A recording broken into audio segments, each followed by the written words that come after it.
Yeah, it's your boy PSA Sitch here with another Sunday show. And everyone's favorite, the man who would never pull out a gun on stream and point it at a random chatter and then dox the wrong person. I'm friended. Well, I've contemplated it though many times, Sitch, to be honest with you. Oh, okay. You're like, don't tempt me. Don't tempt But me. Yes. somehow I think, that probably wouldn't be good. That probably might get me in trouble with TOS or something. And just, it would be a dickhead move, right? Have you considered being a socialist who the CEO of the company that you work for sucks you off? No, and that would be, I mean, how hot is this? How hot is she? It's an old man with a beard. Okay, well, that's no go. But then you can do no-no. this and you won't get in any trouble for it whatsoever. Still not worth it. Wow. Look at Adam not willing to make the sacrifices required to be a lolcow. Right. Well, Hassan is, thankfully, so. That's true. That's Did true. you, did you see the clip of the clip falling out? We're gonna Oh see my it. We're gonna watch it God. all. We're The gonna see it clip all. falls out of his gun, and We're he's gonna like, follow- "Oh shit!" We're gonna follow the saga. Yes. So today What a there's two dumbass. things, maybe three things. We'll see what the Mhm. time's like.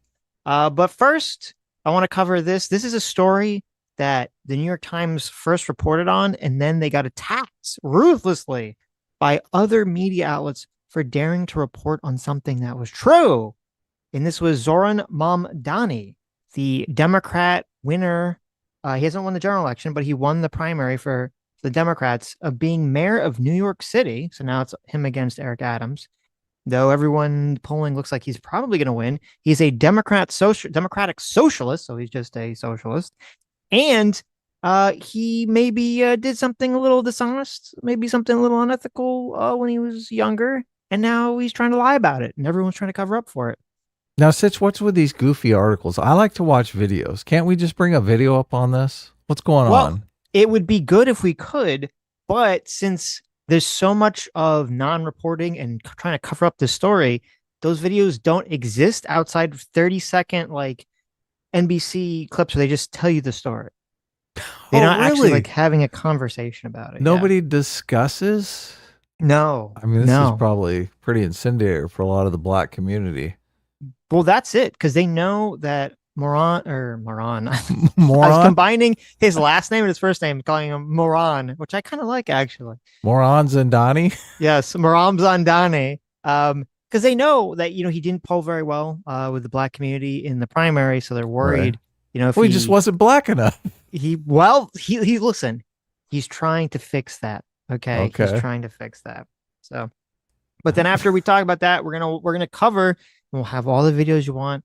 We're gonna cover the insane Hassan gun arc where he threatened someone on stream, and then he started attacking Legal Mindset, a lawyer, and then Legal Mindset's talking about a defamation case, and maybe he's gonna sue Hassan.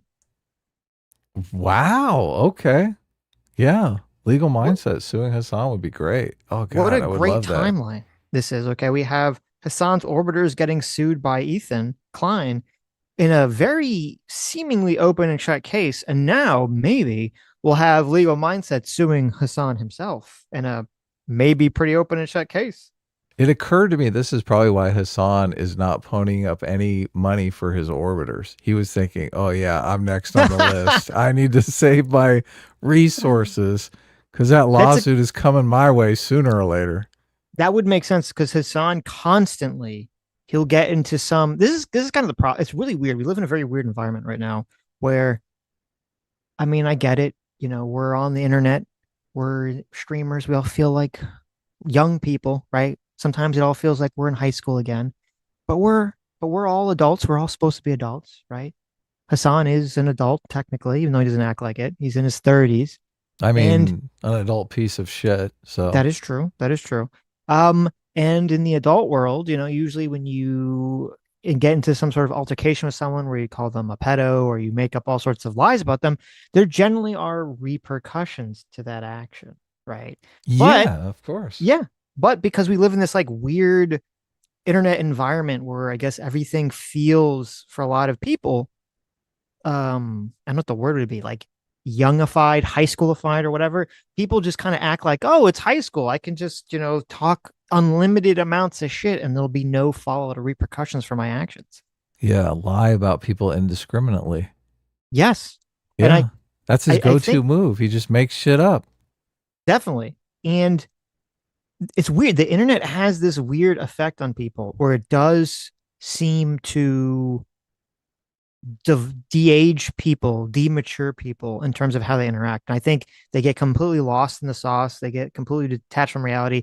I think this is why you get Johnny Somali and these other prankster YouTubers or streamers going to foreign countries and then getting arrested for 20 years or whatever, because they just feel like, oh, I'm like this, I'm like a child. I'm living, in the protection of my parents, home in high school. And it's like, no, you're an adult and you're living in the real world and your actions have repercussions.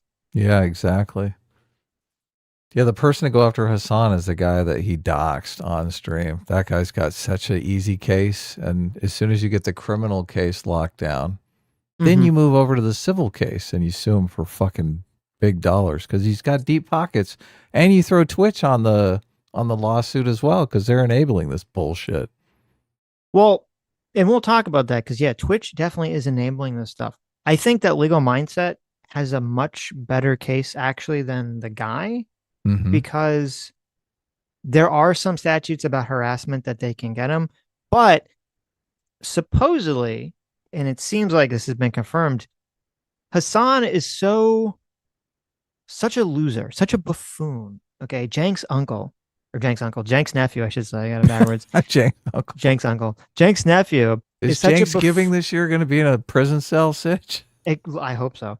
Jank's nephew is such a child, such a buffoon that Mm-hmm. not only did he take a gun out and wave it and try to threaten some chatter who left a negative comment he didn't like, which we'll go over, but it wasn't even a real gun, Adam. It was a Oh, fake gun. It was an airsoft gun. yes. Airsoft, just like Hassan's Yes. head. Right? Am I Like right? you're correct. You're correct. Like, how could you get even more pathetic? Like it's already pretty pathetic. Like, oh, some random guy triggered you so badly that you try to do this like fake machismo, like, oh, I've got a gun. Look, what are you gonna do about I'm it? coming for you with my airsoft. It's not even real. It's like, oh my God, it's a whole new level. It's a whole new level of pathetic. Holy crap. Mm-hmm. It's insane. Yeah. Oh my God. So I Oh listen, I love man. that And story. now I he's love like that story. bragging. Now he's like bragging about it. Oh, it's just an airsoft. Yeah, Yeah, that makes it worse, you idiot. well, see, that really shows you that Hassan is worried because if he wasn't worried, you would never admit it was airsoft because that's pathetic. But Yeah. he must have got a talking to from Twitch or somebody who's like, okay, you're like, this is bad. You can't fucking do this. And so that's why he's like, it was a fake gun. It was a fake gun. It's fine. It's fine. It's fine. Yeah, lots of salacious stuff there. Can't wait to talk about it. So, but I guess we're going into Zohran first. Yes. Yes. So let's talk about Moron. Let's talk about Moram Zamdani first. Okay. Right. So this is very interesting. So this story came out from the New York Times. I'm going to read some passages from it. Okay, and the response to it was very not good from the Mm-hmm. left. All right. So and remember again, this is New York Times. It's a generally not like super far left, but a center left. I'd say even maybe more than center left, a very firmly left wing publication. I would say They're worried he's going to expropriate the newspaper, right? It's in New York. that's a good point. That's a good They're like, point. fuck this. Holy That's a shit. good point. He's Yeah. coming for us. Mm-hmm. So the New York Times says, as he runs for mayor of New York City, Zoran Mamdani has made his identity as a Muslim immigrant of South Asian descent a key part of his appeal. But as a high school senior in 2009, Mr. Mamdani, the Democrat nominee, claimed another label when he applied to Columbia University. Asked to identify his race, he checked a box that he was Asian, but also black or African American, according to internal data derived from a hack of Columbia University that was shared with the New York Times. Now, why would he do that? Obviously, they're not going to take him if he's black. Well, All of these if colleges are discriminatory. I mean, if why we is he not live, checking white? that's a Obviously, so he gets some white privilege and he gets straight in, gets shuttled to the front of the line. that's such a great point. Okay. If we live in this white supremacist society, yeah, why would anyone ever, for any reason, ever lie about being black? How would that help you whatsoever on any level? Of course. Right next I to mean, black on the checkbox, it says, discriminate against me, please. right? Like He's basically pointing himself out. even though he's Indian, okay, he's pretty pale, right? Mm-hmm. You know, he could definitely Basically, like, pass. I'm black passing. Yeah, I would say he's very white passing. Right. That's why I So had to why didn't check the he box. why didn't he write that down? Why not? If that was the case. We all know the truth. We What is the truth? all know the truth. What is the truth? The truth is he wanted the black privilege. He's like, oh my God, the competition is far less. They're dying to get black applicants. Yes. He's like, Exactly. I'm going to the front of the line, baby. I'm going to Columbia. Woo! Oh, He's like, my shitty SAT scores don't matter now. Yes. Here, look, I sent you a meme if you want to bring it up here. It's actually Oh, pretty good. nice. I like I memes. forgot to. I made this, or I made Memes this. are fun. Chat GPT made this. I forgot to put a text in there, but you guys will figure it out from the picture. Send the other one. Send the other one No, that I did. don't think I should send the other one. That's hilarious. I'll describe the other one. If you asked ChatGPT to make the other one, it would say, no, I can't do that. But randomly, it just does it anyway. If you want to bring up, bring up the screen, the first screenshot I sent you, just so you could just listen. Okay. This is what you were trying to get, right? Yes. So here you see, if you're just listening, I have the Peter Griffin meme with the color swatch chart, and I asked ChatGPT to replace Peter Griffin's face with Mamdani's face, just to show you how fucking white this guy is. He's claiming to be black. This guy's fucking white as shit. All right. Right.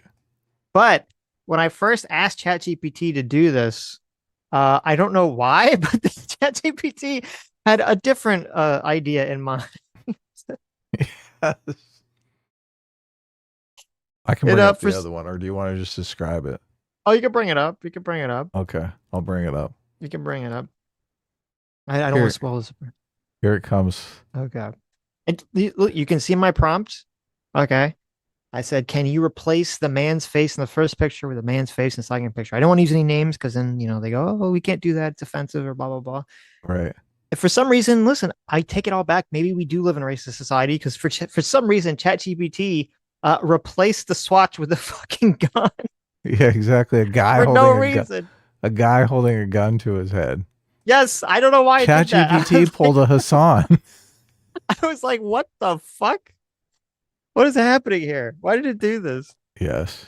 I had even to be like, ChatGPT doesn't like Zohran. Even ChatGPT is like, oh, fuck this socialist. Got to get them all out of here. I had to be like, excuse me, can you take the gun away? Like, what is this? Just for those of you listening, I mean, they did a pretty good job on the animated looking Zohran. Making it look like Family Guy style, yeah. Yeah. But then it's got a hand coming in, and where it would be holding the swatches chart, a gun is placed in the hand. Yes. And instead it's a gun pointed right at the guy's head. Yes. That's the first time. Not sure why. Like totally just been bizarre on the image generation. Completely like, what is going on here? Right. So anyway, that was funny. But okay, let me continue the story. Did ChatGPT do this other image? Because it did. It did both of them. Oh, okay. It did both of them. Made it more of a realistic face. I asked to make it more realistic. Oh, okay. If it's too cartoony, you don't know who you're like. Who the fuck? Who is this? Yeah. Okay. So Columbia, like many elite universities, used a race consciousness affirmative action admissions program at the time. Ugh. In an interview on Thursday, Mr. Mamdani, who's now 33, said he did not consider himself either Black or African American, but rather an American who was born in Africa. Oh, okay. So it's like Elon Musk. He's African American, right? Is he going with, is he from South Africa? Is that what he's doing? He's from Uganda. Okay.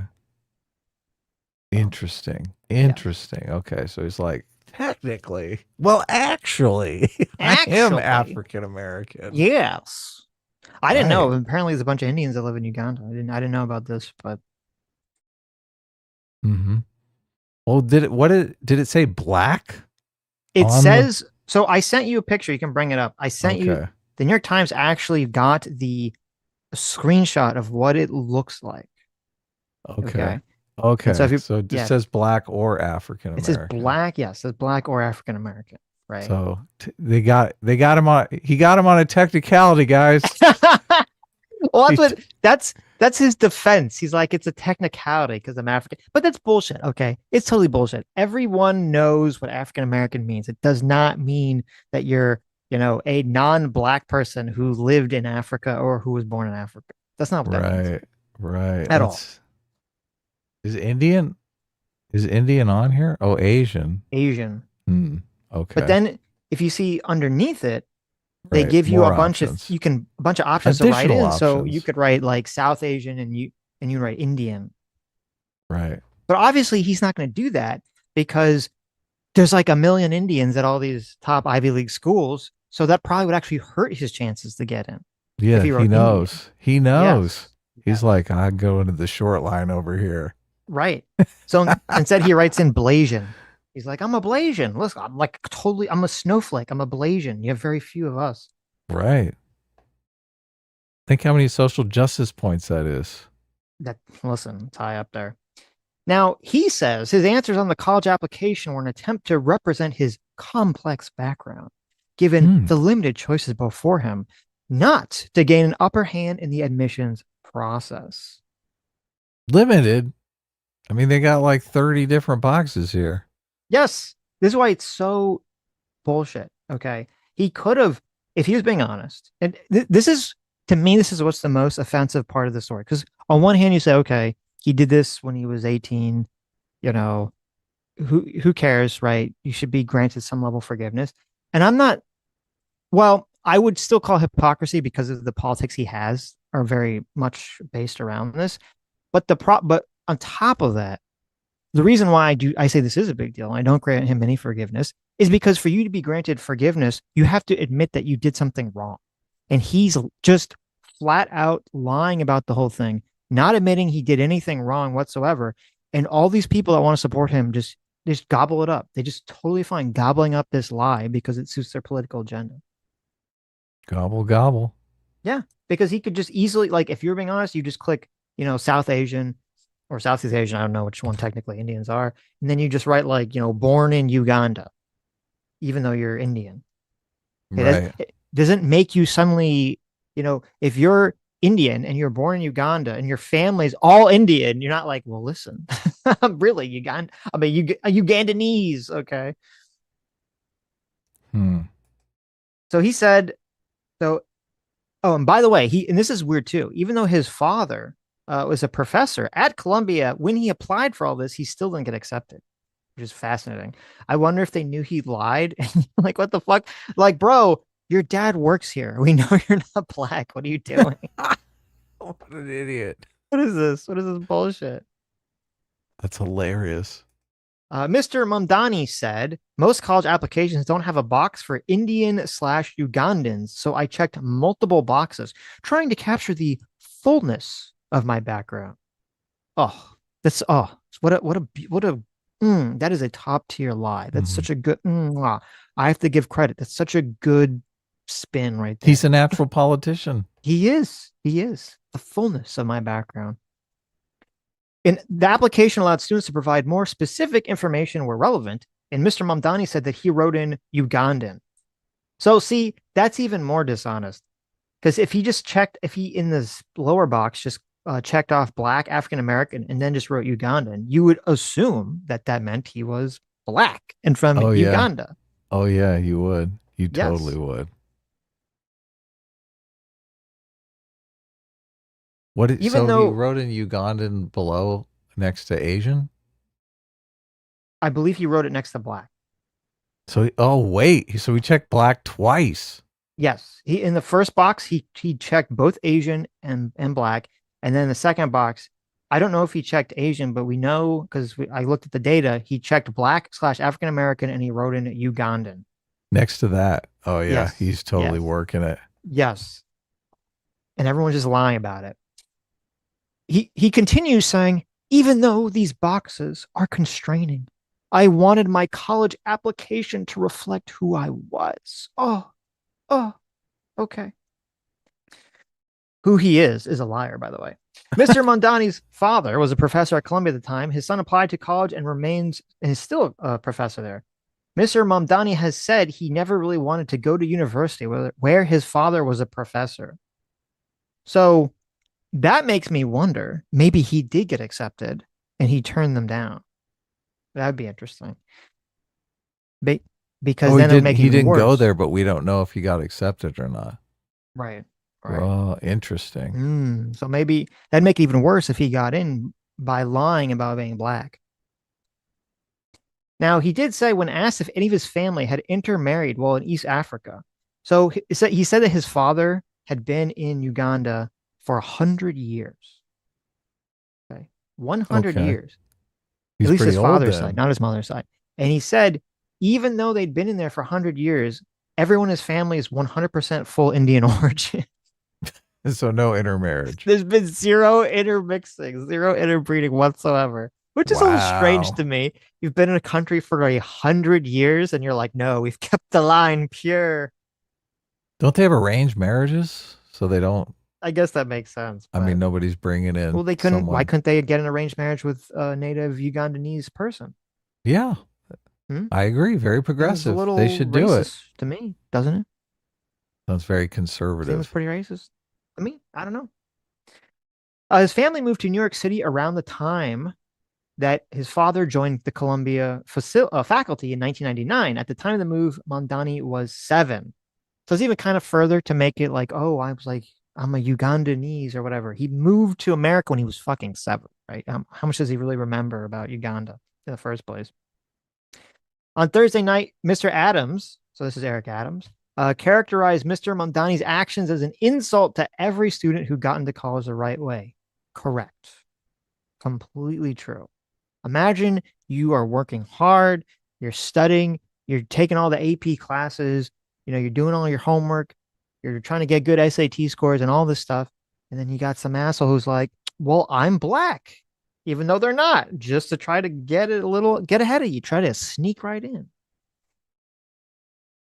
I fucking hate this. The more I look at this application, the angrier I get. Oh, really? Yeah, because look, they have one checkbox for white. It's just Yes. like white, right? Mm-hmm. How come there's no, well, are you French? Are you Italian? Are you Yugoslavian? Are you Russian? Why is Well, I why is guess, white right. reduced to one fucking box, right? That's a good Are point. you Eastern European? Are you Western European? Fucking what kind of fucking bullshit is this? You're right. I mean, you could It's like, oh, technically, look, if you're brown, there's a whole rainbow of brown in the world. Oh my God. mm-hmm. Elucidate your complex background to us. And if you're white, it's like, shut the fuck up. Just click the box. We It is don't care we don't care that you're Eastern European. Shut up.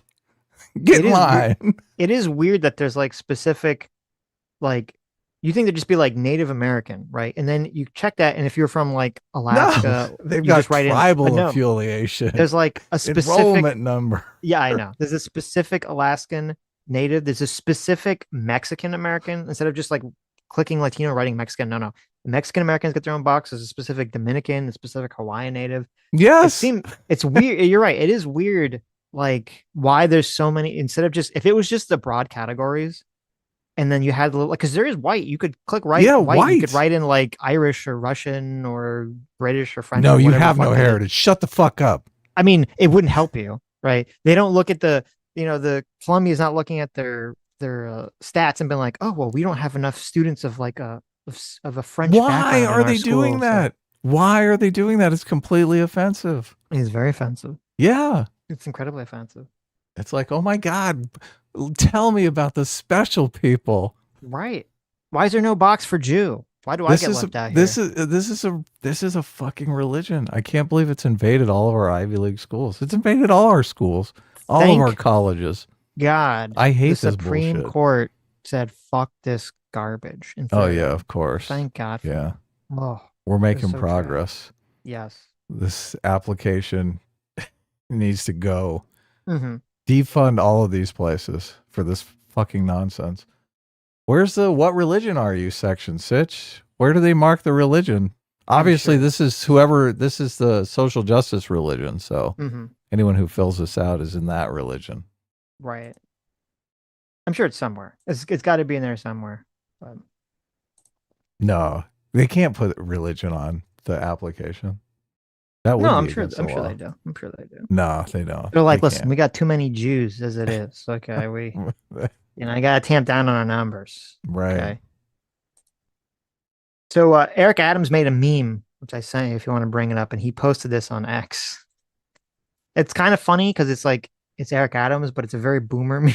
It's it's not as good as mine. Okay, Mm-hmm. it's not very. He could have done better. Could have done better.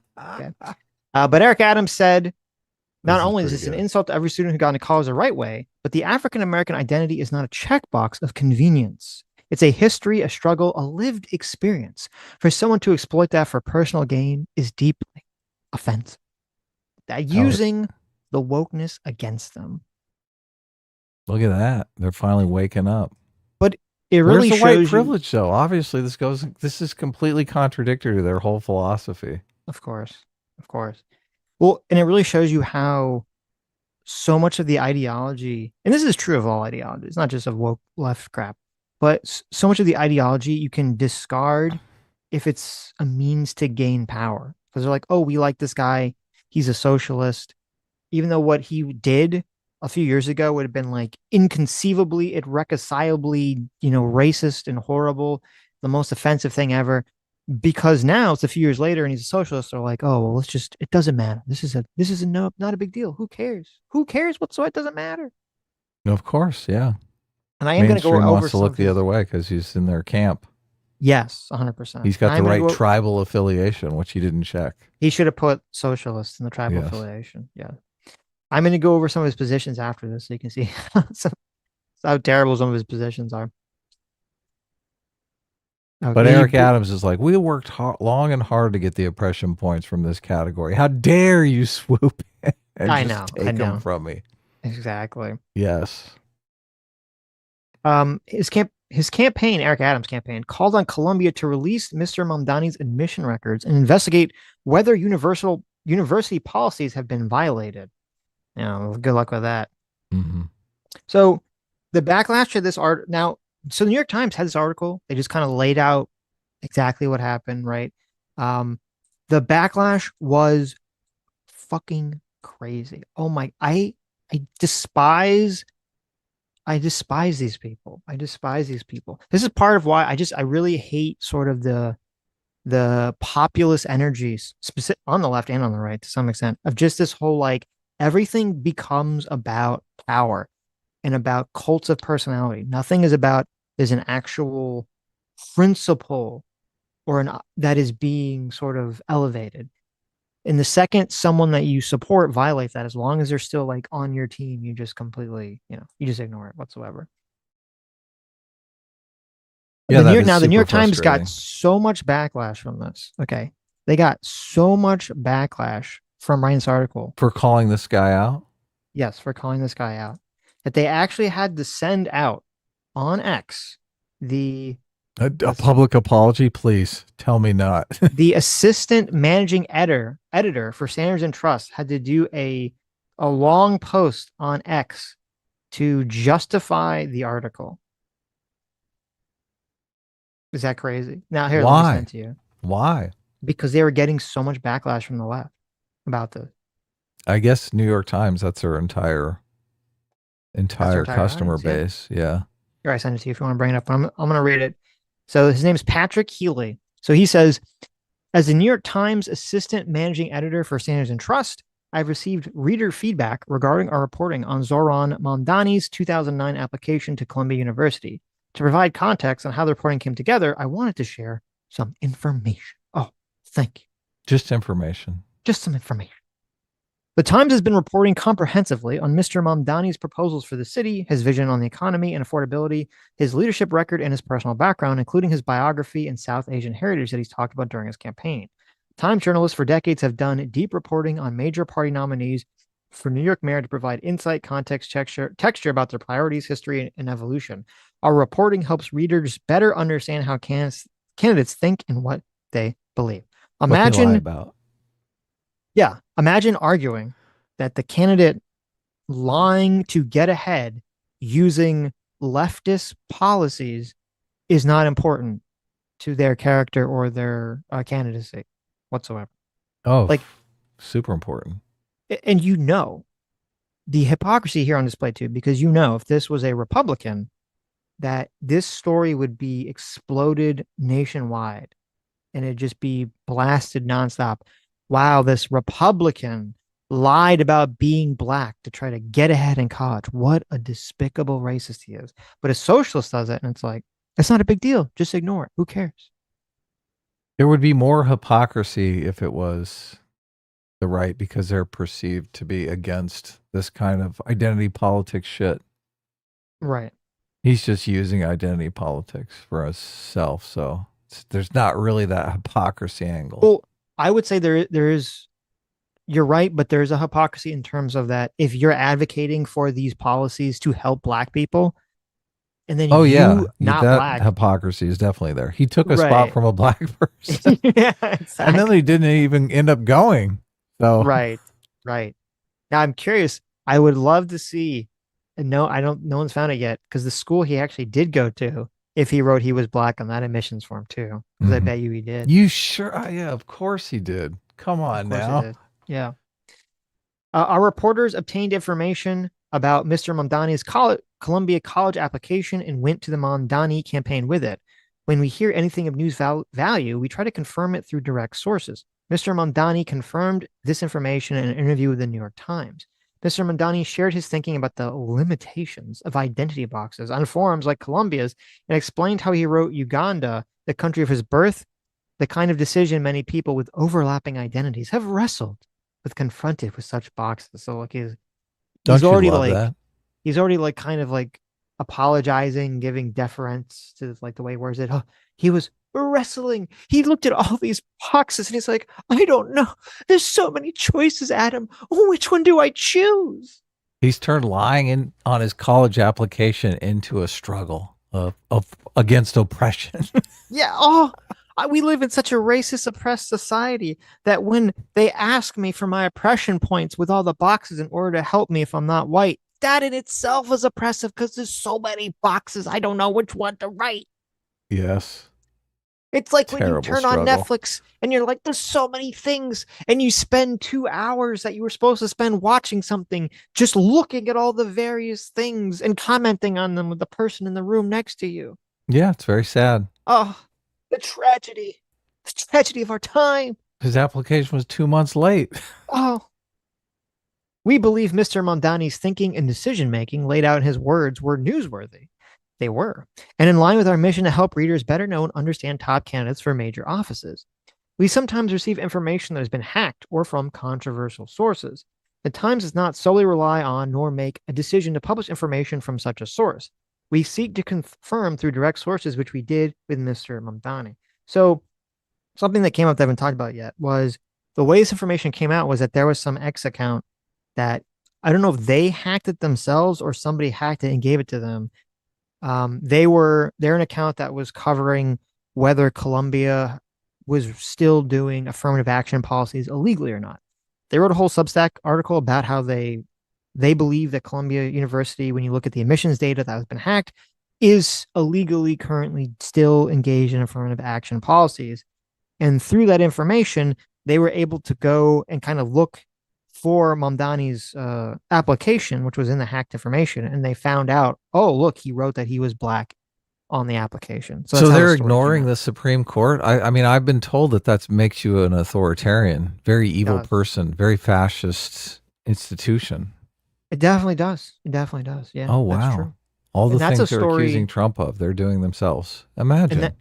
And that's a story that no one, I haven't really seen any of the major publications have picked up that story to confirm or deny that story, the legitimacy of this claim that they're still engaged in affirmative action. That's So, funny. When they disobey the Supreme Court, oh my God, it's justice. right. Now, people accused, I don't know anything about this account whatsoever. I'd never followed this account. I'd never seen this account. I kind of just did like a quick peruse through their timeline. I couldn't, discern anything about it. There's all these publications that are claiming that this person is a race realist white nationalist who published this. I don't know Oh if my any of God. that's true. I don't know if any of that's true. Okay, whatsoever. I didn't see when I was going through their timeline. I didn't see any evidence of that, but who knows? So I'm just gonna say it. I don't know, but it doesn't matter whatsoever if they are racist or they are not racist. They have information that is true that Mamdani did not deny that he actually confirmed was true. And this is what the people that are bullshitting, like, oh my God, I can't believe the New York Times, they published this information. It was hacked information. They've not published hacked information in the past. And here he explains, well, the reason they published it wasn't just that it was hacked. It was hacked, and then they asked Mamdani, and he fucking admitted it. He said, yes, that is correct. So then they published it. Like Yeah, they the idea confirmed that, it. yeah, exactly. Like the idea that you're not supposed to publish this as a newspaper because why? Because it hurts, because you're afraid it hurts his chances of winning is crazy. That's the point. We want to Like, hurt his chances of winning. He's a commie. yes. Well, just like the New York Times, they did several articles on Eric Adams and how he's basically being coerced by the Trump administration into doing whatever they want because they're holding over his head. Whether they prosecute him for corruption charges or not, which is like insane. And the New York Times has reported on that. You don't think that's going to have an impact on people, so they're not allowed to report on this story? Like it's so just report everything. If it doesn't bother you, then it doesn't bother you. Then who Yeah, you're cares? supposed If to it let the does bother you, electorate decide, right. obviously. So, Exactly. Exactly. Sometimes sources have their own motives or obtain information using means we wouldn't, like Trump's taxes, WikiLeaks, or Edward Snowden. It's important to share what we can about sourcing, but we always independently assess newsworthiness and factual accuracy before publishing. Our sourcing, we work to give readers context, including this case, the initial source's online alias, as a way to learn more about the person who is effectively an intermediary. The ultimate source was Columbia admissions data and Mr. Mamdani, who confirmed our reporting. So they're saying, shut the hell up about complaining about this guy. It's irrelevant. We heard from readers who wanted more details about this initial source. That's fair feedback. We printed his online alias so readers could learn more about the person. The purpose of the story was to help illuminate the thinking and background on a major mayoral candidate. So there you go. They had to do. They had to beautiful. write all that in response. So Terrible. Terrible and beautiful. now it's fascinating because the New York, the not the New York Newsweek, which is one of the many publications I was complaining about this. In their article complaining about, now this is crazy. I didn't even know about this story. Okay. In their article complaining about this, they're complaining that last year, like a few months before October, Donald Trump's, I kind of vaguely remember this now that I'm talking about it. Donald Trump campaign got hacked. Okay, I don't know if you remember this last year, Yeah, I a few do. months before the election, and they believed that they were hacked by the Iranians. And the New York Times and the Washington Post and some other publications were given this information from the Iranian hackers. And the information they got was essentially some sort of dossier of like things JD Vance said that were very mean or critical towards Donald Trump. Hmm. And the New York Times and all these other publications, they all kind of reported on the fact that they got hacked, which they thought was more newsworthy than whatever information they received. Um, they said like, oh yeah, they hacked them and they sent us this information, but they didn't say specifically what the information was. And Newsweek is complaining about that. They're like, oh, it's so I can't believe they're protecting Donald Trump before the election by not publishing this, hacked information, which to me shows, that credit where credit is due to New York Times, Washington Post for not publishing that information if it was not really newsworthy, and they also couldn't even confirm it. Yeah, as long as, I mean, if they can confirm it, who cares? If it's factual but not Right. newsworthy, they might publish it. Well, I think also my guess would be, we've had the last like I guess last three elections, it seems like there's always some foreign entity hacking into one of the campaigns and trying to leak things that are bad. Of I course. think I think it is actually very honorable of the New York Times and Washington Post to say, if this was a thought process, I don't know if it was, but was to be like, okay, we need to, like, unless the information they give us is like really crazy, right? If it's just like embarrassing, we really need to not incentivize foreign actors to keep hacking into our fucking presidential candidates' campaigns. Like, this needs to stop. Right. They're probably going to do it anyway. The Oh, incentive is really to sway the election. of course, So, of course. So there's a really good X post about this. This is from the account AG Hamilton 29, who said, "Let me explain why this story is important. Mamdani and the people defending him explicitly support racial preferences as part of an admissions process for colleges, which I'm going to talk about in a second. He also supports getting rid of objective testing measures for specialized schools in New York City because progressives think these tests currently result in too many Asian students getting in. They want to structure the entire education system around admission standards that aim for prioritizing racial diversity over merit and ability. Their justification for this is that they think racial minorities have structural disadvantages that don't allow them to fairly compete.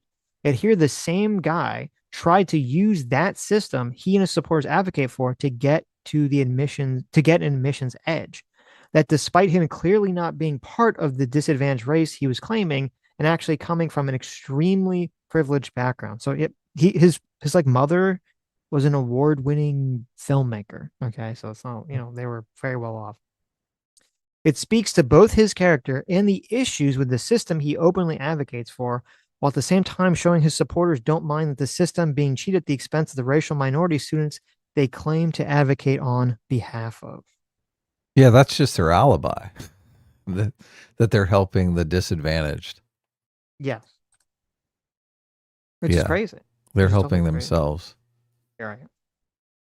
It's and the whole thing about it. There's like the whole thing about the affirmative action policies are retarded and they don't actually make sense at all because even if you agree with, which I think is true to some extent, that obviously there is, there's been structural disadvantages for many people, not just black people, but for black people and for many poor people in the country for generations. What about dumb people?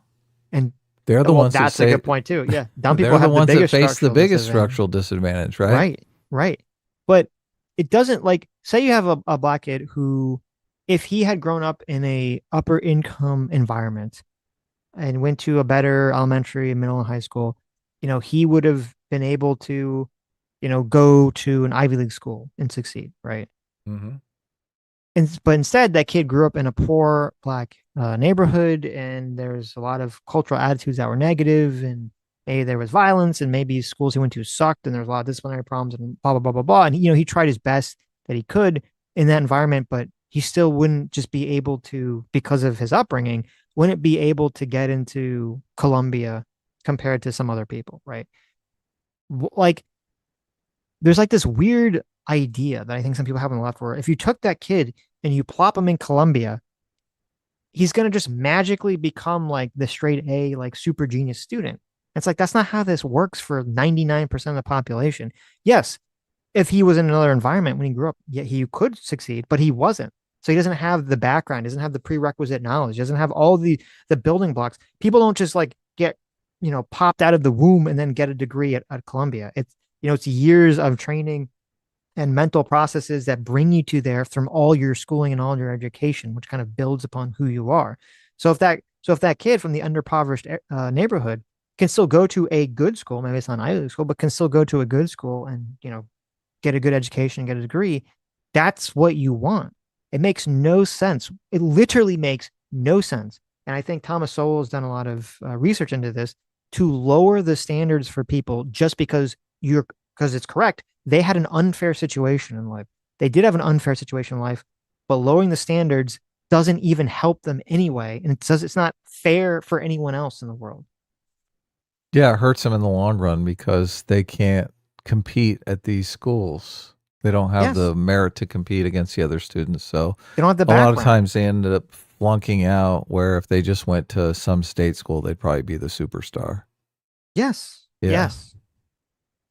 Yeah. I have No. no problem whatsoever with there being programs where they try to find, in underprivileged areas, black or white or Latino or whatever, they try to find unique, genius level talent that can succeed in any environment. I have no problem with trying to find those people and put them in, Ivy League schools and whatsoever, but that's not what these programs are doing. Yeah. It's been a while since the left has really had any kind of policy win. I mean, you could argue that the color blindness policy was a big policy win, right? But now it's Right. just so much of the policies really hurt the communities that they're trying to help, right? They're Yes. basically making it so uh, minorities don't go to jail, right? They get released back into the minority community. So they've got all these criminals running around fucking wrecking everything for everybody, right? Mm-hmm. And they think Mm-hmm. they're helping them. They're like, oh, yeah, all this discrimination, it's the racist cops, right? Yeah. Well, But it's, really, it's they're like, hurting that community by releasing a bunch of violent criminals back onto the streets into their fucking community. well, it's like, Yeah.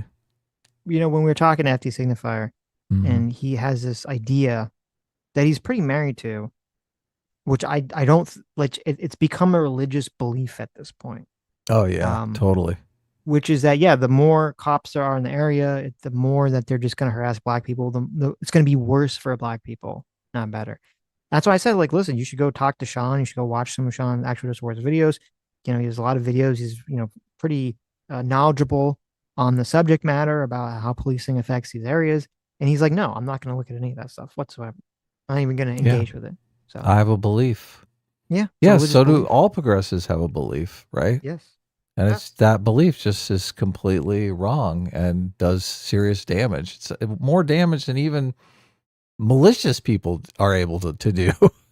Yes. Their ignorance causes more damage than malice. You always have to be careful. We all have to be careful in our own lives when we're engaged in politics or philosophy or ideology, and you have some sort of overarching religious belief that you refuse to question or challenge whatsoever. Yeah. Because then you're probably going to be led down astray. You're not going to actually know what's going on. Yeah. So I sent you an article if you're bringing it up. This is Sure. from Reason Magazine. Now, Reason Magazine is obviously very libertarian, so it is biased, but this just came out last week. It says, will Zoran Mamdani kill the best thing about New York City public schools? Okay. Now, I had never even heard of this, and this is really horrific if Mamdani gets rid of this. With Zoran Mamdani projected to win the New York City Democratic mayoral primary, his slate of socialist influence policies, from city owned grocery stores to rent freeze, are one step closer to reality. Mamdani's socialist agenda won't stop with the housing policy or the minimum wage. It will also hit America's largest public school system and aim to kill the best thing about it. While New York City schools are routinely criticized for overspending, under accountable teachers' unions, and general dysfunction, the city's group of selective high schools is a consistent bright spot. 8 schools, including Mamdani's alma mater, so he went to one of these, Bronx High School of Science, admit students through an exam. The schools give talented students from all over the city the ability to escape chaotic local schools and receive an education at some of the top public schools in the country. So this is the way. I mean, this is the way that I think you have to do it. The only way to be fair to do it is, yes, you give all the kids some test, and you can be like, oh, here are the kids that excel, and if you excel, exceptionally, you can go to this special, school and be around like-minded people that aren't going to hold you back and drag you down. Yeah. However, the specialized high school admissions test, which has the unfortunate name of SHISAT, which is the test used to admit students, has long come under fire for what critics say is racial bias. Because of course, that's what these fucking degenerate, destructive people say. Who they look at any out. This is why it's so upsetting to me that people just they look at the outcome and they say, oh, the outcome is racially disproportionate. So therefore, the test itself must be racist. Therefore, you have to eliminate the test. None of these people actually want to do the hard work of fixing the problem. And this is what's annoying too. Then when you start to question them, say, well, where's racism? Where's racism? Oh, well, I'm not saying the test is racist. I'm saying that, structural institutional racism that's not held down by one individual person's belief, blah, blah, blah, blah, blah. FT Signifier kind of said this a lot too, blah, blah, blah, blah. Then you're like, okay, well, how do you fix that? Oh, well, you fix it by getting rid of the test. That doesn't make any fucking sense whatsoever. You keep Yeah, the the test test. serves a purpose. Yes, the They test serves a completely purpose. ignore. Yes. They're That's like, because no, Asian not students necessary. overwhelmingly perform best on these tests. In 2023, for example, over two-thirds of the students at Stewie Visat High School, widely regarded as the best at high schools, were Asians. Guys, it must suck living in a white supremacist society when Asians routinely score the highest and get into the best schools, right? Right. What is the point of living in white supremacy if you're white and it doesn't even benefit you? What's up with that? Yeah. How do the Asians keep winning? However, this framing is reductive. It's worth noting that Asians have the lowest median income of any racial group in New York City. Now that is very interesting. Are they winning though? I mean, I'm not sure. Studying all the time and working your fingers to the bone and saving every penny and never relaxing or going on vacation is winning. I Well, think. I mean, yes, obviously that's a good point. But that's the real thing here is that you have a lot of Asian cultures, very different attitudes about things. A lot of them are very more aggressive in terms of working, studying, and doing all these things. And so, yes, obviously, if you come from that cultural background, you had, your tiger mom or whatever you want to call it, breathing down your neck, you're more likely to get a high paying job and doing all these things. But will you be happier in life? I don't know. It's up to you. It depends what Yeah. what your personality is.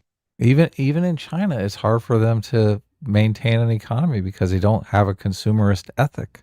They Right. just want to work and save, right? It's Sure. Americans that are like, no, we want to fucking do shit. We want to make movies and see movies and Right. Right. and fucking spend money on fashion and frivolous fucking shit. Well, this would be the benefit of sort of the melting pot mentality is Americans would probably do better gaining some of the Asian culture work ethic, and maybe the Asian Americans would gain a little bit from chilling the fuck out a little bit, You're right? wrong. You're Maybe we'll wrong. balance each other out, right? Come on, I like the consumerist culture. Okay, okay. Yes, I think we're probably a little too it's far in that much. direction. No, no, No, you don't think Sitch. so? You want more? Yeah, look, come on, it's fun. I don't They know, don't. many. It's so stuffy. Like when you said, "Oh, Okay. they're winning," I thought, "What? That's you go into winning?" you go in the home goods store, you see all the women running around buying all the knickknacks. You're like, Adam is like, this is progress. This is America. Yeah, look, we love fucking shopping. Okay. Okay, Okay. we love making things and doing Okay. stuff. Yeah, it's great. I think we could learn from Let each other. them I do think all we the. could think They're we could enjoying the factory work. Oh, really? Okay. I don't know about that. I don't know about that. They love it. I don't know about that. We buy toys. They make Mm-hmm. toys. It's a match made in heaven. Of course. However, this framing is reductive. It's worth noting the Asians have the lowest median income, which is interesting because that would kind of show that they're succeeding despite the fact that they have such a low medium income, which you think would actually hold them back. And it really shows you how powerful cultural attitudes are.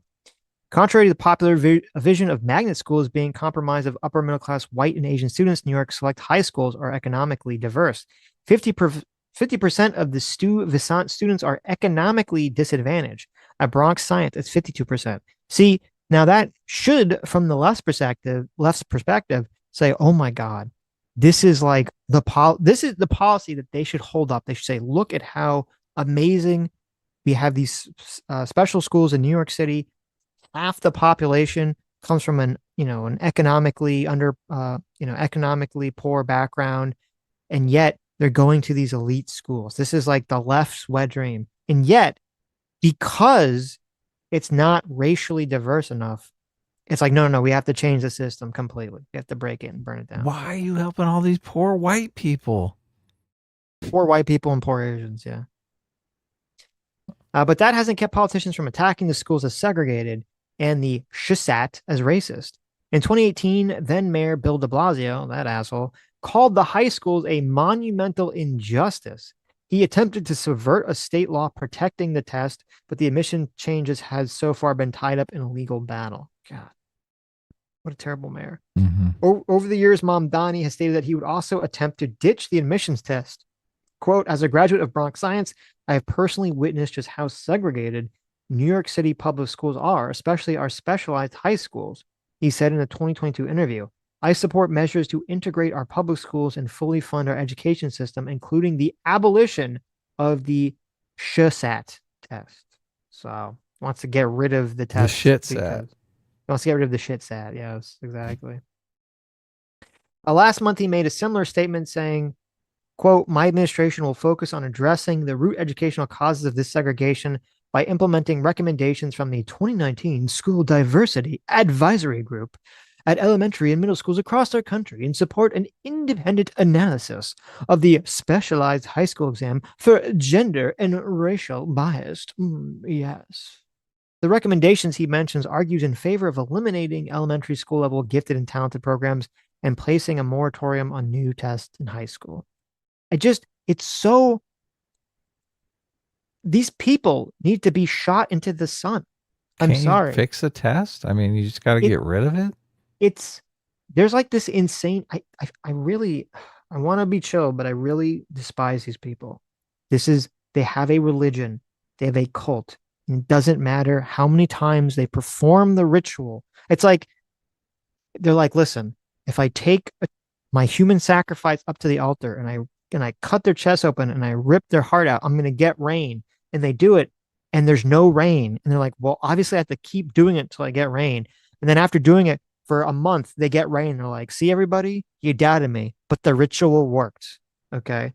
That's what these people are doing. They're sacrificing children because they have this insane idea that, oh, well, if you get rid of the gifted programs, if you get rid of the AP classes and all these things, and you have the smarter kids be in the classes with either the dumber kids or the kids that are lazier, which by the way, I was one of those fucking kids, or the kids that have all disciplinary problems, that somehow like the smart kids' smartness is gonna like fucking, it's like a contagion. It's gonna rub off on all like the stupid and lazy and problematic kids and gonna make them behave.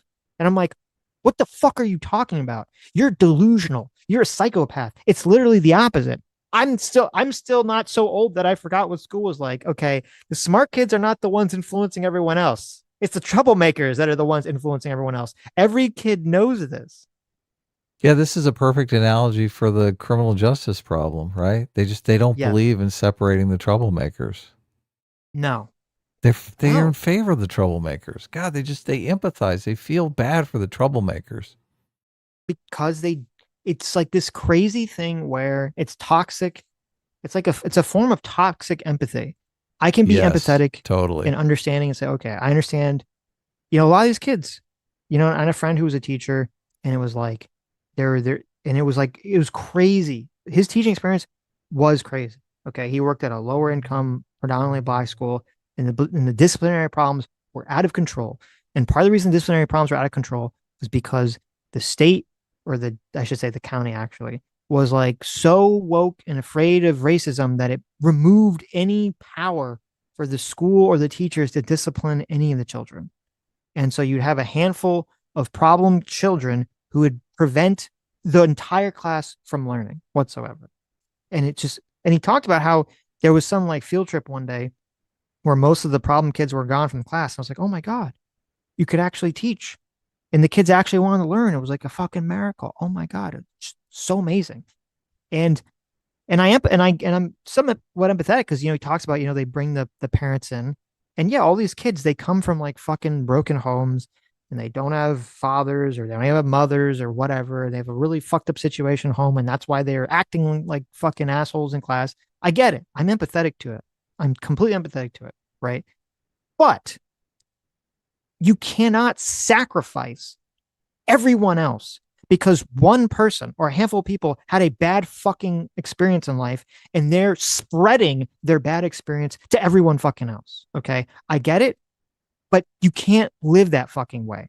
You can't live that way. And at some point, you need to lay down the fucking law and you have to tell these people, I get it. Life is not fucking fair. Okay. There are people all around the world who are experiencing travesties that you will never, you can't even fucking conceptualize. Okay. Life is not fair. And you have to make the decision that you're either going to you're going to be a fucking man, you're going to buck the fuck up and you're going to take charge of your life and be productive and social person and be a good citizen, or we're going to fucking throw your ass in jail and you can fucking whine and you could cry about it and you could blame everyone else in the fucking world. Okay. And I'm sorry. I, I wish that's not the way it was, but that's the fucking way it is at the end of the day. And people need to wake the fuck up to this fact. Jordan Peterson said something that is so fucking correct. And he said that the socialist framework is a rebellion against God and the unfairness of reality. And it's true. And I get it. It's not fair, but can't do anything about it. Okay. So you just got to fucking deal with it. We just completely shit can that whole ethic, though. That ethic used to be the norm. People used to understand that. People used to say, it's so hilarious that it's the left, the people who swear by, oh, it's for the greater good. They're the ones that are willing to sacrifice the greater good for these fucking problem kids. Yes. They're not for the greater good. Yeah. Well, it's because this is why I hate it because it's just, I hate the NPC workings of reality and of people in general because it's the pendulum effect. I get it. You're right. Like that mentality was the dominant mentality for like 99% of human history. Yeah, it sucks, but you got to buck up and deal with it. Yes. But since it was the dominant mentality for 99% of human history, it was like in a lot of situations, it was too far in the other direction where it's like, okay, you're being subjugated by a king who thinks that they have the right to like fuck your wife on your wedding night. Well, look, I wasn't going that far back. Well, no, but listen, no, but that's my I'm just talking about separating the problem children. No, but wait a minute. But my point is that so people had that mentality like, oh, well, that's life is unfair. What are you going to do about it, right? So it was way too far in the other direction, and because it was way too far in the other direction, now we have this pendulum that's been swinging back in the other direction for the last 400 years slowly. We're kind of getting to this peak of like, okay, like we can't, the pendulum is going to swing back. We need to kind of go back to the fucking center now because this is insane. Right. Well, look, if the king is the problem child, I think you should separate him too, obviously. So there you go. Okay. And the last thing I want to read, there's an interesting article. They kind of did a blitz of his various views. I'm gonna read the ones I think are interesting. So when he was asked about bike lanes, which I know is Actual Death Warrior's favorite topic, which I also fucking hate bike lanes. I've never been in a city where I'm like, you know what we need? We need less lanes for traffic and more lanes for bikers. Right. Yes. Only if you're allowed to mount weapons from your vehicle. There you go. When asked about bike lanes, he said that he wants to continue to expand the bike lane network and provide more protected lanes, saying we have an opportunity to make one-way bike lanes into two-way bike lanes. We need to have dual bike lane traffic, okay? Are they going to be in the center of the street? That doesn't sound very safe. I have no clue. God, interesting. How many people are riding bikes that it cannot be worth it? It cannot possibly be worth it. Yeah. Then he was asked about what to do for people that are jumping the turnstile and not paying for subway fare. Okay. Now, throw them in jail. Right. And now, so there in New York, there's a time period where they just let these people slide. They didn't do anything about it. And then they suddenly started to crack down on it again, kind of taking a broken windows approach, saying, okay, we got to unsurprisingly, it shouldn't shock anyone that if you look at the people that are in the subways doing crime and causing problems, a high disproportionate percentage of them are not paying for their subway ticket, are jumping the turnstile. Who the fuck could have possibly guessed this except everyone? Because it's the most obvious thing on the planet. Yeah. But despite all that, to go do crime. Come on. Yeah, exactly. Yeah. What kind of cuck is going to pay the subway fare to cause trouble in the subway? That doesn't even make sense. But of course, when asked about this, Mamdani says that he wants to stop that practice, or he wants to not go against people for not paying the subway fare, obviously. Mm-hmm. He says he also wants to establish a $50 million fund to cover gender affirming care in case federal funding is slashed. So, got to make 50, sure that, can you imagine $50 million of your property tax money yes. going to pay for gender affirming care so the state can cut the nuts off some fucking 16-year-old kid? Yeah. Isn't that great? Oh, so evil. Your parents can't afford it. They can't afford it. Don't worry. That your tax dollars will pay for, genital mutilation, What is it? essentially. The Hyde Amendment, the one that's against you can't spend federal money on abortion. There should be Mm-hmm. something like that for For trans stuff. for gender affirming care. Well, Since but so this many is for people just this would don't be buy state into it. taxes. This will be state tax. That's the whole point. They're saying, well, the Yeah, federal funds are going to dry up, so the state is going to raise tax money for this. yeah, but still, there are plenty of people that live in New York State that are not down with that. Of course, of course. Yeah, He's also in favor of shutting down Rikers Island and working with DAs to release more people pre-trial or divert them from prosecution entirely. mm-hmm. And when you say what, you say, well, what is release more people pre-trial? He wants to, of course, end cash bail, which means that everyone Problem essentially, child are yes, going home. yeah, it means, oh, you got arrested for doing some sort of crime. Well, we're not going to actually hold you in jail until we can find out whether you're guilty or not. You just get to roam. You just get to roam the streets for free, for nothing. How do police get anyone to inform on anyone when this is the norm? When That's a this is the great situation? point. That's a Yeah. fantastic point. Like, why the fuck would you tell on anyone? Why would you fucking report anything to anyone about anything? You would never rat anyone out because as soon as you do, they get arrested and then they get released the next day. And they're then on they your come in, doorstep. and then they Yes. come and kill you. Yes. Yes. And then they kill you and they're out Yes. in 24 hours. Yeah. And then now they're going after your spouse or your kid. Yep. It's insane. It's insane the level of stupidity these people have. I guess they all live in gated communities. So they're like, look, my neighborhood's fine. Right. He also says that he will freeze the rent every single year that I am mayor of New York City. Just going to do a massive rent freeze. Oh. It's your favorite policy. Oh, I know. Yeah. So silly. He also said that New York should strengthen its sanctuary city laws. Strengthen them.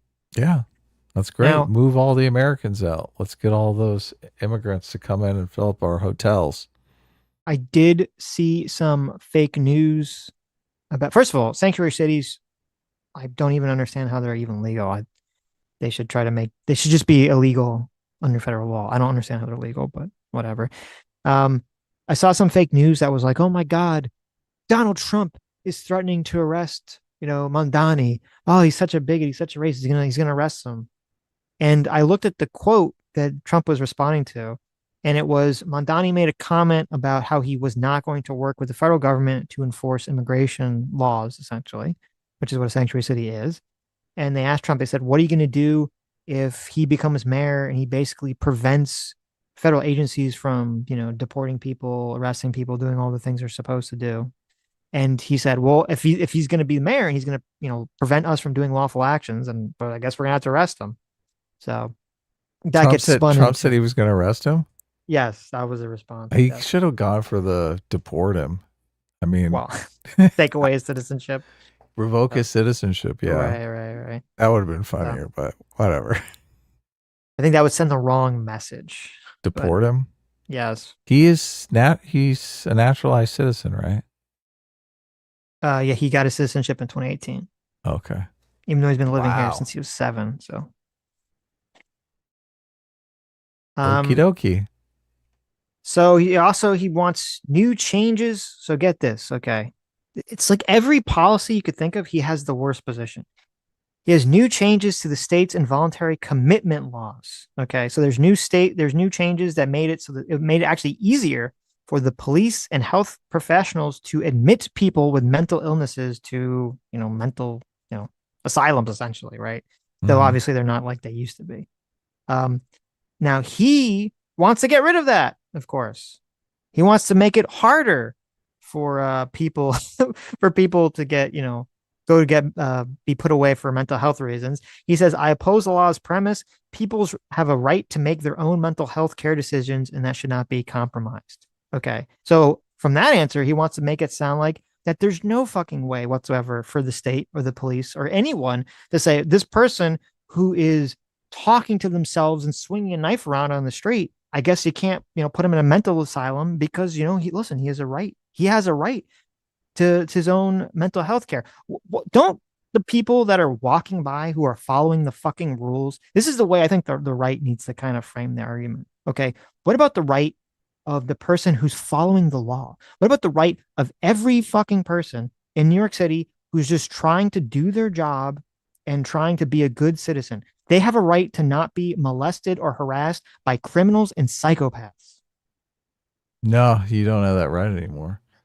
If you have dementia or you are have schizophrenia, any of these debilitating mental illnesses, how do you make your own mental health decisions? Exactly. How do you do that? How is that physically even possible? Of course.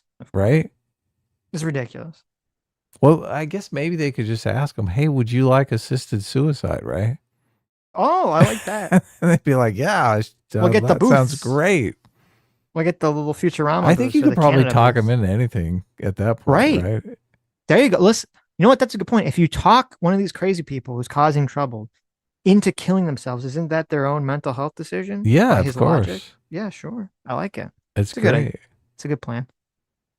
On the last one, he called the New York Police Department racist, anti-queer, and a major threat to public safety.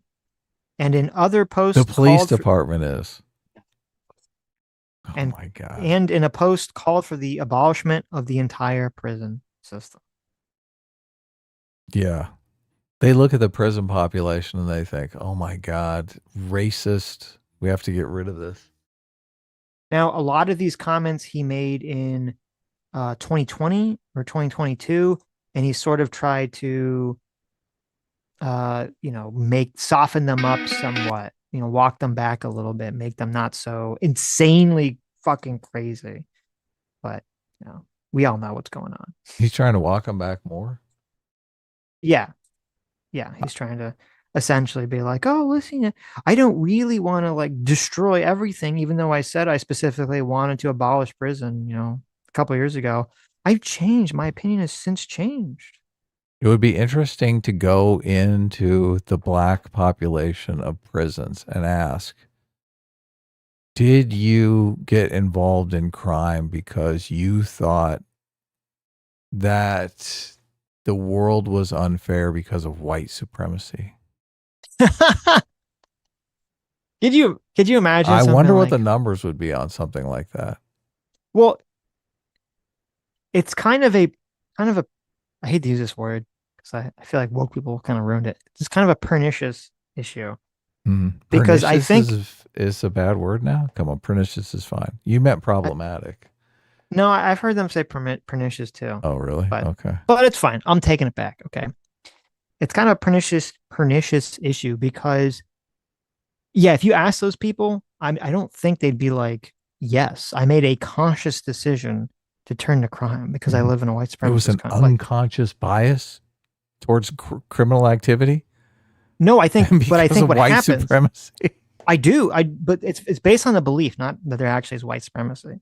Because if you grow up in an environment where everyone tells you you can't succeed because society and white people are out to get you, then you're why would you respect the laws of that society, the society that's out to get you? Of course, then B, you wouldn't. Right. And then B, you feel like I have to do crime to succeed. That's the only way.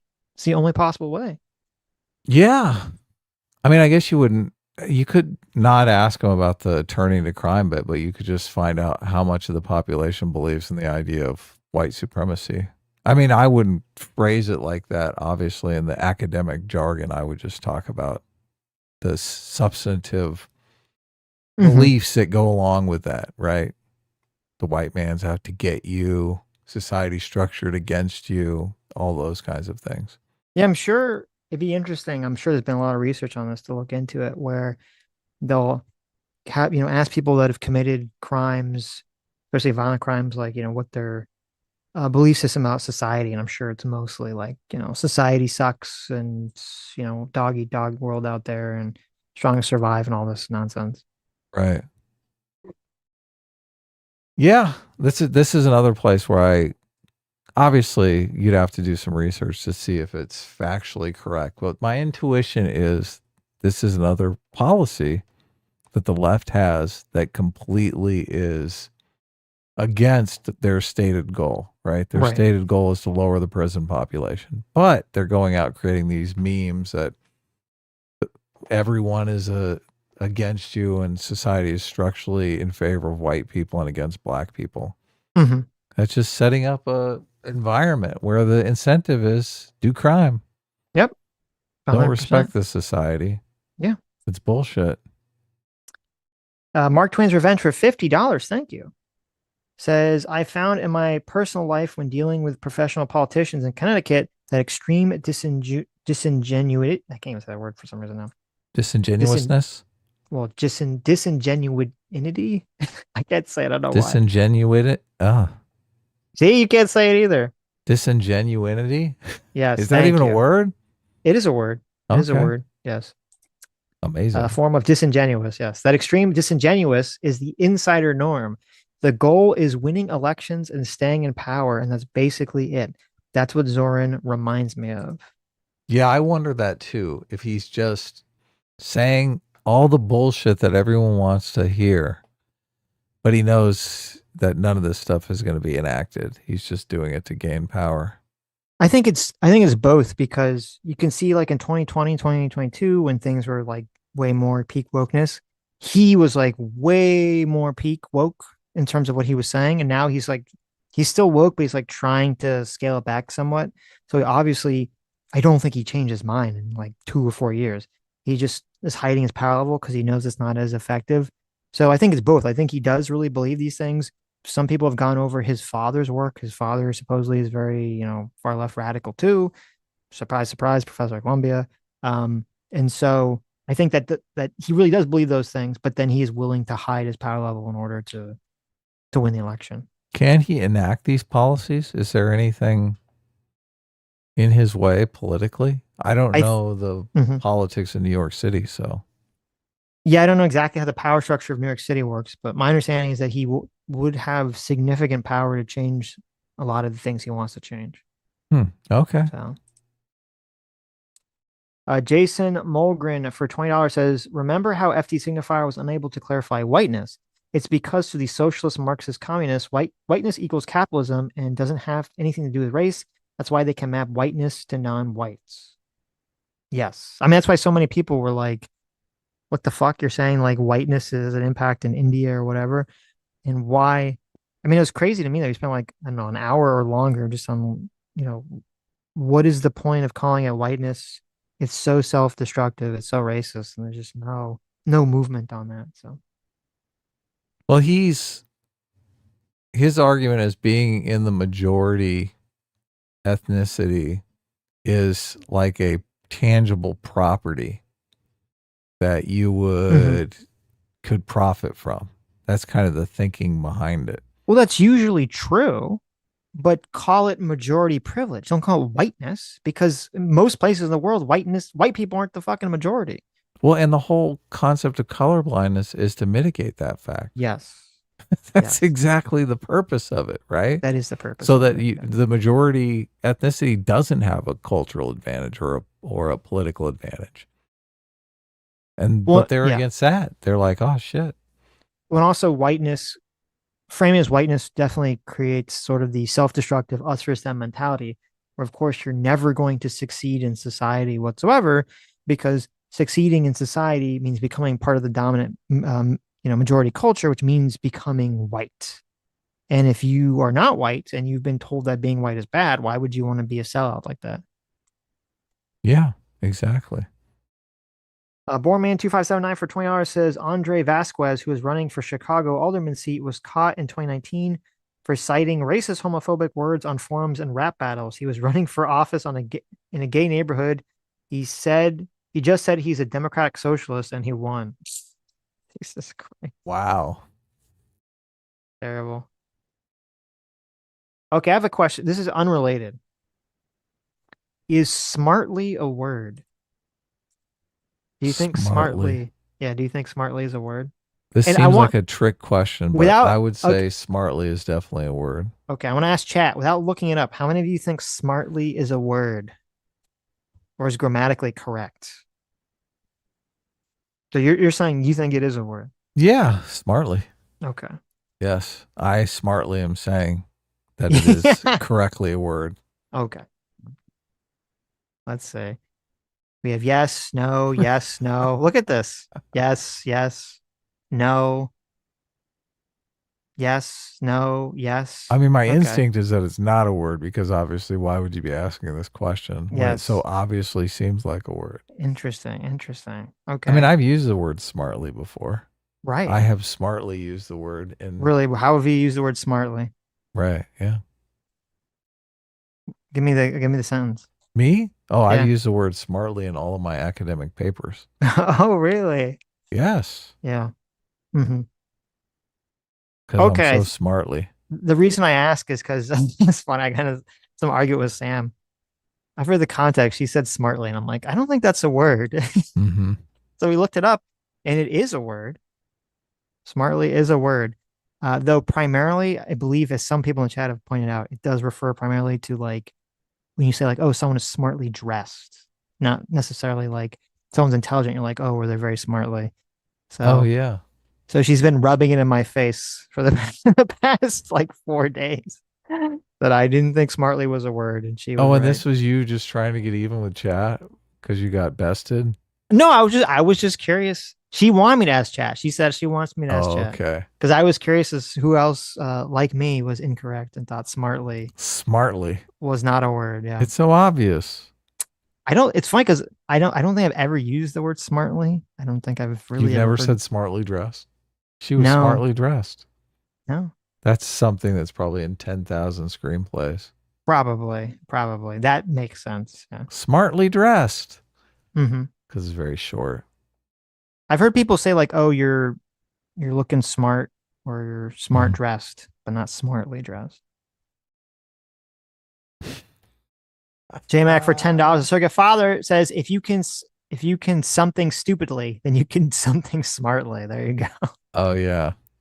That's a great point. There you go. It's true. Stupidly dressed. That's Yes, how I I like that. dress. Mm. And JMac or circuit father, thank you so much, Daddy JMac, for the $100. There's apparently super chats and membership gifts count towards your XP now. The rich keep getting richer. That's right. They fixed it because at first it wasn't really having an effect, and now it is. So JMac, there he is. He's Really? number one, Wow. baby. The rich just keep getting richer, man. It's good stuff. It's called the Matthew effect. Yes. I like that. Madney85 for $20 says, Sitch, you're correct. Leftism is a secular religion that worships equality, especially equality of outcomes or equity. And the easiest way to achieve equity is to punish the successful crab bucket mentality on steroids. Very true. Very true. Jason Mulgreen, thanks so much for the $20. Says white supremacy is capitalist. Capitalism is the reason for crime. Once socialism is implemented, people won't commit crime, so no need for prisons. Police protect private property and need to be abolished to bring socialism. You're completely correct. That's exactly how they view the world.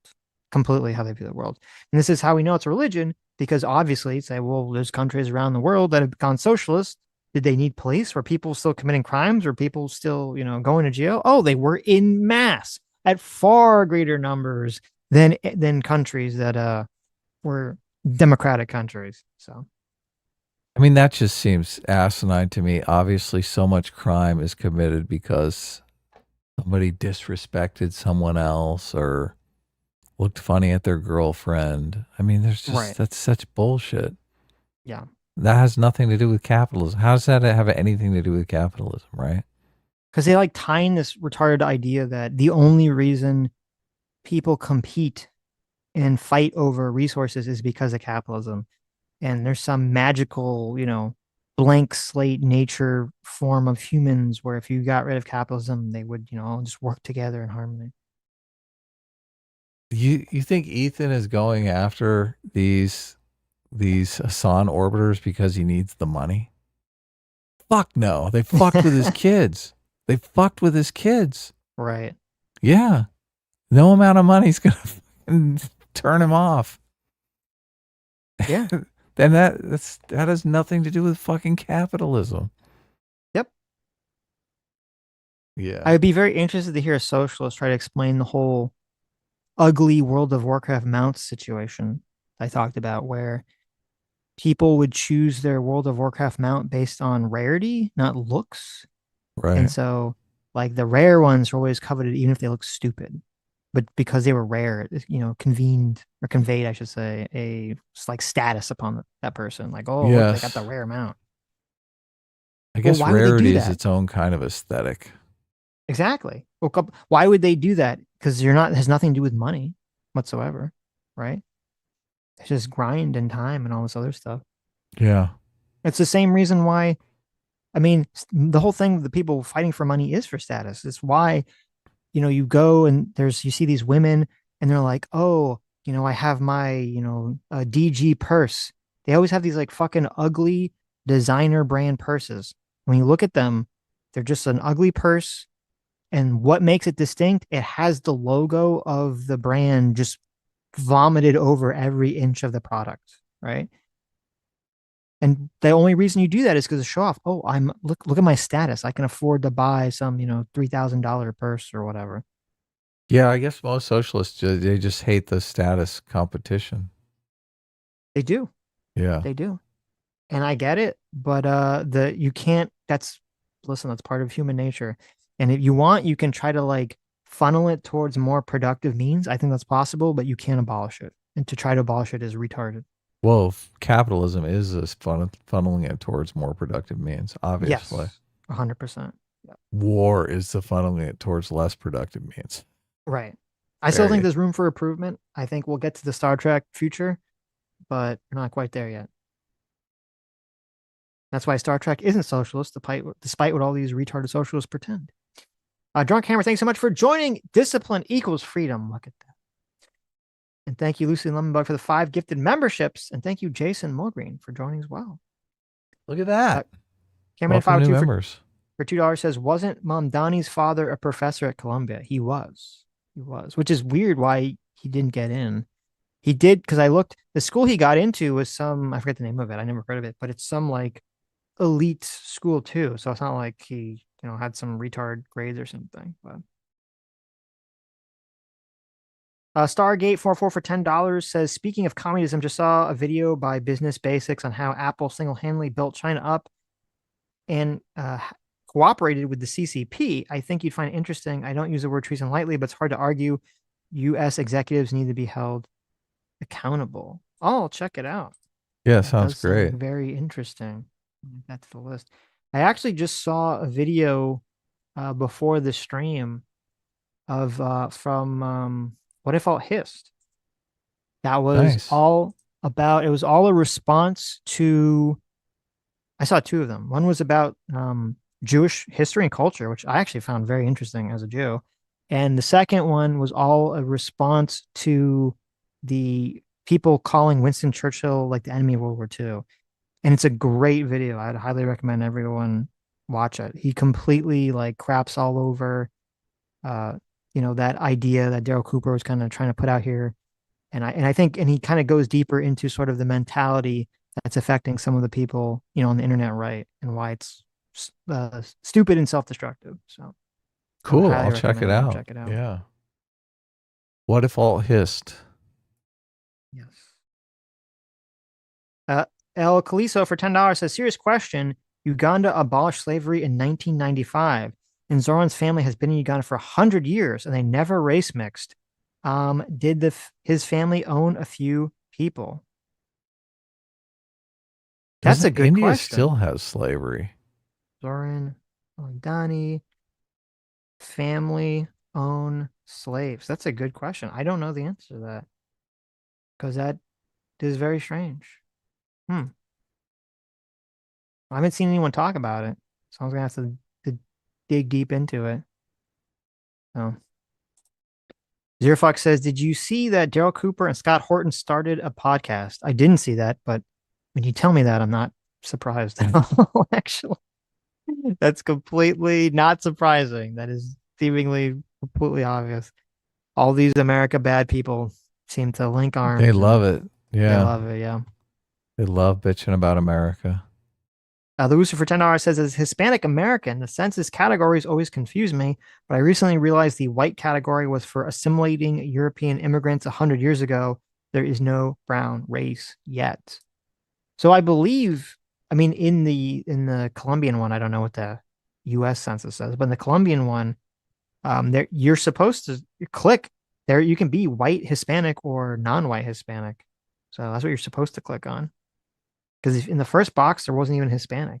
It was just like a skin color, and then there was like ethnicity after that, White kind of. Hispanic is from Spain, from Europe, Well, European no, Hispanic. well, no. I mean, you could be white Hispanic and be from Central South America. Depends like how much European blood, I guess, you have in you versus native blood. Right. So, Because that's where the Spanish conquered right, when we were in the age of colonialism. right. Mm-hmm. Now, I don't know from like census data. I don't know how important that information would be, but Ace for $5 says, guys, your ex DMS from Ace. What? Your ex DMS from Ace. Oh, your ex DMs. Okay, I don't know why you put D/M/S. Okay, your ex DMs from Ace from you show Zoran's defense of an Al Qaeda cleric and his dad's insane views and a funny meme made by Ace. Why are you referring to yourself in third person, Ace? Okay, let me see what you sent me. Yeah, Ace sent me a lot on the DMs. Okay, so uh, you sent me. He says Drew Pavlo. He uh he's been kind of going all hard on Zoran. He says, "Oh my God, Zoran's father attempted to justify Robert Mugabe's White Farm seizures and Idi Amin's mass expulsion of Indians as anti-colonial acts, even though he himself was a victim of this ethnic purge of Indians. Quote, Robert Mugabe has ruled not only by coercion, but by consent, and his land reform measures, however harsh, have won him considerable popularity." And then he also says in 1979, I began to realize that whatever they made of Amin's brutality, the Ugandan people experienced the Asian expulsion of 1972 and not the formal handover in 1962 as the dawn of true independence. The people of Zimbabwe are likely to remember 2003 as the end of the settler colonial era. Any assessment of contemporary Zimbabwe needs to begin with this sobering fact. Well, there you go. I'm not remotely surprised that he has a far left obnoxious dad. So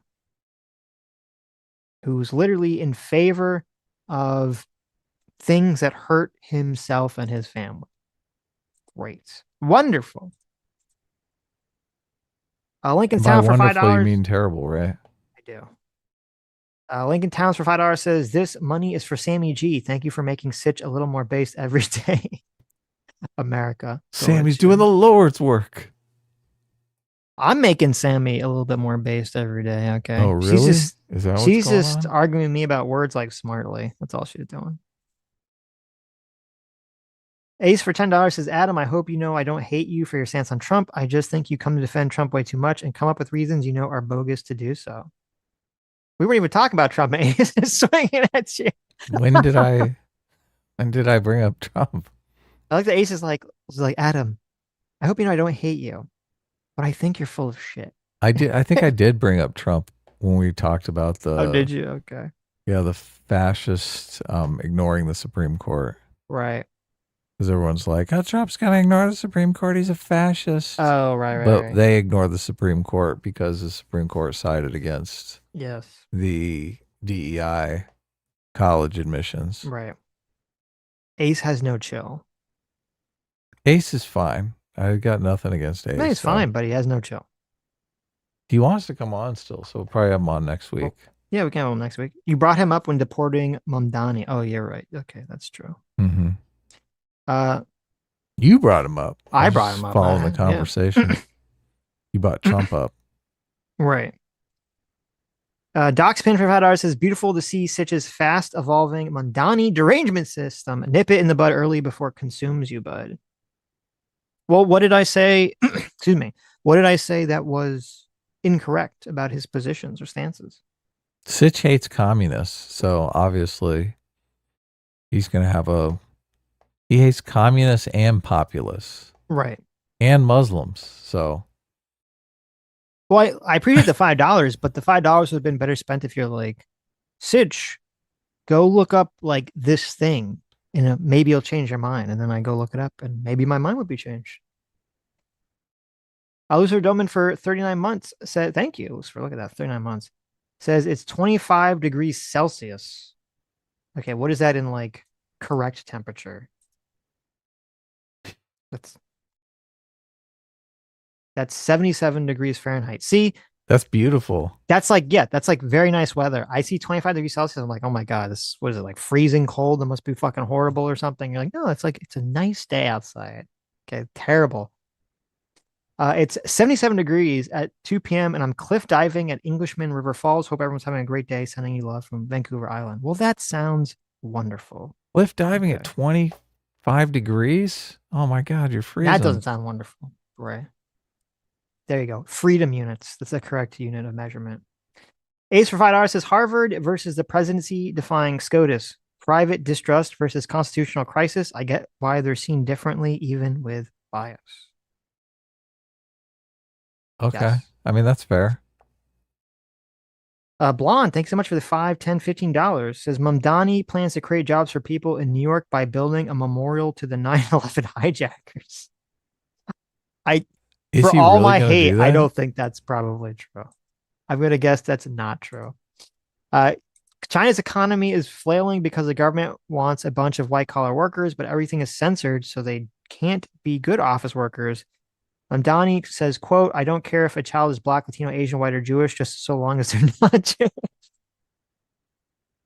There you go. Ouch. I did see because Drew Pavlov has been like really popping off against Mamdani. And I don't know how many of these claims are real or true or not. I haven't dug deep into them.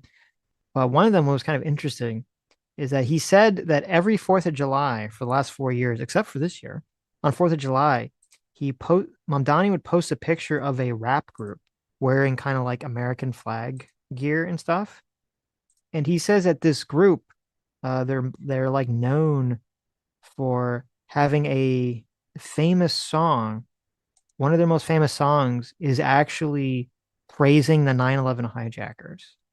And so Really? the and so the question is, okay, is Mamdani doing this as some kind of like dog whistle? Like why is he specifically always posting an image of these rappers specifically Mm-hmm. on July That is 4th? super suspicious. It's pretty weird. It's a little sus. So I don't Maybe know. he doesn't know that that's one of their songs. Seems Maybe he unlikely to likes me. their music. They have Okay. other songs that he enjoys. Ah, okay. I guess we'd have to ask him, right? Okay. I mean, he's so honest on his college applications. He would Right. definitely tell us exactly why he's posting Right. that particular rap band, right? Solidor for 2 hours says, who cares about this? Orc City is under attack. Yeah, I saw the Orc City memes. No, I don't like I get it, but I don't get it. Like I not was like, Orc oh, City. yeah. Through the wormhole for $5 says when Trump literally told the DOJ to drop corruption charges on Eric Adams, I think there's reason this won't register on a reasonable person's radar. Well, I mean, you could register. This is why it's interesting. People they do this thing like, well, compared, what about this? It's like, okay, I'm not saying Eric Adams is a good person. I don't think Eric Adams is a good person whatsoever. I do think he's been essentially corrupted because of this. I'm sure he was corrupt before, obviously. So does that mean that you just close your eyes and you stick your fingers in your ear and you say la la la la la? Well, Yes. because one guy sucks, I can't talk about how the other guy probably sucks too and has a bunch of terrible fucking ideas and is also a liar. As a member of the media, you have to pick a candidate and support them Okay, wholeheartedly, right.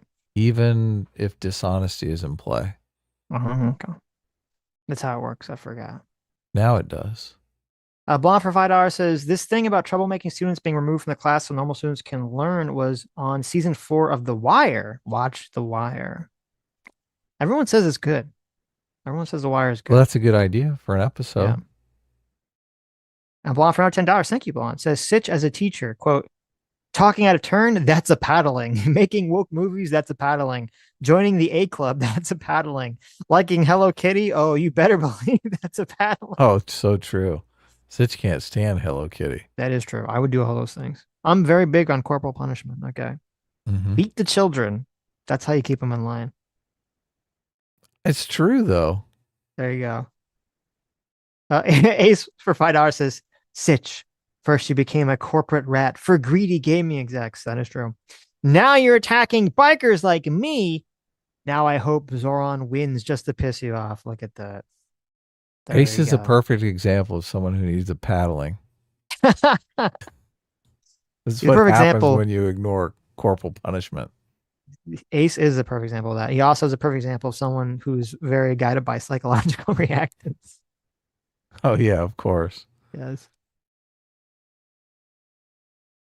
Metalworks 411.90 for $10 says, what is your guys' opinion on SKG? Do you think when you buy or spend money in a game, you should be able to play it no matter what? Should corporations have end of service plan for every online game? When you So spend money in the game, no, so there's this initiative that's about the idea that there's a lot of games that have planned obsolescence into them to some extent, where like there's like two kind of forms of it. Where one would be like if it's a multiplayer game, they have a bunch of servers, and then once the game stops becoming popular, they shut down servers and you can't play the game anymore. Right. yeah, that happened to my game. Yeah. Yeah. I mean, it happened. I remember like last year, I was like, oh, I want to start playing like Assassin's Creed 2 Brotherhood multiplayer again because I love that like way back in the day. And it's like, oh, the servers are going to go off in a month. I was like, oh, it sucks. But and so people have been talking about, there should be, yeah, stop killing games is what it's called. And there's this idea that there should be some kind of law put in place to essentially make it so that they have to do, I don't know the exact specifics of what's being advocated for, but there should have to be something done essentially to prevent that from going on, because it feels unfair to customers. Like you're buying a product, and for a lot of these services it's kind of bullshit. Like you're like, oh, I'm buying a video game, but you're not really. It's like, oh, you're renting the license, which is like nonsense. And so are people getting ripped off because they buy or they think they're buying a product and the product will be planned to not work in a year or 2 years or 3 years or something?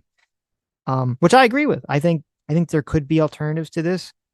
One of them, now I don't know enough about like programming to know how feasible this is, but I do know like with World of Warcraft, there's all sorts of, these are done illegally, but there's all sorts of like private servers that people manage and run themselves where they can play World of Warcraft on a private server.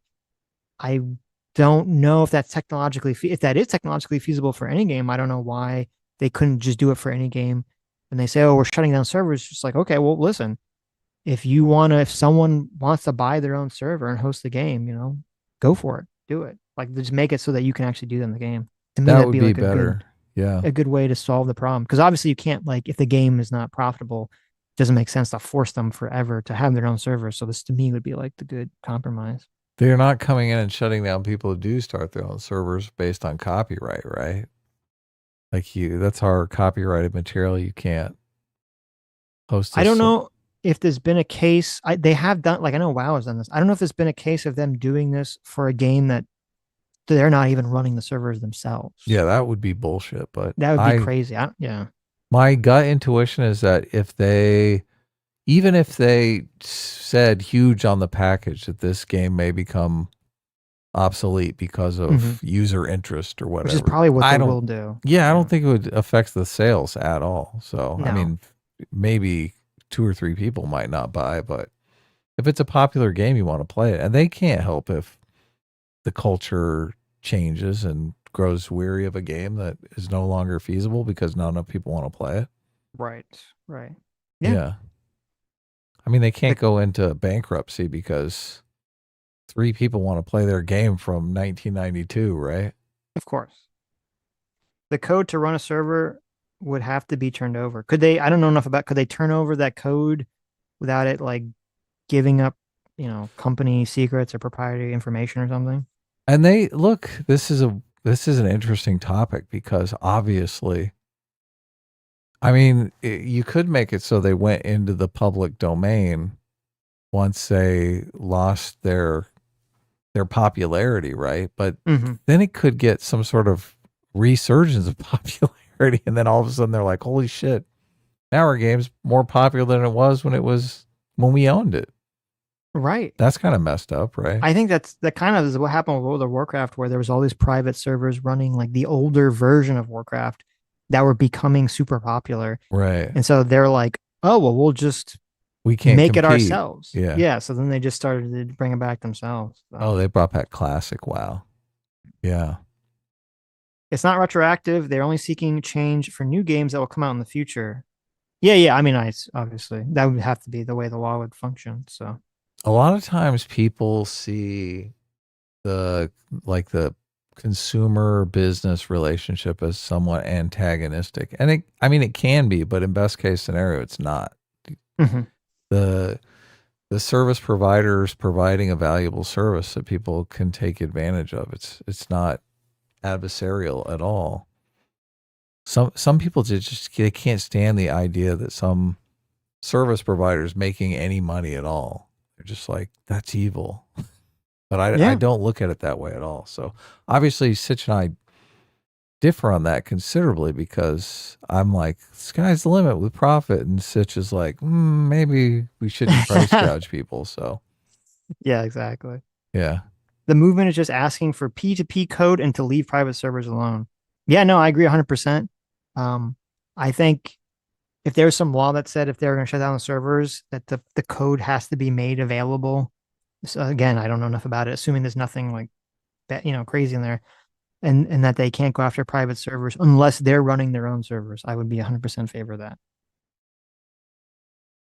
They should give some license to the people who are running the private servers. It's a limited license. So if there is some kind of resurgence, they can still come in and open up their own servers, right?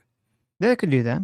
Yeah. I mean, and it really sucks too, because like some of these games, it's not just that you buy it like once. It's games that people have all these microtransactions. So I don't know, who knows? Maybe they dropped hundreds of dollars into some fucking game to buy a bunch of hats and outfits, and then it's like, oh, we're shutting the servers down because it's not popular anymore. It's like, oh god, can I get a refund? Like, Audible does something super shady that's kind of in the same category. When yes. they come out with a new edition of a book, often they'll pull the old edition out of your Audible account and you'll go, where's my old book? And they try to get you to buy the new edition.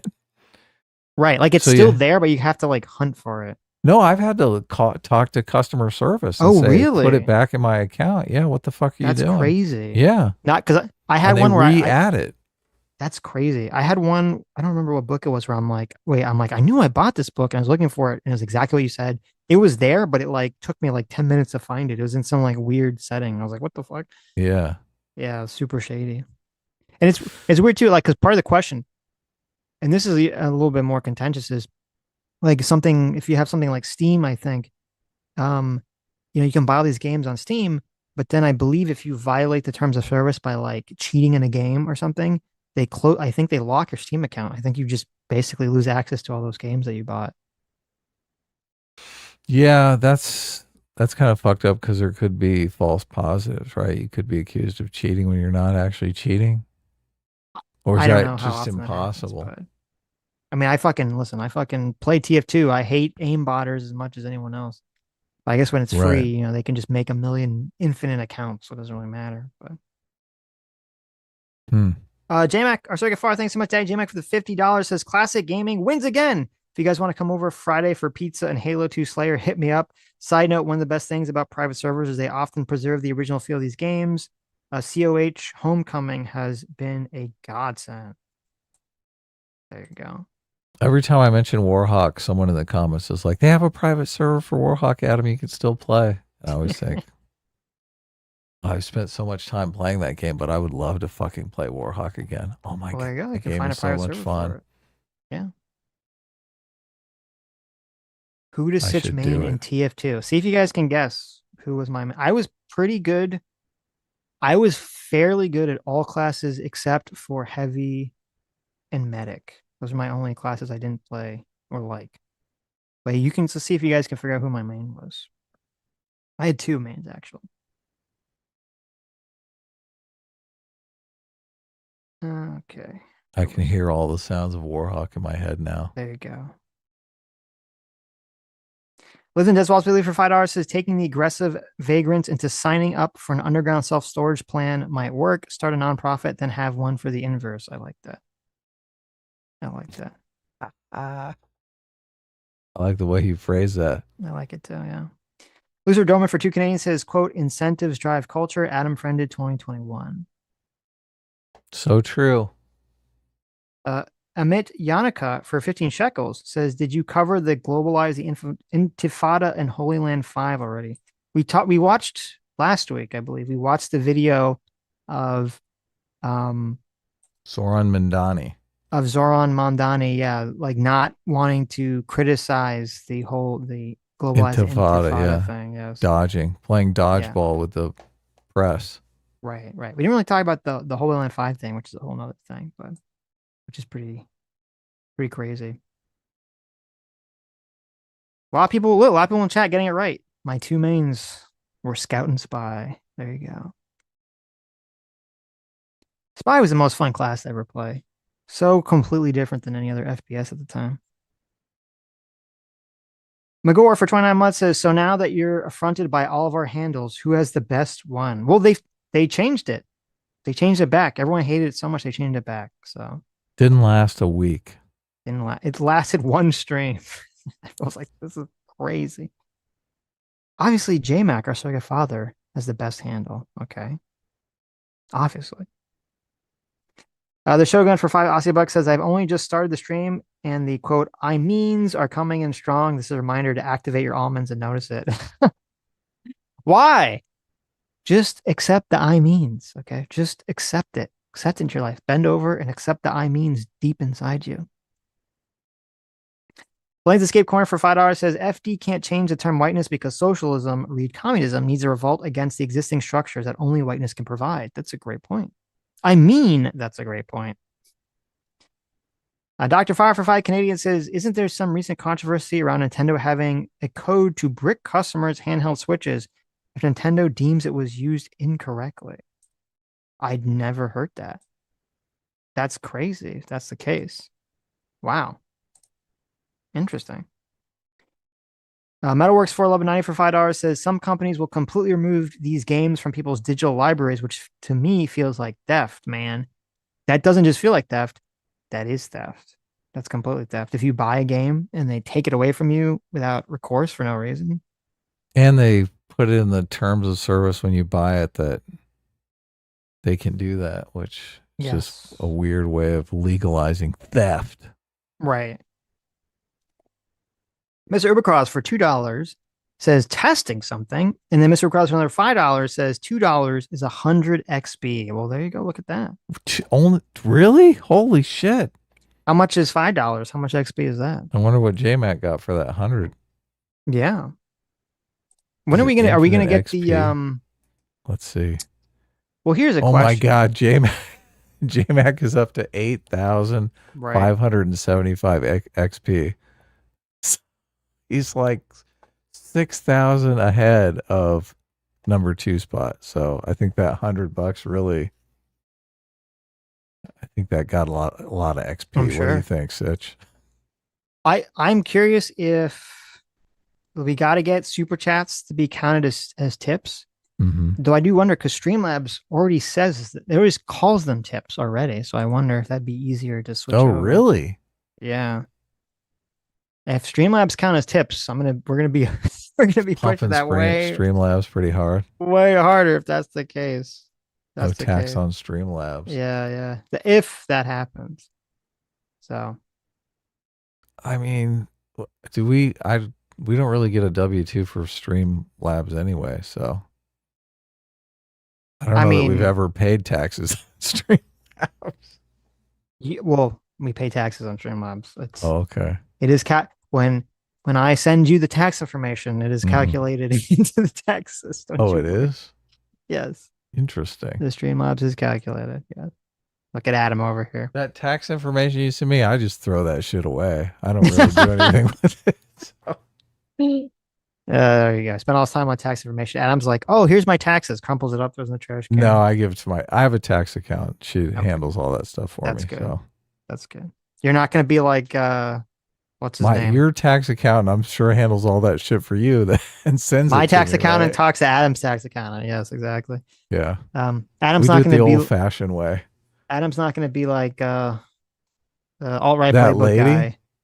And there was some OnlyFans model had never paid taxes. Did you see that clip that was going around? yeah, I Holy did see shit. that. Yeah. That was funny. It's Yeah. like, what? I have to pay taxes?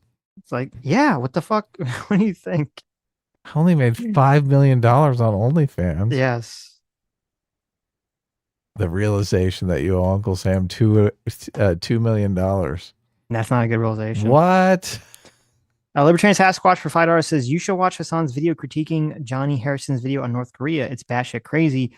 Dude is sweating or sweeting for North Korea, saying how base they are. Really? Is it this? I haven't seen it. I'll see if is this video? This video is almost 2 hours long. Is that the video? Maybe I'll check it out. Draw some time codes from it. We are going to watch Hassan in a second here. But Libertarian Sasquatch for I read that one. Mr. Ubercross for $10 says $5 is 250 XP. I think I'm seeing a pattern. And then Mr. Ubercross for another $20. Look at this. Look at our man here. He's experimenting for science. Mm-hmm. Good. Says we're getting the info. This is great. Says $10 is 500 XP. So 50 per dollar, 50 per buck. It makes sense. I'm like 20 minutes behind, so I have nothing meaningful to contribute. Love you guys. So there you go, 50 XP. So the per 100 dollar. was 5,000 then. Right. Is that so? That makes sense. Yeah, it's great. There you go. That's what we want. We want a super chat war in our chat. That's exactly what we want, right? Yes. That's the kind of war I can agree on. That's a war we can all get behind. Quackademic Agent is also simping for China. That doesn't surprise me whatsoever. Really? Wow.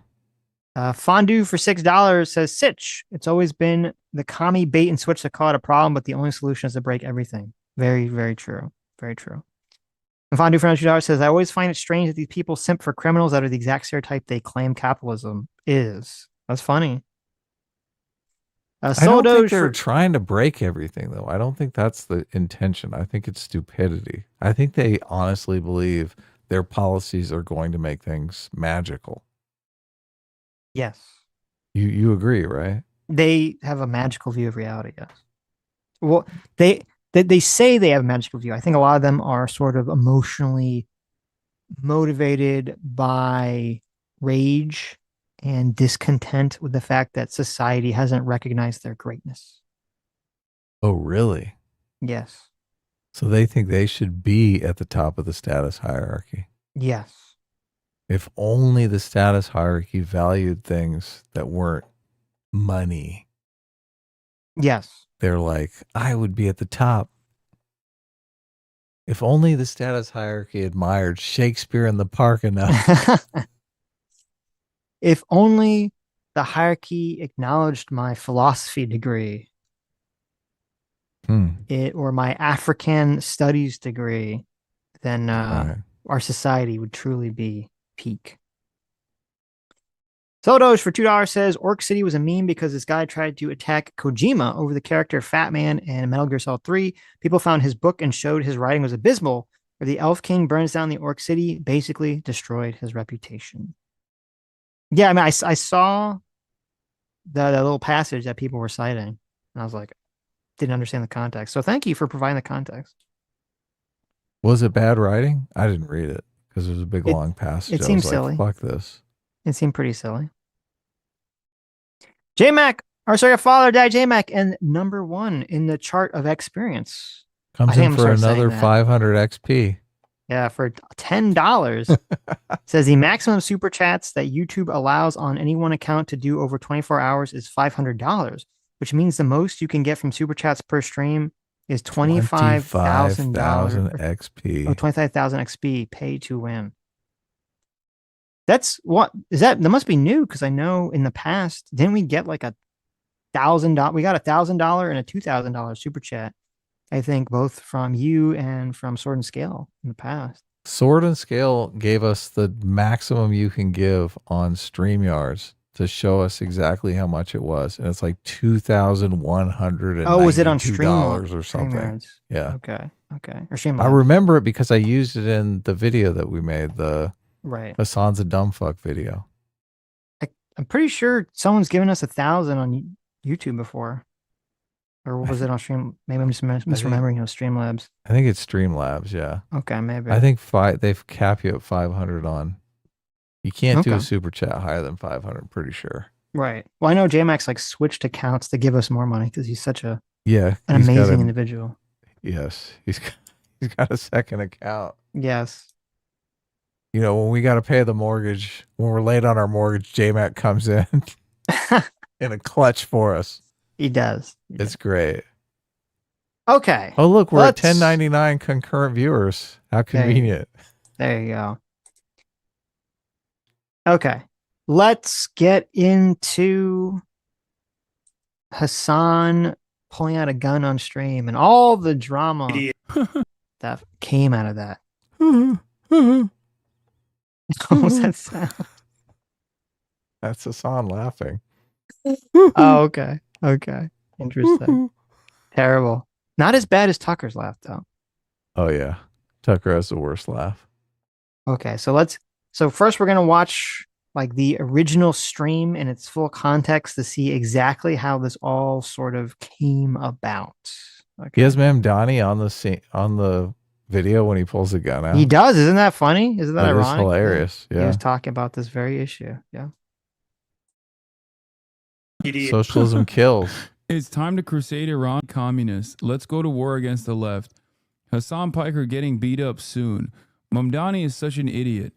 We will fight the left before they elect the communists. Every infidel shall be hung for treason. Hang Mamdani for treason. Hang Hassan for treason. Fuck yes. Yes.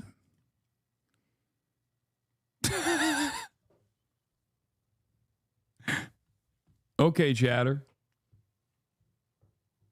Now, does anyone think this constitutes as like a real threat against Hassan? Like you're like, oh my God, this person who said I should be hung for treason. This is like a death threat. I'm worried this person's going to come hang me in real life.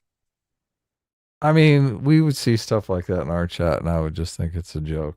So yeah, or just block the person or just ban them or something. I would not block them or ban them because look at you're just like whatever. Well, look, obviously I've mistaked a lot of friendly fire for being serious, but it's just like people are just fucking around. They like to get under our skin. That's true. Sometimes it works because we're in a heated situation. So we misinterpret what's going on here. So troll at your own peril. Yeah. It's funny when we do ban them, so good luck. Look, you can see making that a reality for me, but also I guess I gotta blow. I was gonna say actually you can just zoom in completely to his face. In on Hassan. Yeah, Hassan is you can see Hassan is triggered over this. Which I don't know why he would be. He'd be like, whatever, some random person. I mean, obviously you shouldn't say that shit to a streamer. I'm not gonna defend that person saying that stuff, but it's not like, to me, that wouldn't be such an insane thing. Like, oh my God, this is like going to totally send me in a tail dive. Hassan is in an existential crisis though right now. You got to understand. It kind of makes me wonder if Hassan has a huge gambling problem or like addicted to prostitutes or something. Oh, look at that. Like he's got to have millions of dollars saved or in investments, right? Oh, I guess he can't invest in the stock market, unfortunately, right? Because he's a commie. So what do you just do with your money then? That's a Just good question. let it What? inflate away. You can't buy real estate, right? Because obviously then he'd be a landlord. That'd be a huge problem. That's a He good can't question. buy Tesla, which I mean, I'm up fucking huge on Tesla. Jeez. What does Hassan invest his money into? That's another thing too. Like a lot of people will try to dodge taxes by keeping all of their money in cash, and I'm like, I mean, That's I think I've stupid. made more money in the stock market than this buddy of mine that keeps all his money in cash. I'm like, yeah, you're kind of losing a lot of money there Right. just by not wanting to pay your taxes. Yeah, but you only have to pay taxes whenever you sell. I mean, Yeah, obviously, and capital gains tax is only 15% if you hold the stock for a year. So, right. which is And you get pretty to take easy your to losses do. off. Yeah, So, that's right. Yeah, you get the write offs on the ones that you fuck up on, the ones that don't pay. Right? right. Yeah. Yeah. So, but back to Hassan. So Hassan has all of his money in his mattress, Hmm. I think, inflating away. I think, I think it's one of two scenarios. Number one, Hassan just owns a bunch of property in stock and would be completely mortified if his fans found out that he's a massive hypocrite. I mean, you'd be able to find that out pretty easily, though, and I think someone would sniff it out, right? Well, what if he does it through like his parents or something, or some intermediary? Yeah, he could have that. That's so bizarre because then his parents See, own this is him, why he basically. buys all that expensive clothes and expensive cars. That's his only means of investment. Is to buy a Oh bunch of like wow. high priced bullshit knickknacks that he thinks he could sell in the future. Yeah. Huh.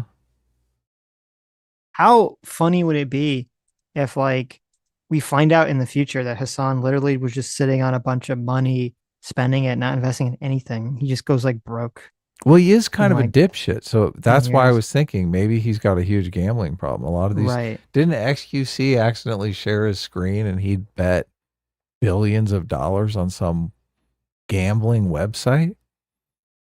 I don't know. That's That's fucking crazy. I don't think it was billions. What do you, I mean, that's he doesn't have billions.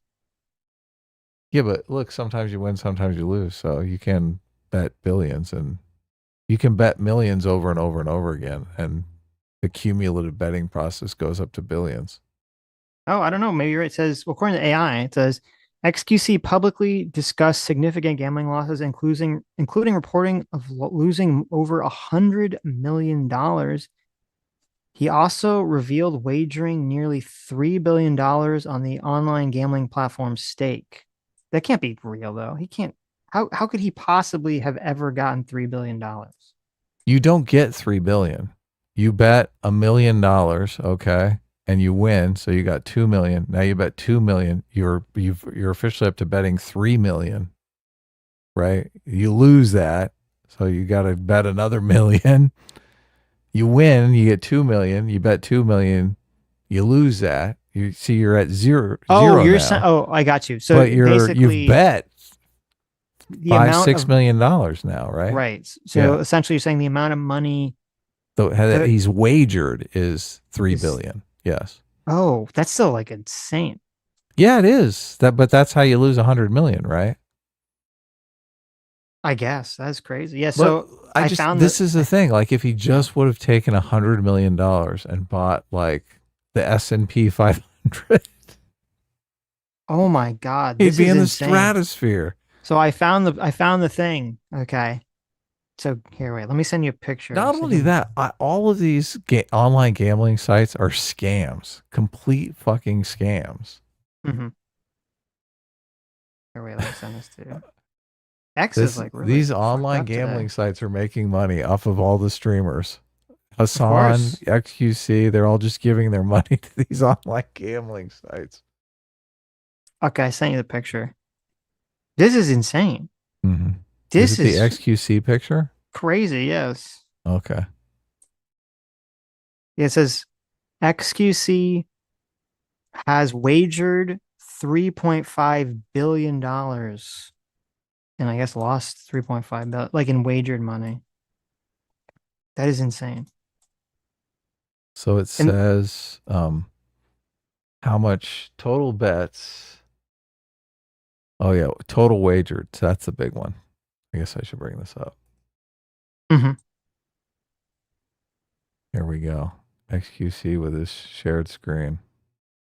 He's like, I'm a baller. I lost $3.5 billion. And I'm thinking, well, I mean, if you won 3.5 billion, I'd say that's kind of more of the baller position, right? Well, look at the crazy. Look at his win ratio is trash. He's Mhm. got 1 million. He's made 1,300,000 bets. Okay. Right. Of the 1.3 million bets he's made, he's lost 1.2 million of them. What the fuck kind of ratio is this? Oh But my God. this is just, well, obviously the site could be a complete scam. Yeah, what the fuck's he betting on? But if you're betting on high stakes, of course you're going to lose most of them, right? That's the whole idea behind betting. If Is you're that the point? To lose all this money? No, this is why I'm just saying investing is probably a better strategy. But obviously he's addicted to the high stakes, right? Mm-hmm. That is crazy. If you're betting against things that the odds are 10-1, obviously you're going to lose 9 times out of 10. So that means he has about an 11% win ratio. If you have an 11% win ratio on betting, I think you should stop betting. That's How really trash. in any gambling, you're not going to have a high win ratio. I mean, that's the whole point of gambling. That's the point? What do you mean by that? Well, I know the point is Gambling is high stakes. right. Okay. Listen, if people want to keep donating money to XQC knowing he's gonna just throw it away into a pit to some fucking online website, then you go do you. All right. You feel good about that. Gambling is high risk, high reward. But the thing that makes it the high risk is that you have such low odds of winning. Right. I understand. Yeah. I understand. So Mm-hmm. evidently this was an accidental share. That's what I saw. I would Maybe imagine who would want to show that. this is not a flex, right? Right. So imagine Hassan. If Hassan is like losing crap tons of money, which I mean, Hassan is not very bright. I don't see Hassan being. I don't know his gambling habits, so. I mean, I like to play craps. I like to play blackjack occasionally, but I'm not a huge gambler. I haven't gambled at all in years and years and years. So aside from stock market, which that's investing. That's not gambling, despite what Sitch believes. It's a form of gambling, but obviously it's a lot safer than whatever the fuck XQC is doing. If the stock market is gambling, then driving a vehicle is gambling. Okay. I guess it could be depending. You're taking risk and reward into consideration, right? You're like, I could get in a car accident and my life could end today, but I really need groceries. So the pros outweigh the cons. I mean, usually when you think of gambling, you're doing some kind of, it's a game of chance for money. And I guess your argument would be like, well, the stock market's not like it's just not a game of chance. Right. Yeah. I mean, it kind of is, but it's also not. Whatever. I get it. It's a definition argument. Right. Anyway. I don't think you should call it gambling because you're putting it on the same playing field as what XQC is doing. And if you're saying someone could invest in the stock market or they could just gamble on this Flexi Gambia website, well, I think maybe they will be better served if they put their money to work in the stock market than gambling on some shady website. So XQC told Logan Paul last year that he lost over $100 million in gambling. Mm-hmm. Wow. Okay. I mean, I get maybe his taxes are low. There's that, right? loses all his money. You can write off gambling losses. You can. You totally can. Did that thing ever pass? There was some weird thing in the big beautiful bill about like you could only write off 90% of your gambling losses. Did that ever get changed? Oh, I didn't know that. Because people were saying it was like a poison pill inserted into the bill. So for XQC's sake, you better hope that Trump got rid of that.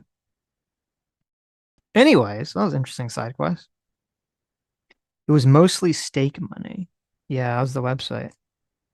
What was do we know what does that mean? Stake is a free-to-play social casino.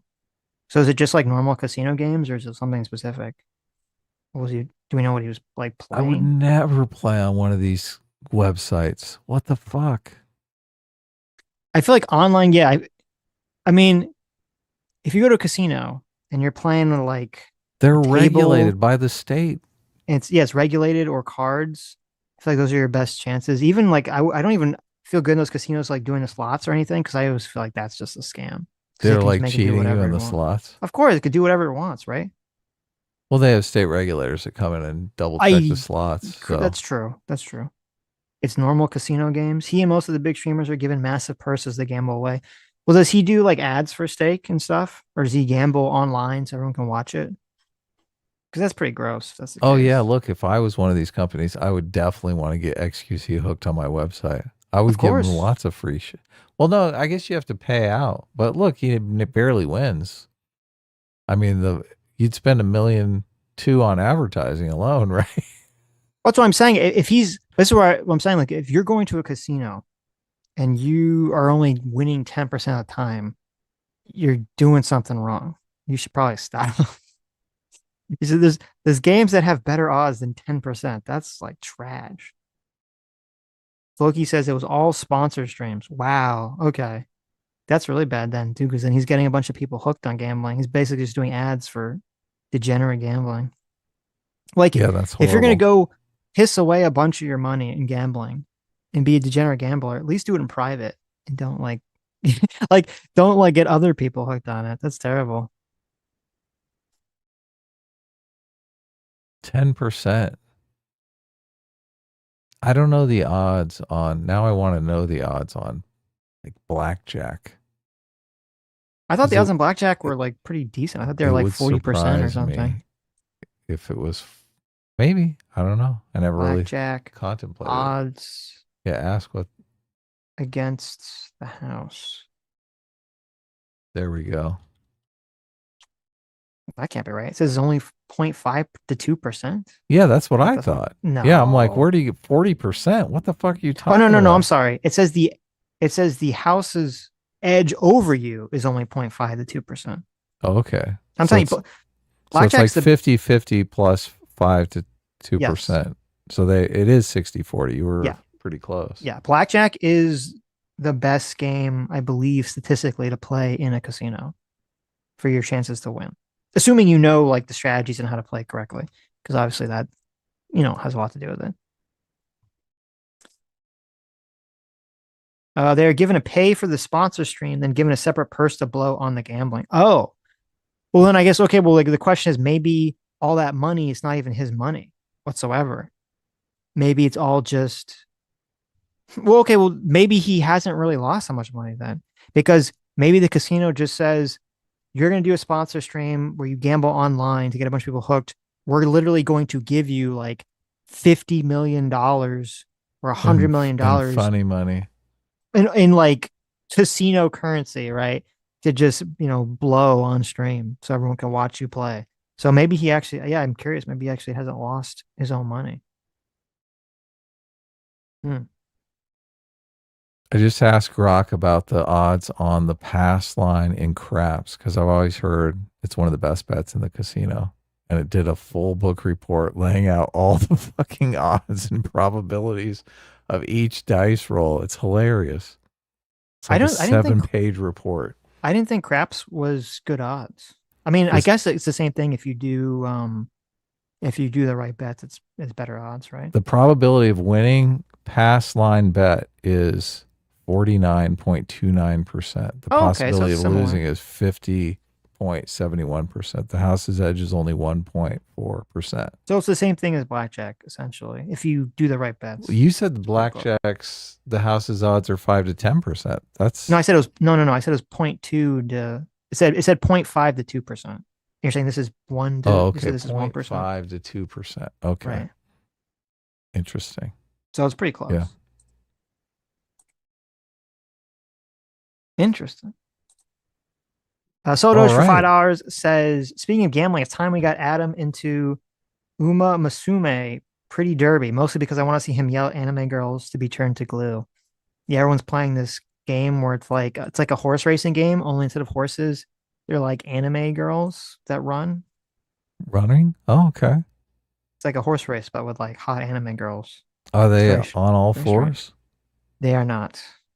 Oh. I know that's important to you. Well, I wondered how they run like horses if they're not on all fours.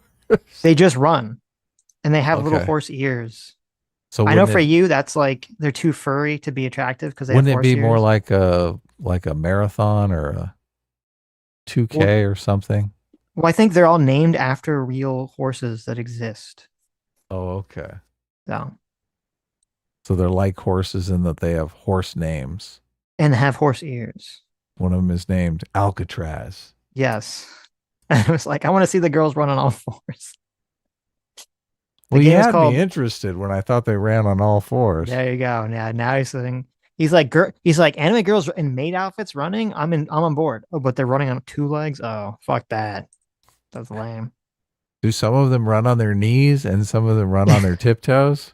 Terrible. It'd be interesting to see the different styles of all 4 running. We could check it out. That would be kind of funny, maybe. I've never played it, but lives and does walls for $5 says seconding solo doge on the Uma Musume Pretty Derby thing. There you go. We got 2. Vanessa do for it. 19 months of Discipline Equals Freedom. Thank you. Says XQC was paid by Stake to stream on Kick and gamble online or to get his audience addicted to gambling. He made more money than he actually lost. Well, that's even worse. That's even more immoral and degenerate. Yes. Libertarian Sasquatch for $2 says, I made $10,000 off of $100 in last year's sports betting. It's fun. Well, there you go. Look at that. That's how you get addicted right there. That is, yes. Mr. Bacross for $10 says, if you 15x your wins, you can win 11% of the time and be profitable. I played poker to make a living for all 3 years of law school. You can be a profitable gambler, but it takes discipline. Look at this. Wow, all look the at that. professional gamblers come into play. Yeah, but I don't know anything about that. How difficult is it to make that 15x wins on your 11% of the time? That seems like it'd be rough. I mean, there's kind of a system depending upon what you're playing, right? Right. Well, for poker. Mike Osborne for 26 months. Thanks so much. Says, I didn't get a chance to say on the day, but I want to wish you a happy British Thanksgiving for the 4. Thank you, Mike. Sweet. Thank you. Yeah, hope you guys all had a great 4th of July, baby. Mine was spectacular. I saw lots of amazingly illegal fireworks. Ooh, that's always fun. Yeah. California, you can't do shit, obviously. Oh, really? Florida, Yeah. you can do whatever the fuck you want, almost. But in Los Angeles, there's always like some house that burns down because they have all these illegal fireworks. So a lot of illegal fireworks make their way into Los Angeles via Mexico. Mm-hmm. And yeah, I went to a friend's house and they had like $10,000 worth of illegal fireworks. So Oh my God, that's a crazy amount of illegal it was fireworks. quite the display. $10,000 worth. Yes, they were like theme park, Disneyland style fireworks going off right over my head. It was crazy.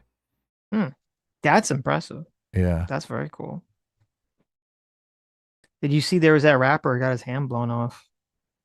Well, that's not good. 4 extra. He like blew up his like fingers. Some kind of fireworks accident. His rapper name is 4 Extra. Isn't that ironic? It's so ironic, right? That's the simulation. Now it's 4 fewer, right? Yeah, exactly. He's just gonna change his name. See, that would be pretty funny if he changed his name from 4 extra to 4 fewer. That'd be pretty funny. I'd have to give him credit for that. No, it says he reportedly lost 2 fingers. So Oh, okay. So it's 2 fewer. yeah, 2 fewer, 2 extra. or 2 extra. Oh my God, he was temporarily blind too, but says he's got his vision back, so that's good. Yeah. That's crazy. I don't know what he did. All I know is I just saw the picture missing his fucking fingers and shit. It was crazy. Don't people be crazy with this stuff, okay? They were lighting off the fireworks in the middle of the road, and there were cars parked on the side of the road. And I was thinking the whole time, man, I would move my car. Who parks their car right next to where they're shooting off these fireworks? And sure enough, one didn't shoot up and went off in the middle of the street. Yep. You know, And people immediately started moving those cars out of there. They were like, fuck this. it was funny because like when I was a kid, my friend he had like the big fireworks that are supposed to like go up in the air and blow up. But we didn't know like it came with a tube and we're like, what is this tube for? Like we didn't know what this tube is for. What?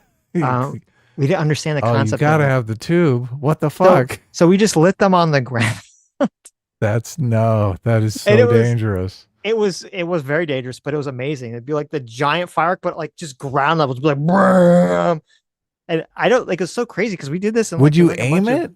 No, we just run away. How do you aim the thing? Oh no! So I mean, it's kind of aims randomly. Then if you don't have the tube. No, so what if you like the ones that we had before we put them in the tube? They had this like long, curling wick, so it would just spin in place essentially, and then explode on the ground. Oh, okay. It wouldn't go anywhere. It would just kind of explode on the ground. Oh, interesting. No, it wouldn't shoot up. It would just explode on the ground. And we're like, this is so crazy. And then we had one left, and we're like, oh, let's put it in the tube and blow the tube up. That'll be fun. So we do it, and then it boom shoots up in the air properly. It explodes, and we both look at each other. We're like, "That's what the tube was for." Oh my God!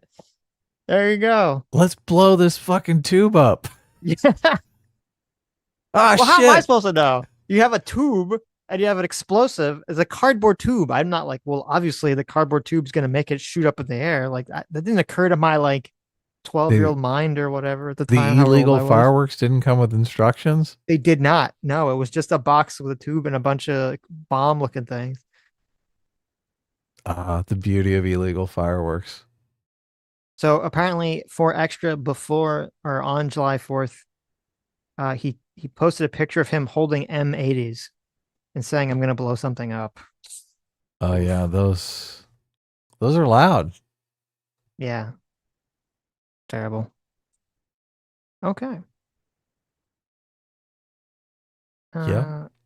Great fun. Soto's for George says Adam is definitely a gold ship kind of guy. I guess that's one of the horses. What does that mean? I don't know. I did notice because my friend lives kind of far away. When I was driving back, I was driving down the freeway and there was illegal fireworks all over Los Angeles. I mean, it looked like you're driving through Disneyland at midnight. You know, when they do the firework display. Right. So yeah, I know where I was. Kind of cool. It was pretty cool. And I was in the city and you could see in like all directions there are fireworks. So yeah, it's pretty cool. What is the legality of fireworks in Florida? I mean, they're like a low. I think you can just do whatever the fuck interventionist state, right? Yeah, I'm not sure. California, they're like, you get fucking sparklers. That's it. Back in the day, it used to be. I didn't think you could have any that explode like in the air. Mm-hmm. But I think they've since laxed on those things. Oh, that's good. Yeah, the projectiles are the most fun. Yeah, the other ones suck. You get Roman candles and you shoot them at your friends. You do the apple on the head thing. Yeah, I don't know if you should do the apple on the head. Okay. You put a thing of fireworks on your head. You put a Piccolo Pete on your head and you're like, probably shouldn't shoot fireworks at each other's head. That's not a good idea. Let me light the Piccolo Pete off of your head. No. Don't listen to Adam, kids. Okay. Listen, Deswalt specifically for Jerry says no fireworks are illegal on conquered land. There you go. Exactly. By conquering the natives, we earned a right to explode things without caution. Libertarian Sasquatch for $5 says a lot of streamers get deals where they get bonus bets up to the amount their views in the promo code. So some deposit 100. XQC gets 100. Oh wow, that's crazy. God, I could never do something like that. That feels very immoral. Trick all of your kid followers into being gamblers, degenerate gamblers. That's not good.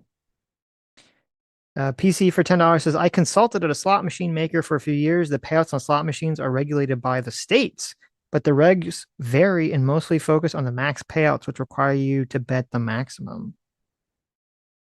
Oh, really? Interesting. So they're only required to pay out if you're betting the maximum. So the penny ante people that come through, they get screwed. They're getting screwed, yeah. More Pobaxi Matthew for- effect, right? Right. Listen, to me, slot machines are like the biggest fucking waste of anything. When I was in a casino, I'd be like, that's just a trap. Get away from the slots. Pobaxi for €5 says Gold Ship the horse supposedly had a bit of an attitude during their racing career and has his own English Wikipedia page if you want a tangent. Well, maybe we'll check it out after we play this game. Yeah, let's get back to the video.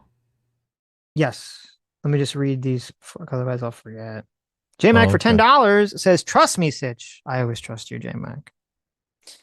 Oversea Laws for $5 says, the Hassan gun was discovered to be airsoft, apparently. Still threatening people like that is an awful behavior. Very true. Yeah, we talked about that in the beginning. But yes. How dare you threaten people with a fake gun? So dishonest. Threaten people. Use a real gun. Yeah, it's funny. We were talking about XQC. Our stream, like URL, the last two letters are XC. Oh, okay. It's a sign. I don't know what this is a sign for, but it's a sign. Got something. Messy Tenant for $5 says it's crazy that Hassan has a weapon of war, but I guess being a terrorist is not a disqualifying factor on the paperwork. The DHS should look into it. Well, he doesn't have it. He's a fake weapon of war because he's a poser. He's a total poser, like everything else he did. Anyway, so let's get back to it. So we just had the guy, Hassan just read the guy who said that he should be hung or hanged, excuse me, that he should have been for treason. Right. So, yes. So now we'll see Hassan's reaction. A reality for New Yorkers at large. And ultimately, in President Trump's rhetoric is an attempt to focus on who I am, where I'm from, what I look like, how I sound, as opposed to what I'm actually fighting for. Because to do so would be to display the stark contrast in our sincerity and actually delivering for the very working people who've been left behind by our politics, compared with what President Trump has been able to do. You know, over the same period of time that I've been running has been the moment where President Trump ran a presidential campaign premised on making life easier for working class Americans, on making cost of living that much lower, on actually having cheaper groceries. And he's been unable and uninterested to deliver on any of that, instead focusing on cruelty in the manner that we've just... Everything about that is so fucking soy. Like the way he holds it. Oh, it gets worse. It gets worse. Half-hearted threat. Yeah. I mean, he was comparing himself to Charlie, who I got in a little internet tussle with Sneeko. I don't know if you remember. I do remember, yes. And Charlie just, I mean, he fully committed to the fucking bit. Hassan can't even fully commit to his bullshit here. Well, and I was going to bring it up at some point, but yeah, Hassan tries to deflect to defend himself by comparing it, what happened with Charlie. But what happened with Charlie was completely different. Yes, of course. Sneeko shot first. Obviously, he was responding to Sneeko. Yeah. But he was responding with, "Look, I'll fuck you up, bitch," and I'm not fucking around. Right. I mean, you felt he meant it. He wasn't. There was no idle threats there. Well, he did it in a funnier way. Oh, of course he did. Yeah. Yes. Obviously far more knowledgeable about the firearms than Sneeko. How dancing around. Cringe is it now that we know it's an airsoft gun? Okay, let me go back a second. Well, no, I want to just 1 second while we go back. Just you already. Oh, sorry. I want you to hear the sigh when he sits down because it's so. He's like. It's just so feminine. The way he sits down with his little sigh after he's like, "Yes, I had to do that threat." Would be to display stark contrast. You're all over the place here. You're all over the place. I just want the sigh after he gets a drink. So okay. Are we doing yours or mine? What do we do? Well, mine was before, so we could have done them both. Okay, go ahead. Do it up. in Look our at how, like, sincerity and actually delivering for the very working people. He's like, oh, I'm so tough, everybody. Look. For the very working people. Oh, here's my piece. Look, Oh, my look. airsoft functions just like a regular weapon, just like a real weapon. Look, I'm pulling it back. Click and Very place. working people who've been left Don't behind mess by with our me, politics, bros. Look, compared with what we're able to do. Over the same period of time that I've been running has been the moment where President Trump ran a presidential. Look, and then he goes back. Right now, he's thinking, should I have done that? Was that a mistake? He's like, holy shit, what was I doing? Campaign premised on making life easier. He's like, I'll just play it off. I'll make it look like I wanted to get a soda the whole time, and I just thought, oh, my gun is in the wrong place.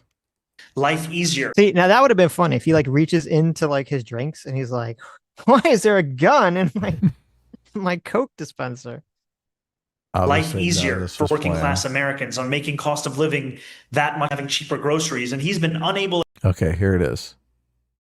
Here's the sit down feminine grunt. He's been unable and uninterested to deliver on it. What do you think of that? What was that? What happened there? Listen, obviously Hassan's been on his period. That's why he did this. He's got cramps. Okay. On making life easier for working class Americans, on making that much lower, on actually having cheaper groceries, and he's been unable and uninterested to deliver on any of it. What was that? What was that little verbal tick all about? Listen, he's had a long day of standing out of his chair and getting his airsoft gun and a soda. All right. He's tired. To me, that reeks of regret.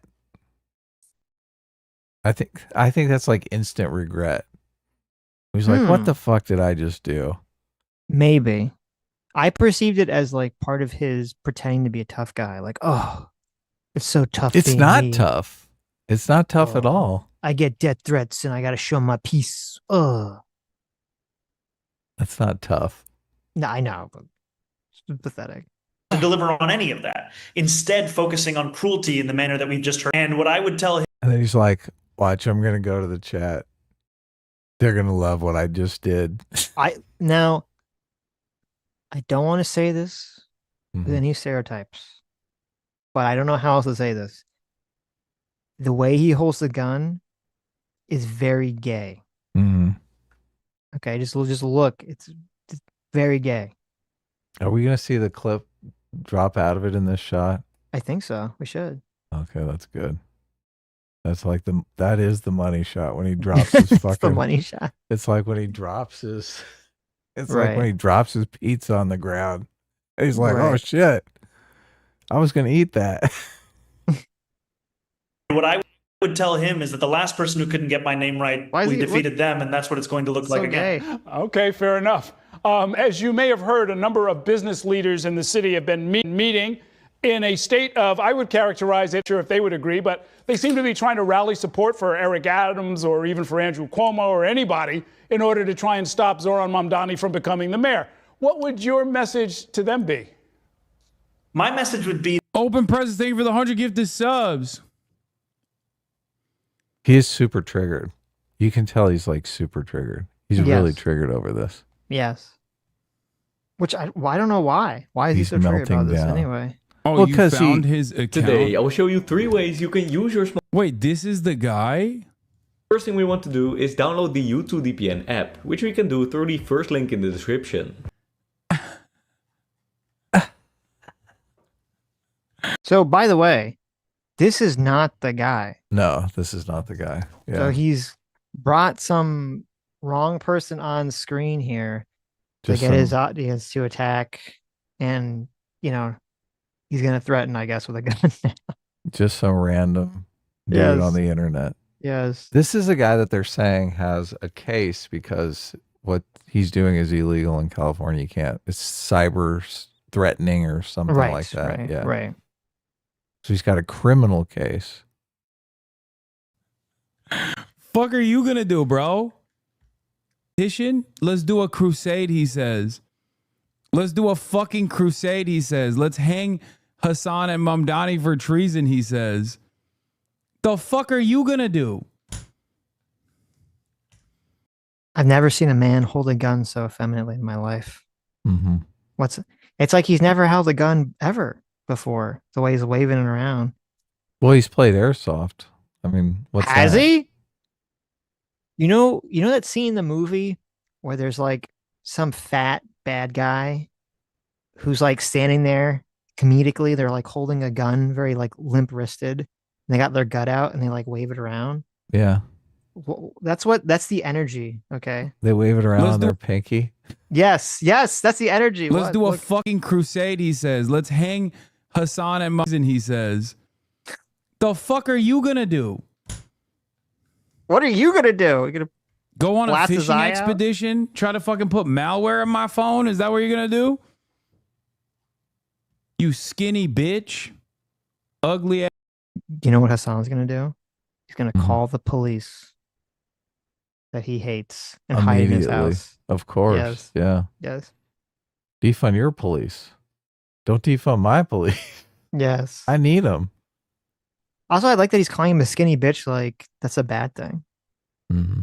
It's like you're so skinny, and you have so much hair on your head. You piece of shit. God, it's like, well, is that a bad thing? I mean, I don't know. You're He so looks fine. articulate. I know. It's like, okay, in the world of fat people, you know, seems like a good thing. He doesn't look like, malnourished or anything. I can't believe he instantly believes that this is a guy that was threatening him in chat. Yeah, some random person in his chat's like, this is the guy. He just clicks it and starts going off with him. Like, why would you do that? You talk about maybe do a little fact checking or it just Right. Ugly ass. Oh. That's not him, it's this. Oh, it's even worse. Oh my God. Does he even show his face in it? Now notice, so now he knows that wasn't the guy. Mm-hmm. He just wrongly attacked some other guy. Yeah. Doesn't even like apologize or anything. He just like, whatever, just moves on instantly. Doesn't even address it. Doesn't bring it up whatsoever. Show his face in it? Ping for U.S. server. That other guy's in the witness. Oh no, it's even worse. It's even worse.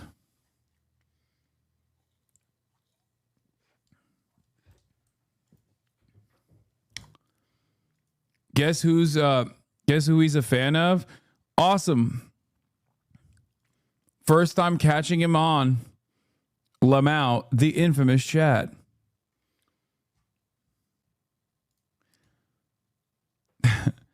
No U.S. server, so. But the ping hasn't really affected my gameplay at all up until this point. There has been minor. Bro, it's kind of funny. It's kind of funny how this fucking dude, who is advocating to. There it is. The way I watch. It's so loud too when it drops out. I know. So But it doesn't sound like a real gun at all. No. Well, you can see someone took a freeze frame of when he's pointing it at the camera, Mm-hmm. and you can see the silver like little, the little thing the bead shoots out of in the barrel of the gun. Mm-hmm. Like airsoft guns have that like little extra thing in the barrel. Yeah. Yeah. But just if you're watching, keep your eye on Hassan and the gun in the bottom corner. He's gonna try to pick it up and the clip just flies out because he's obviously never touched it before. It's kind of funny. This fucking dude who is advocating to hang me for treason is mad at me, okay? Is mad at me and doesn't realize that. What is he? How he's pointing at his dick? He's flustered because he realizes that little slip up just looks completely lame. Yes. What an idiot he looks like. So he's like, oh my God, I look like an idiot. He's shell shocked by what a fucking moron he looks like. Yeah, correct. He's like the way he's like tapping it on the desk the way you would tap like a pencil or a pen or something. Yeah. So Yes. He has all kinds of nervous energy in this. Yes. This was a big mistake. Trump is going to cook his family, okay? Trump is going to destroy this motherfucker's family. Like your grandparents and all of the people that you love and cherish are going to get fucked over with this new Trump tax cut. You like how we've gone from I'm going to shoot you to I'm just trying to tell you that this is not in your self-interest to support the Trump policy. Well, his brain completely hiccuped as soon as he dropped the clip out. Right. Once the clip dropped out and he was like, oh shit. He's like, oh my God, that looks so fucking soy. Chat is going to be all over me. What do I do? What do I do? He's in panic mode, full on panic mode. So he's just basically grabbing onto whatever is familiar to him. And obviously it's Trump is going to destroy your family. That's the only thing he can say, he can utter without thinking at all. Mm-hmm. I don't think anyone in this chat even noticed that. Or they did. I don't know if they said anything. Well, he noticed, obviously. He noticed immediately. Yeah. And he's like, oh, shit. Right. I'm supposed to be threatening. I'm supposed to be menacing.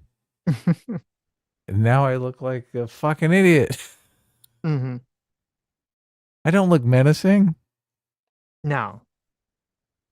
Yeah. I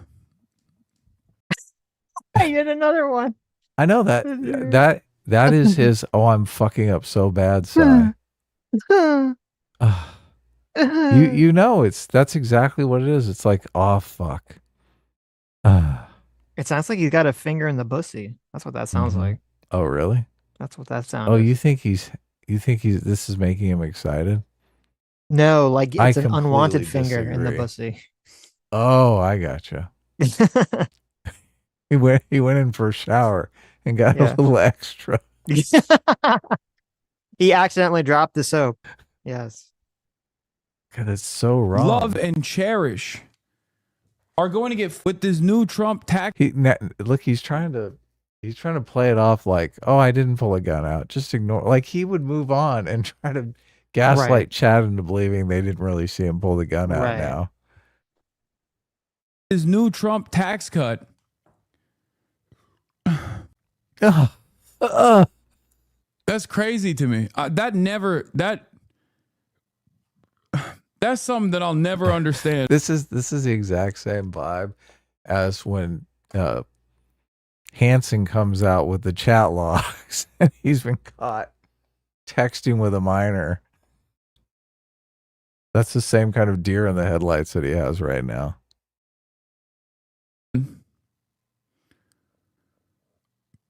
That was supposed to hurt Get 2020 when we dragged y'all Uhuru. Lol, I'm actually in Singapore, buddy. Crusade. They've already jumped on that and are working to get it fixed as we speak. He said Uhuru. He already got site-wided? Oh, yeah. They already got fucking clapped. Of course they did. They fucking told a Twitch streamer that they're going to be hanged.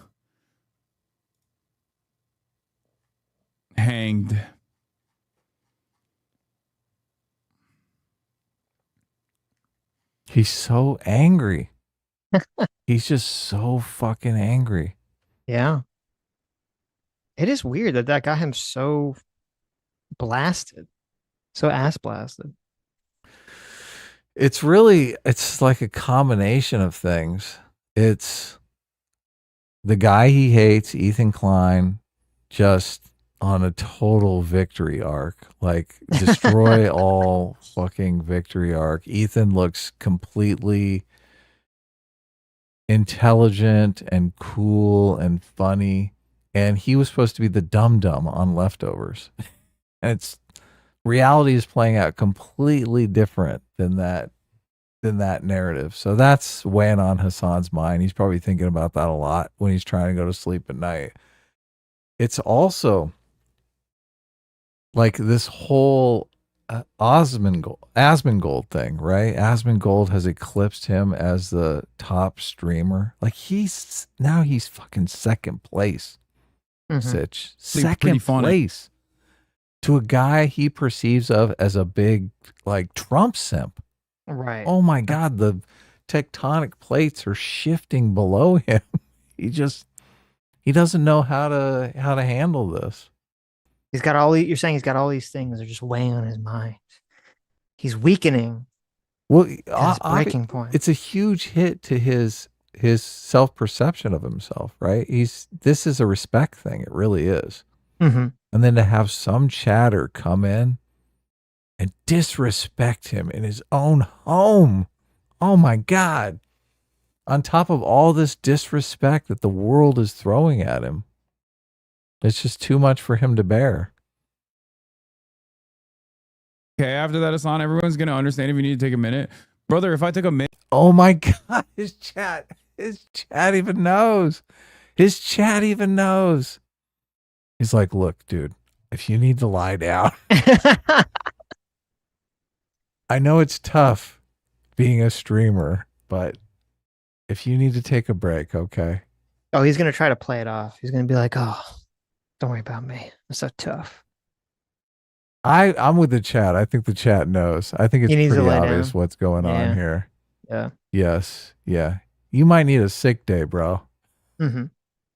If I took a minute for every death threat I received over the course of this broadcast, I wouldn't be able to fucking stream. What are you talking about? Thank you for your concern and your consideration. But death threats objectively are a normal part of what I have to deal with regular frequency.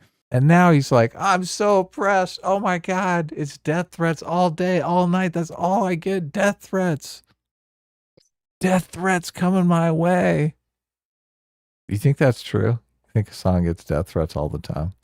I mean, if he's classifying someone saying, some random person in his chat saying that you should be hanged as a death threat, then yeah. Well, first of all, they said you should be hanged for treason. Right. So if he actually committed treason, he should be hanged. Yeah, but that's like saying if someone posts like KYS, like, oh, that's a death threat. It's like, is it? I wouldn't classify that as a death threat. Kill yourself. Yeah. Yeah. Yeah, obviously, I think, a lot of people play up the just jocular internet behavior as death threats, right? Mm-hmm. I think Ethan Klein is in a better place to make those allegations since people are calling CPS on him and cops are showing up at his front door, right? Right.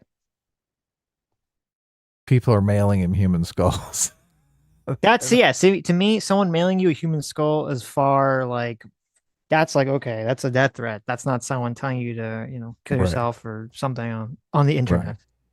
Saying you should be hanged for treason. Right. Yeah. Regular frequency. It's actually pretty funny in my opinion. The thing that, like, in my experience, it's at least sometimes it's like creative. Usually it's not. He's completely incoherent now. I know.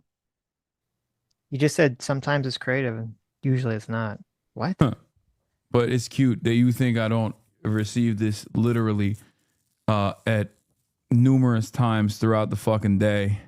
Oh yeah, your life is so fucking hard. Oh my God, I'm gonna cry you a river right now. I feel your pain. Mm. When you think that clip is all the way in your fake gun and it fucking drops out on the desk in front of everyone. Adam. What did we learn from Moist Critical? What's that? It's not a clip. It's a cartridge. It's a magazine. A magazine. That's right. So good. I forget that normies don't. This is just an ever-present part of being an outspoken leftist. God forbid a leftist with socialist tendencies. God forbid a leftist with socialist tendencies who also is of Muslim background. I think 90% of it is because you're a fucking douchebag, right? Yes. You're a lying piece of shit with no moral compass at all. Yeah, I think that's why. Yeah, people don't come at you online because you're like a Muslim or a He's not even leftist. he's not Muslim. Yeah, but I'm just saying in general, people don't come at Muslims who are legitimately Muslims, right? Unless they're douchey fucking assholes that are in everybody's face trying to foist their morality on people, right? Yes. People true. online generally have a pretty live and let live attitude. No, but I just like when it favors Hassan to be racist against white people. He's like, I'm white. And Mhm. then when he's like trying to play up his victimhood, he's like, Oh, I'm yeah, not of white. course. I'm a Muslim, even though Yeah. he's not. This goes to the lying piece of shit allegation that I just made. I know. It's so ridiculous. Because it's dishonest. It's completely dishonest. Self-serving. Big time. That was very clear. And the days after the I think that's it. He doesn't talk about it anymore after this. In this He's stream, trying anyway. to get his heart rate down. Yes, he is. Okay. So I looked up some California penal codes. Yeah, I was Actually, going to before- ask you about that because you were before we saying get that into wasn't that it's not that good a case. So Yes, but before we get into that, unfortunate. Tectone, who's another streamer who really doesn't like Hassan, but does not have Hassan's socialist protection at Twitch. Okay. Mm-hmm. Textone, excuse me, says Hassan threatens viewers' life, doxes them, and pulls a gun out. No ban. I call a woman fat and I get a 2-week ban. Are we starting to understand the issue now? Didn't they give him his ban on his day off too? They gave him like a 24-hour ban on the day he doesn't even stream. He didn't get a ban for this at all. Oh, he didn't? He got 0 ban for this. Oh, okay. Yeah. And also, as you saw, they immediately Hassan brought up that guy got who made that comment got banned. He got a site-wide ban from Twitch within minutes. Okay. Of telling Hassan that he should be hanged. So that means that there are people in Hassan's chat that are Twitch mods that were watching this. So it's not like Twitch. So it means Twitch saw this happen live. Okay. Saw this interaction happen live, banned that guy, and gave 0 disciplinary action. Didn't even give him some slap on the wristband. 0 disciplinary action towards Hassan. Bringing up the wrong person on screen and threatening him with a gun. Mm-hmm. Okay. Threatening a chatter with a gun whatsoever. He got 0. He did not get in trouble for that whatsoever. Is that look? It's so fucking insane. Do we know It's how so much blatant. money Hassan makes Twitch? I'm sure it's a lot. Okay, so they don't want to discipline him because he's their wage slave. I think that's part of it, and I think it's a combination of the fact that he makes them a lot of money, but also that the CEO of Twitch, Dan Clancy, is a huge commie champagne socialist simp. So it's like the alignment of their ideologies do align, and he makes the money. So then it's going to be doubly hard for them to actually do anything about Hassan. But you should, because that's hilarious. I mean, these are lawsuits waiting to happen. Because if shit does go down, if there is some problem where something pops off on Twitch, part of the lawsuit, they're going to point to this and say, look, Twitch has a record of crazy shit like this happening and them not disciplining their streamers whatsoever. Yeah, them not doing jack shit. Right.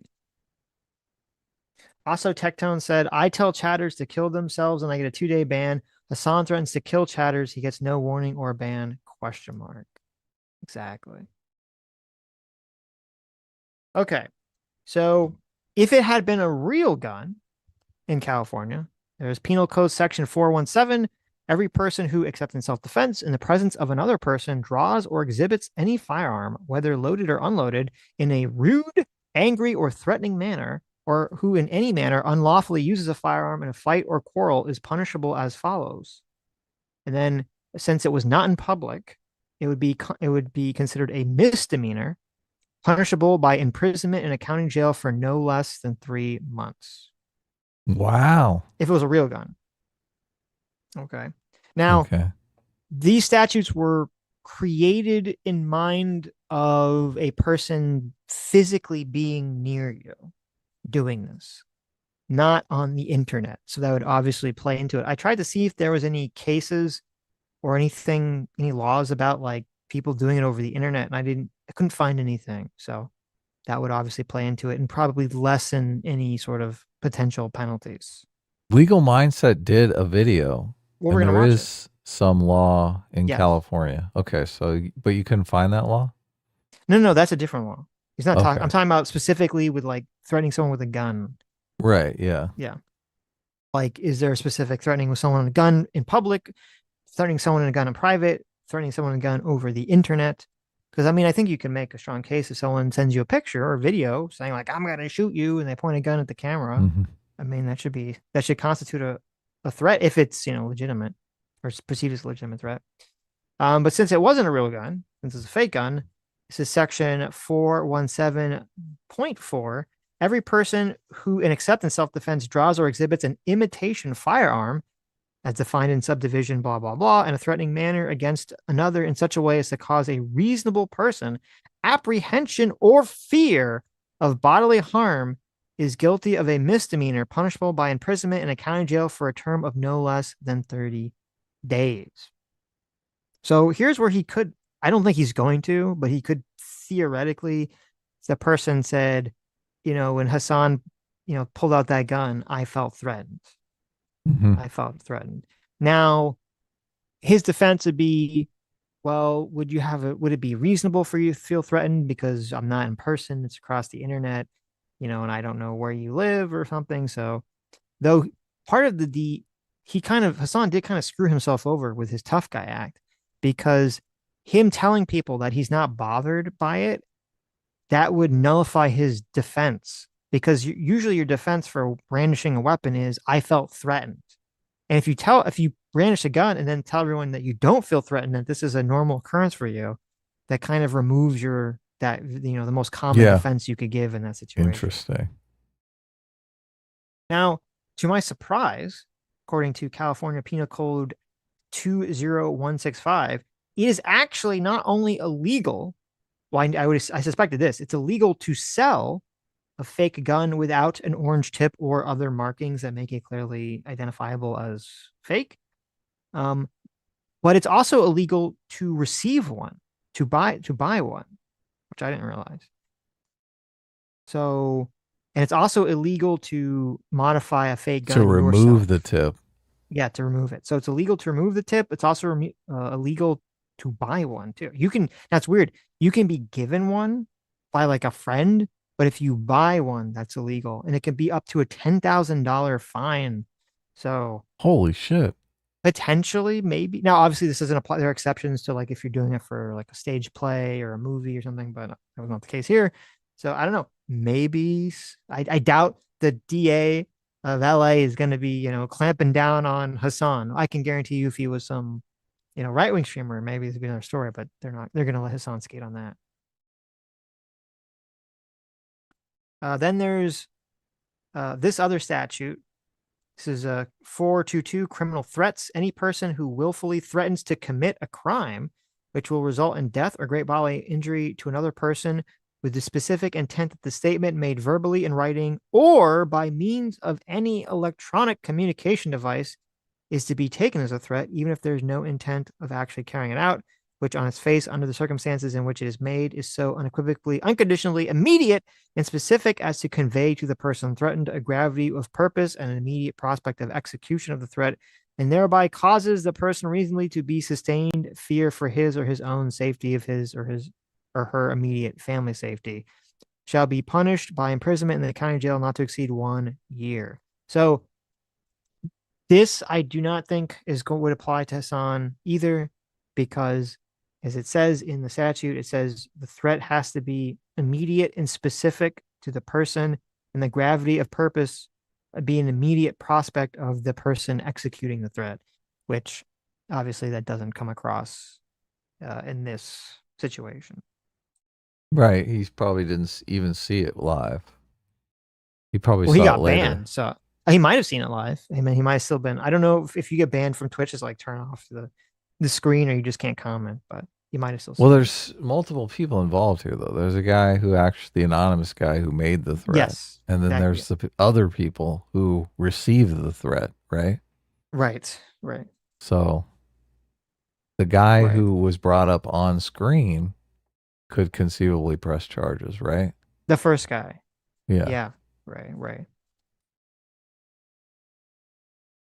Okay, I sent you an X clip, which is kind of funny.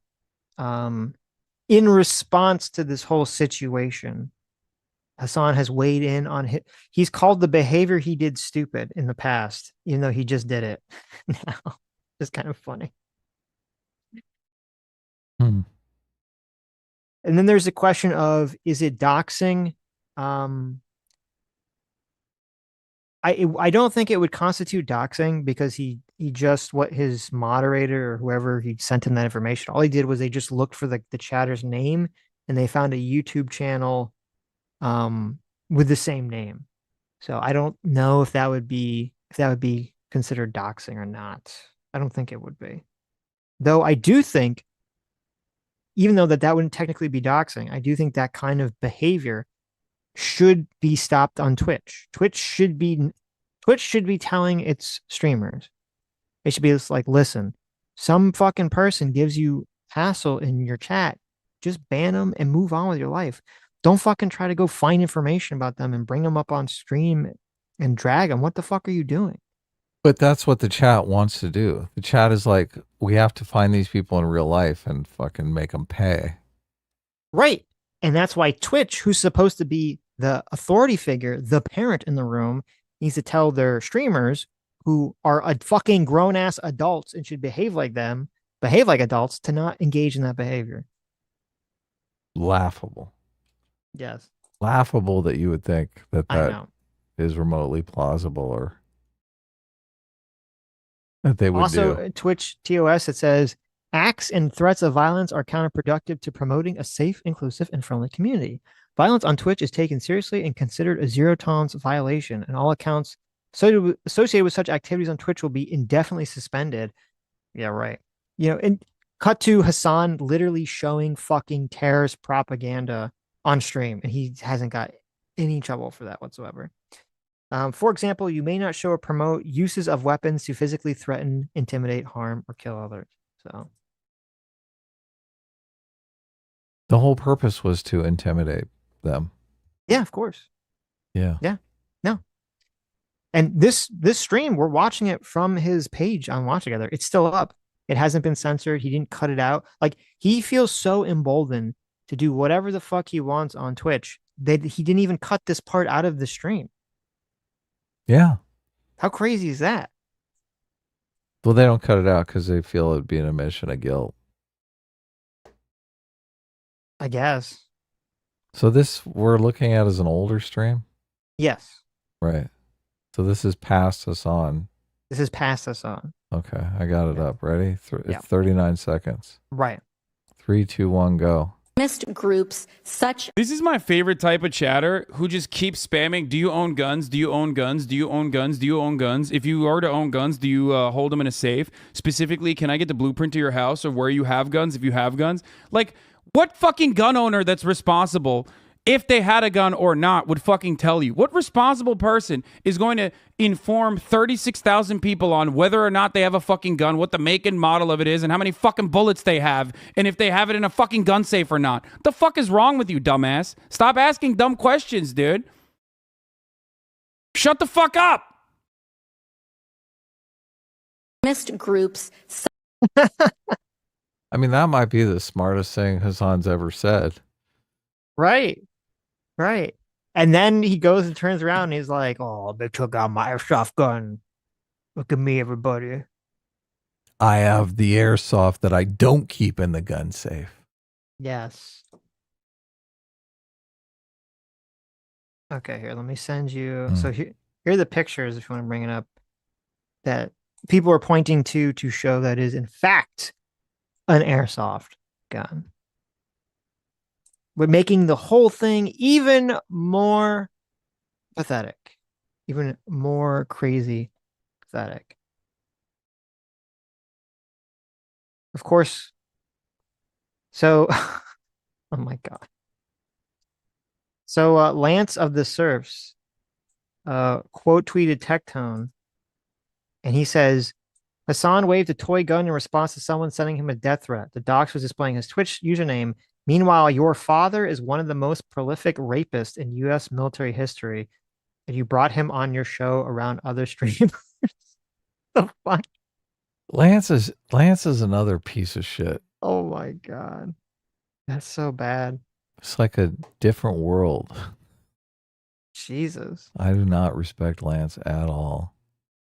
What is up with Tectone's father? What is even, I don't even know what he's talking about. I don't either. That's crazy.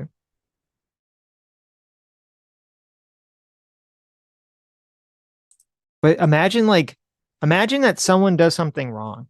Okay. Imagine someone does something wrong, like pull out a fake gun, threaten someone. And you're like, oh, that's wrong that you did that. And Lance is like, oh yeah? Well, your dad's a rapist. Is a rapist. I know. You're like, what the fuck? Bro, what does that have to do with anything? Holy shit. What the fuck's wrong with you? That's insane. What a fucking psychopathic response to someone being like, oh, I don't think you should do this bad action. Oh, really? Well, your dad did something worse. What's that? What? Fucking whataboutism times a million. Holy shit.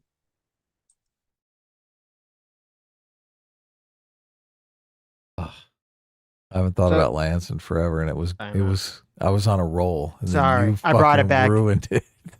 Listen, Adam, listen. Are you listening? I am. The game. Oh, we brought it back. You haven't thought about that in a long time. Yeah, I guess It's so. over.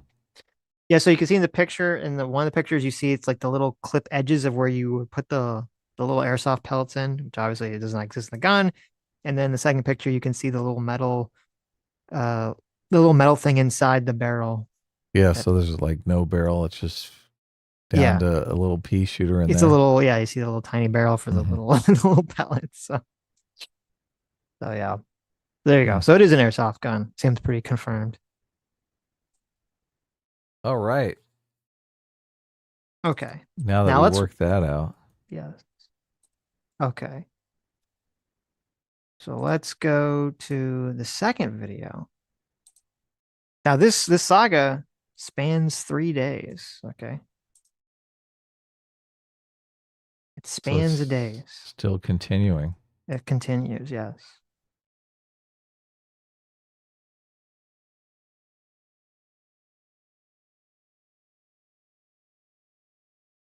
Oh. Why I always say, or used to say this a lot more frequently, but I'm going to bring this old Noam Chomsky take back. Republicans are the #1 terrorists on the planet. There is no greater terrorist entity than the Republican Party. One might say, well, the Democrats, Hassan, when it comes to foreign policy, certainly, okay? When it comes to their ineptitude, certainly. They're following along. But this is the one area where the Republicans are the fucking best, okay? They are 1 million Al-Qaedas, okay? They are doing a 9/11 like weekly. I know I said it yesterday, but I used. So we have the day after. Okay, the day after Hassan's throwing around his little plastic fake gun, all this other shit. He's telling his large audience that American Republicans and their constituency and their voters are the worst terrorists on the entire planet, that they are like Al-Qaeda, that they are doing 9/11s every day. Now, to me, that's a massive call for stochastic terrorism. Because if I knew that there was someone committing 9/11s every day in my country, I'd want to stop it by any means necessary. Right. Yeah. I mean, thankfully they're all socialists, so they're lazy as fuck. They're never really gonna do anything right. I mean, they're one incident away from Twitch getting completely adpocalypsed because they just keep allowing this to go. It's so bullshit. Okay. We had on YouTube, you had on some video that nobody saw, or like a handful of people saw, got auto-placed an ad on a terrorist promotion video. Okay. And then you had a fake story by the Wall Street Journal by Rupert Murdoch slandering PewDiePie as a Nazi. And this causes a massive adpocalypse where YouTube has to completely change the entire way in which it moderates content and does content. Meanwhile, over on Twitch, you have Hassan, a socialist who advocates for violence pretty openly, advocates for a lot of stochastic terrorism pretty openly, has promoted intentionally videos of terrorist propaganda repeatedly, and nothing happens. Does no Twitch have outrage. advertisers? Do they advertise with the same model? Oh, I guess he runs ad spots, doesn't he? He does. There's a little button he can press, like we have, that we never press, that will insert ads in the middle of the stream. We pressed it one time and just We see did. what would happen, but Yeah.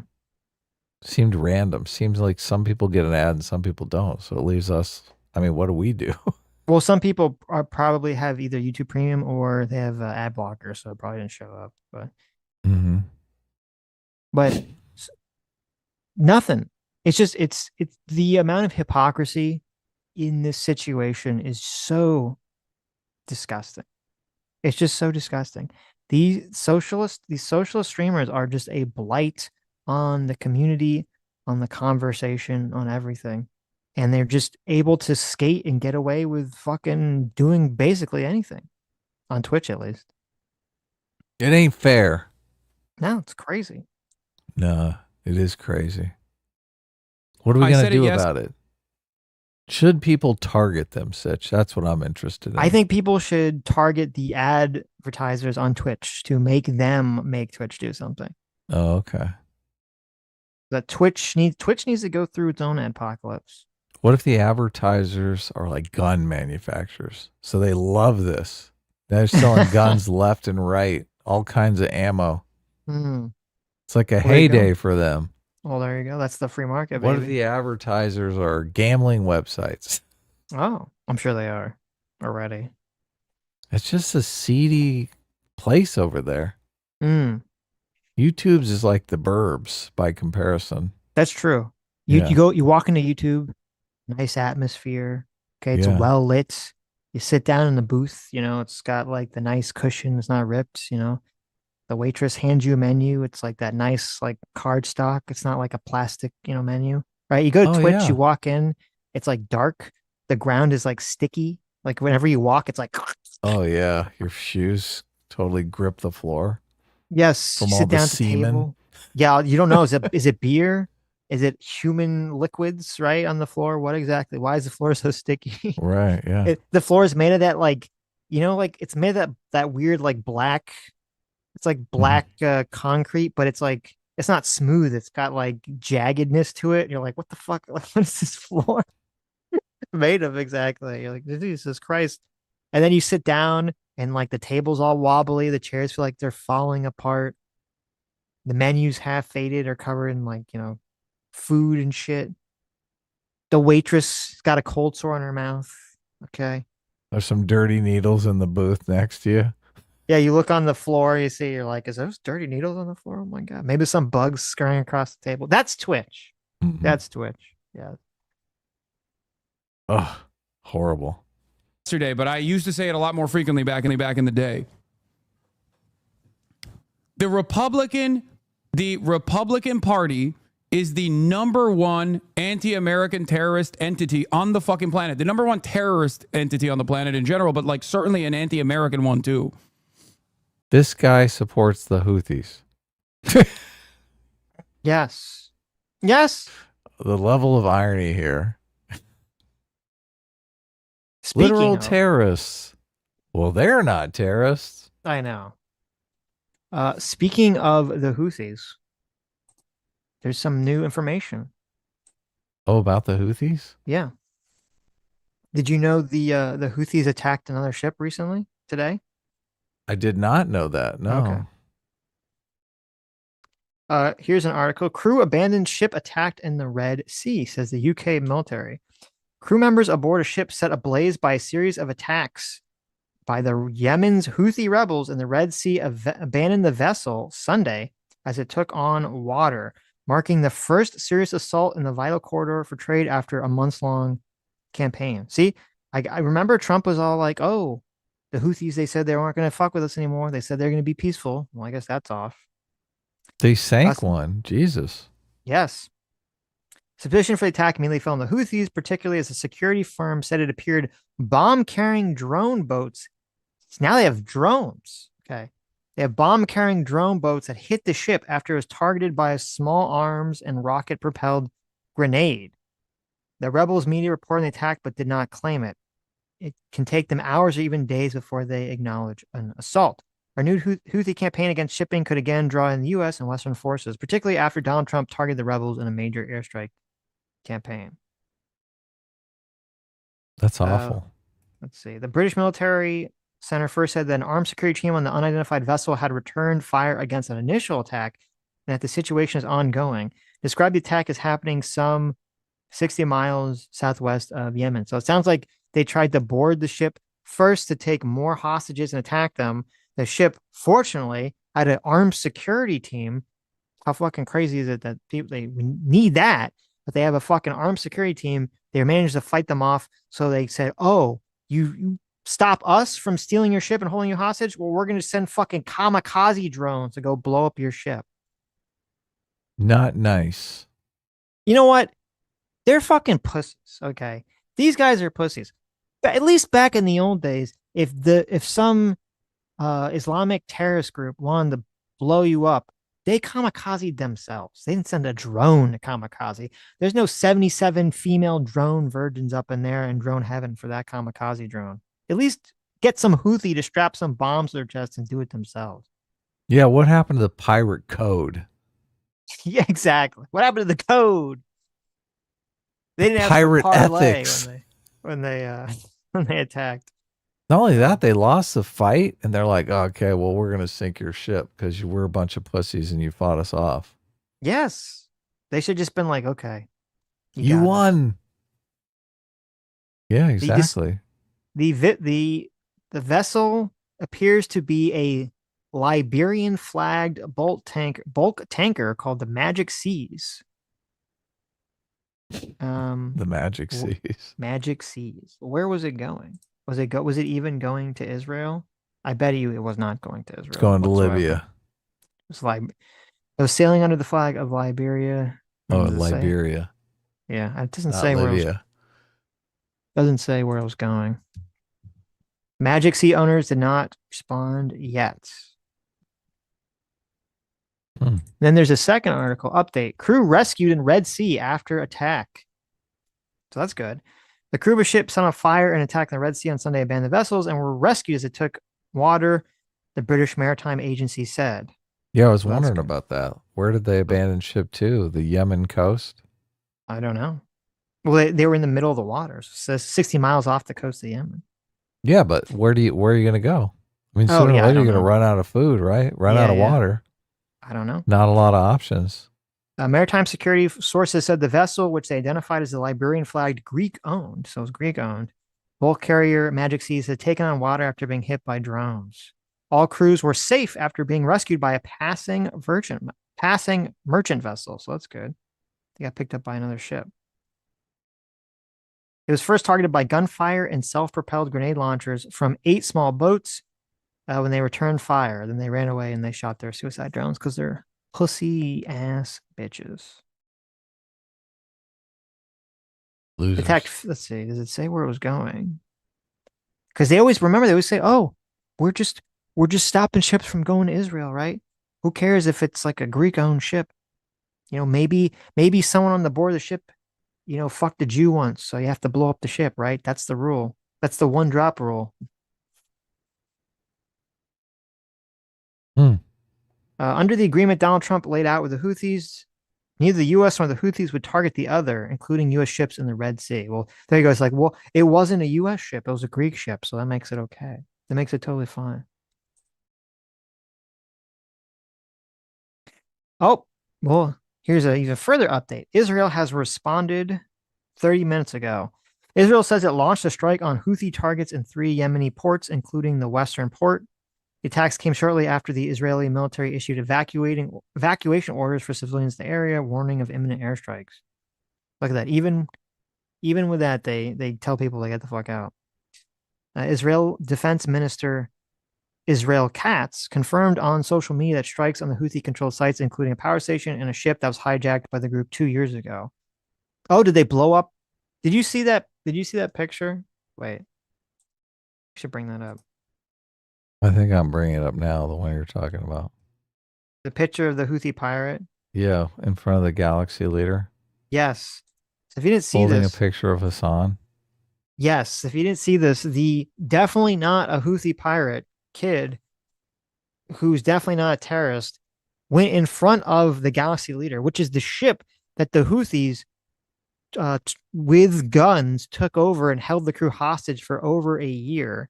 Okay. The kid goes in front of the boat, and as a thank you, has a picture of Hassan and Noah Samson in front of the boat that was captured by terrorists and the innocent crew held hostage.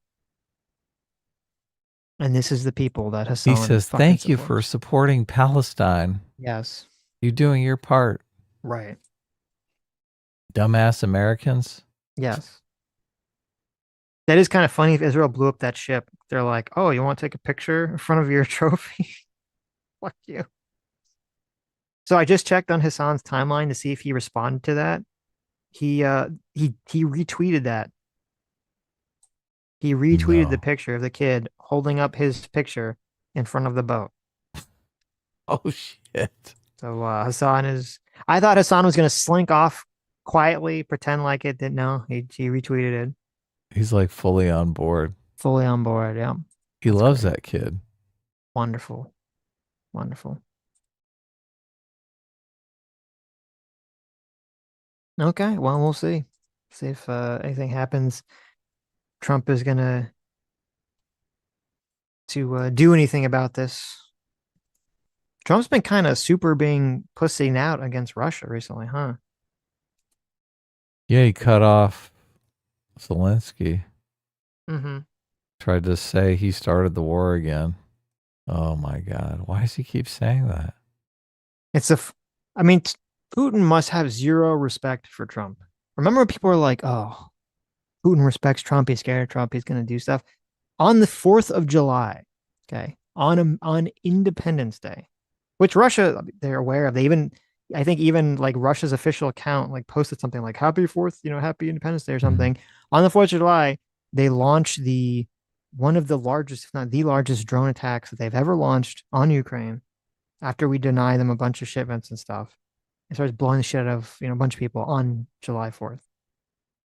And then Trump's response to this is to blame Zelensky again for starting the war. It's not to give them the shit. It's not to issue sanctions for their sanctions against Russia, not to do anything. It's just this fucking, oh, it's Zelensky's fault that the war started. Again?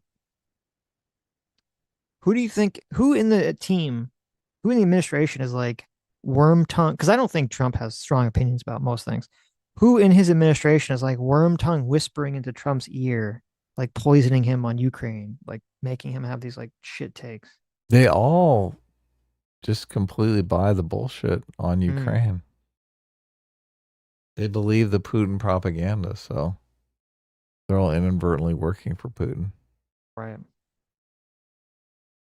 Yeah, I think we're running low on those munitions. So it's got to be uncomfortable for Trump to say, yeah, we need to keep our munitions because we might be in a conflict soon and we have to have some storehouse of supplies. So, I mean, that completely tarnishes the American image, right? You don't want to come out and say, oh, yeah, we don't have enough, so we can't send them anymore. You want to make it seem like we're cutting you off for moral reasons. Right. So that was the excuse or the rationale that the Hegseth gave, was that the U.S. needed to stock up or was short on some, ammunition or whatever the things were that they were supposed to send. I'm trying to look through my history. There's a channel I heard it from Ryan Macbeth. Ryan Macbeth said, went over some of the munitions levels. So I didn't hear it from Hegseth. Right. But I'm saying he's repeating what Hegseth said. Well, what is the truth though? Well, I don't know the answer to that. I mean, Ryan Macbeth's usually a pretty good source of things. Though I did see Preston Stewart, who's a YouTuber that I watch a lot, who does a bunch of military Oh, stuff. he's good too. Yeah, he's Yeah, really good. he was saying that he thought it was kind of nonsense, or at least some of the thing. He didn't say all of them, but he said some of the things that they didn't want to give were not things that America is low on or needs or anything. Okay. So he was kind of skeptical about this. Well, I don't know that we excuse. publish how much shit we have, so I think it's just via inference these different people are saying. Sure. That's what I'm saying. I don't know the truth. I mean, skeptical. Hegseth might actually know, but I don't believe he would say. He might just be looking for an excuse. But I definitely know Trump doesn't want to come out and say, "Oh yeah, we're out," right? And watching the Preston Stewart video, I'm going to say I think it was mostly an excuse. You think it's bullshit? Well, and also because look at the response, and I'll say, look at the response from Trump. The response from Trump was not, "We're going to," like, if you said legitimately, we are low on certain military things, certain military ammunition, certain armaments, we need to keep them for ourselves because we're probably going to get in a war with China or something. You have to give them to Taiwan in a year or two now. You could say all that, and you would still try to stop Russia from doing what it's doing by other means, right? We still support Ukraine. We're still going to try to sanction the fuck out of Russia. We're going to try to do all these things. We're going to try to stop Russia from getting additional resources, blah, blah, blah, blah. But he didn't do that. In response, what he did was he fucking blamed Ukraine. So if you're going to turn around and blame Ukraine for them getting invaded and attacked and blown up when you pull support, that to me is a big clear sign that you're just kind of giving a bullshit reason for pulling support, and you just don't want to, you just don't want to be involved.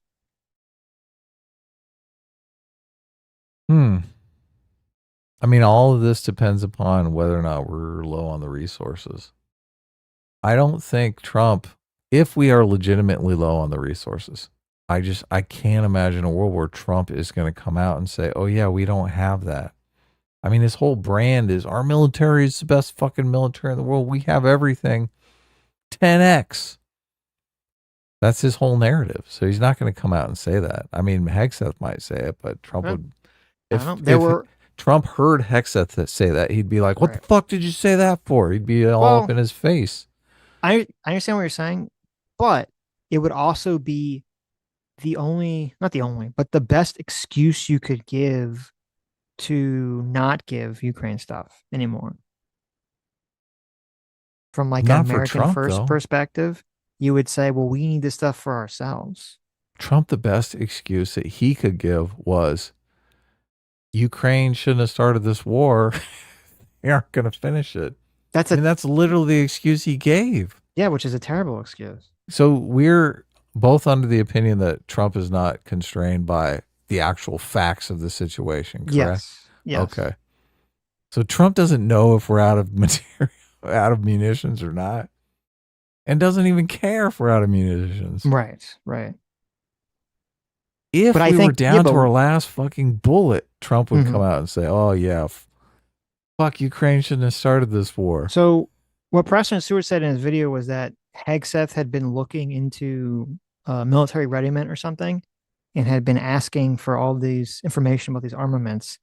And then after that, there was some report, and then he turned around and claimed that we were low on these things that we were supposed to give to Ukraine, but then that there were other people who supposedly in government, in the defense committee, who said that they had seen the report and said that Pete was full of shit and that we weren't actually low on those things. Okay. So there's conflicting information about what's true and what's not true. Okay. Because I would honestly rather hear that we had plenty of that stuff and that we weren't low. I don't like thinking, "Oh my God, we're going to get in some altercation with China over Taiwan and we're going to have bullet rations." Right. We don't want that, right? Of course not. So the only thing that Trump has said apparently about this was Trump said he was very unhappy with his phone call with Putin. Of course, because Putin's laughing in his face. I know.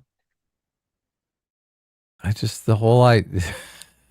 mean, how many times is he going to keep saying, Putin, God. I'm very unhappy with you? It's like the fifth time he said, I'm very unhappy with Putin. He hasn't done shit. Putin has got to be laughing so hard about Trump constantly being art of the deal, art of the deal, art of the deal. Because Putin's just like, I don't give a fuck what your deal is. Yep. Oh my God. Paul Watson's having a conniption fit in the chat. Good. God, I love Paul. There's so there was like an article, a huge wild card. There's an article in the New York Times that was about how the lack of new U.S. sanctions has allowed Russia to rearm and get a bunch of money because we didn't keep. Because what happens is you throw a bunch of sanctions on, then they figure out a way around them. Then you got to throw in new sanctions because it's kind of like this like continual race.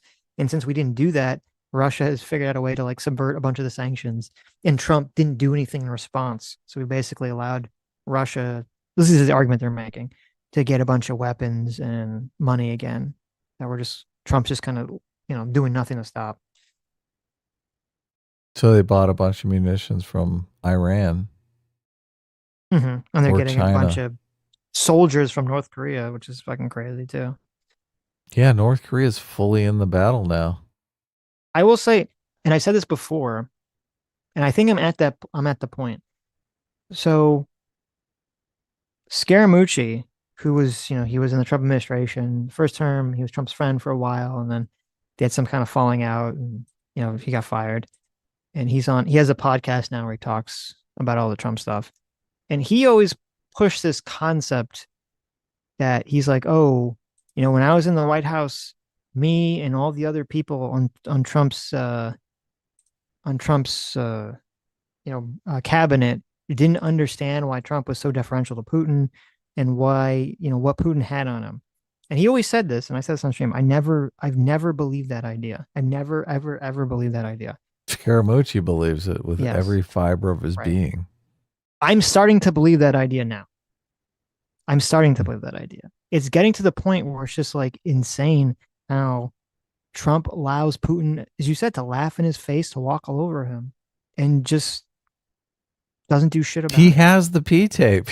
I don't know. The P tape everyone has been laughing about for ages about how untrue it is. He actually has the fucking P tape. I don't even would that even really be that damaging to Trump's reputation? The P tape?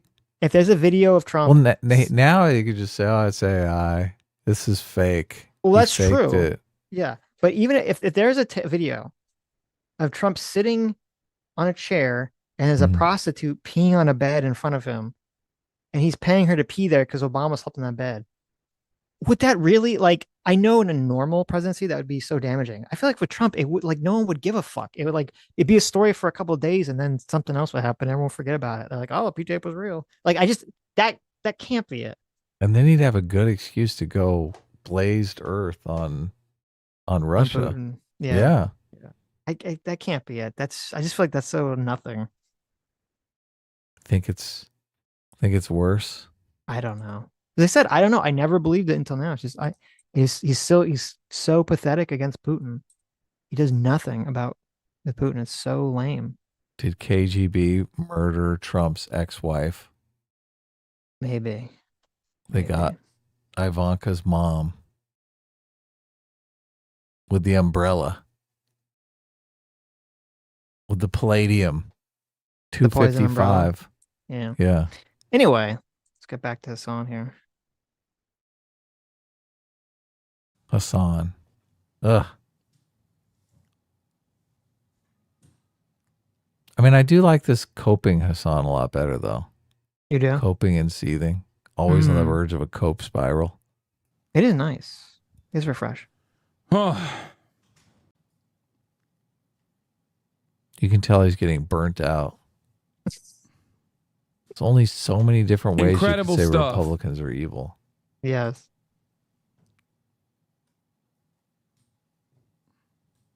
I think he's trying to find the Chomsky clip to really, I mean, you've called the Republican Party the most dangerous organization on earth. In human history.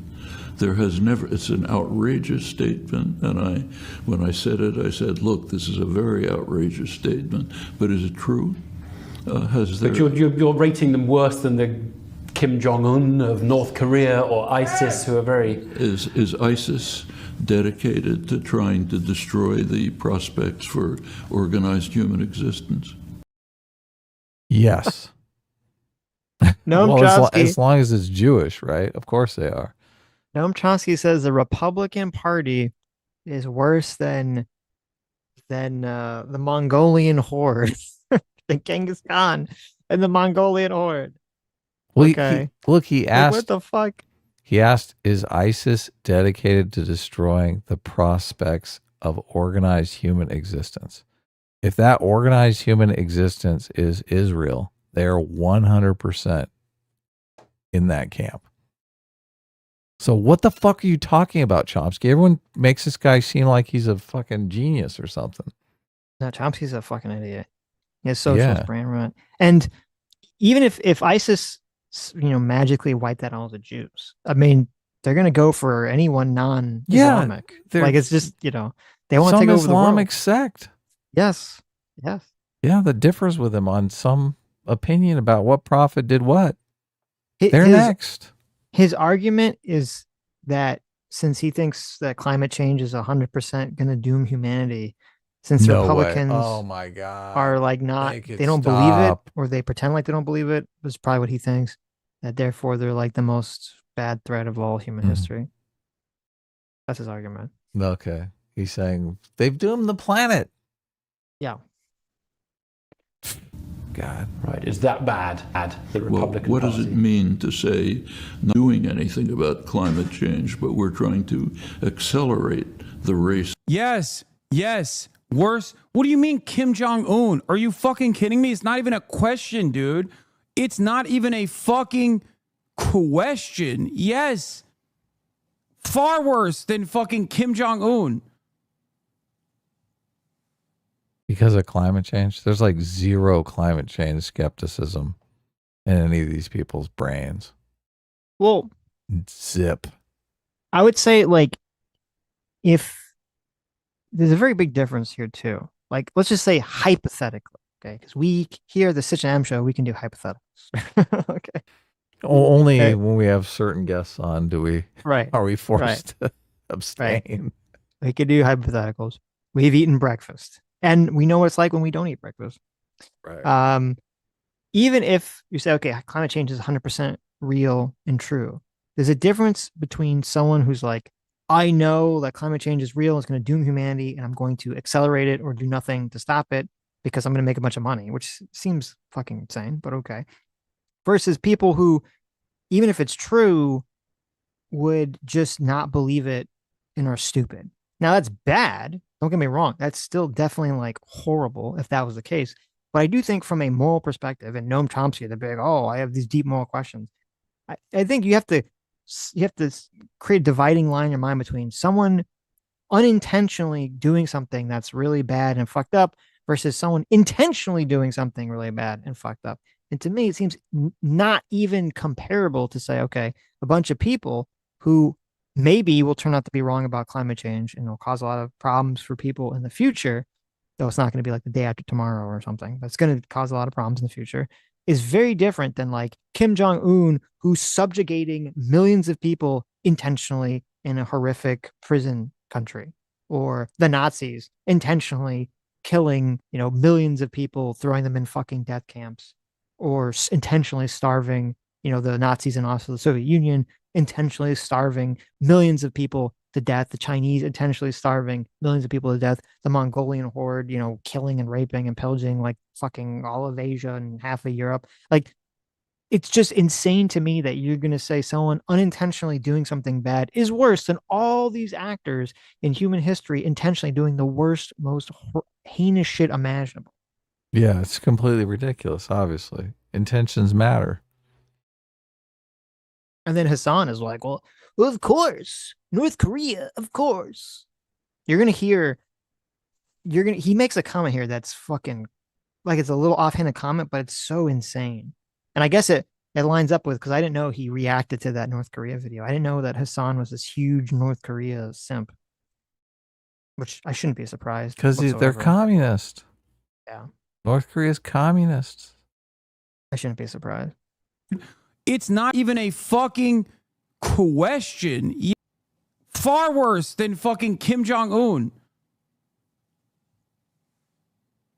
Hassan, you're a loser. Wave your gun around again. Don't worry. I will eventually. How many fucking Iraqis did Kim Jong-un kill? What? Like America, the idea that America just went in and we're like, we're just going to kill a bunch of Iraqis for no reason, just for the fun of it. We just love killing Iraqis, right? That's their argument. As bad, this is why it's so fucking stupid. As bad and as fucked up and fumbled as the war in Iraq was, we should never done it. They were not going in there to conquer the country and just kill a bunch of people. They literally were naively trying to build a better country, and the country devolved into a civil war, a religious civil war. Yeah. Is it right to put all those deaths? Do none of those people have any fucking like personal responsibility whatsoever, or is it just everything's just America's fault? Well, obviously, to Hassan, everything's America's fault. So. Okay.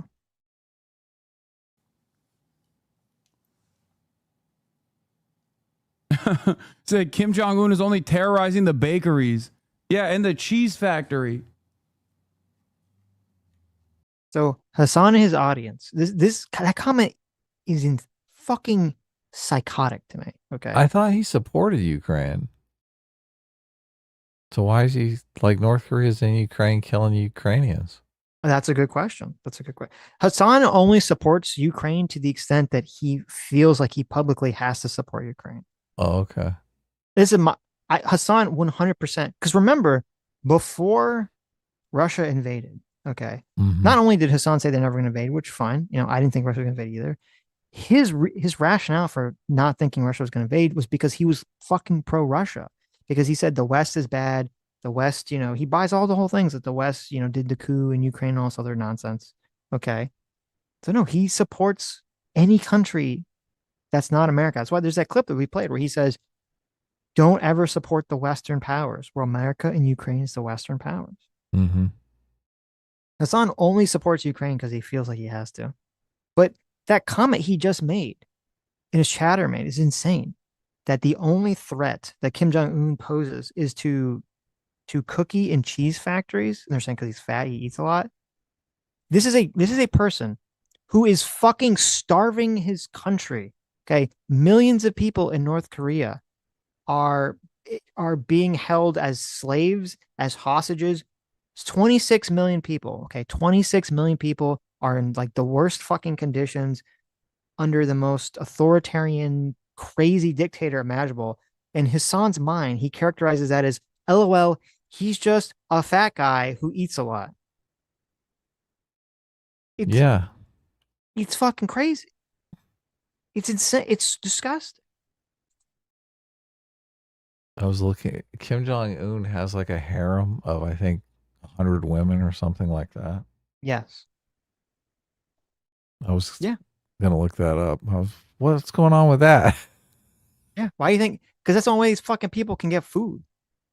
Oh yeah. They're like, yes, I'll let this fat fucking guy. Well, first of all, you can't say no anyway. Like, it's hilarious. Of course, you're gonna disappear your family. Right. Hassan is literally running interference for a dictator who's doing rape culture, who's abducting women and forcing them to be in his harem. Okay. Because he's in the name of communism, so I guess it's okay. There's just an article that came out 2 days ago in the Wall Street Journal. North Korean in rare feat flees for freedom on foot through the DMZ. Unarmed male civilian managed to navigate through the heavily landmined area, hiding under bushes, and was able to escape to South Korea. So this fucking country is so bad that they have to put landmines to keep their own citizens in. And still, people are willing to navigate the landmines and getting shot to get the fuck out. Oh, yeah. To get away. Yes. So he has some elite secret service that's all made up of women. He personally selects 25 girls annually to recruit for the organization. Mm-hmm. The household is paid $4,000 and receives household appliances. Oh, wow. But they're you actually get a toaster. But they're sworn to secrecy about their daughters joining this elite. Or aren't they going to know when their neighbor comes over? They're like, you have a toaster? Elite group of bodyguards. Why do you have a toaster? Well, I'll tell you, it's definitely because my daughter isn't being fucked in a sex slave ring by the authoritarian dictator of North Korea. So it allegedly consists of around 2,000 women. 2,000 women and girls are selected to provide entertainment ranging from singing and dancing to massages and in some case sexual services for high-ranking officials of the Kim family. Shocking. So sometimes he like says, "Oh yeah, go have sex with my nephew." Yeah, exactly. He's got 2,000. You think he doesn't lease them out? Mm-hmm. You think they don't play betting games? He bets his harem. So Kim Jong-un has a harem of 2,000 women, selects an additional 25 virgins annually to add to the harem, and pays the family $4,000. They have to be sworn to secrecy that they've sold their daughter into like sex slavery. Yeah. Wow, what a great place. What a great place to live. Imagine that. But America. I know, and America's the bad guy, right? America's the bad guy. We're the terrible place. Oh my God. Yes. Oh. Can you imagine if somebody in America had a harem of 2,000 women? Poor Leonardo DiCaprio can't even date women that are of legal age. Yeah. Without Elon everyone Musk losing their bangs mind. like 4 women. Everyone's crazy. Okay. Yeah, exactly. Yeah.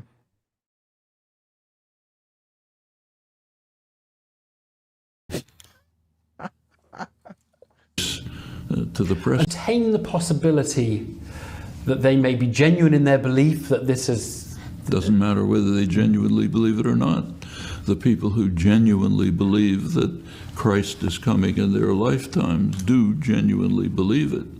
But the social justice warriors that genuinely believe they're helping black people by taking all the police out of their neighborhoods. I mean, they think they're helping them. Oh, yeah, sure. Yeah. Incentivizing all the young black men to go into a life of crime because society's stilted against them. They think they're helping them, giving them informative information about the world. Can't this argument completely be pointed right back at them? Yep. Seems like it can. What a dipshit. This guy is more evil than Kim Jong-un. He's got 0 concubine. Uh-huh. If he had a concubine, he'd be more like, okay, well, let's, at least he'd get something for his trouble, right? I bet there's a million Me Too stories. The thing is, this geezer's just so old, all these women are probably dead. I'm sure, look, he was playing grab ass when he was a university professor. You know he was. That's how he got into communism. Back in the fucking 60s and 70s. Oh my God. You know Noam Chomsky's fucked like half of his graduate class. Mm-hmm. That if the consequence of that is let's use more fossil fuel, refuse to subsidize developing countries. Bad timing.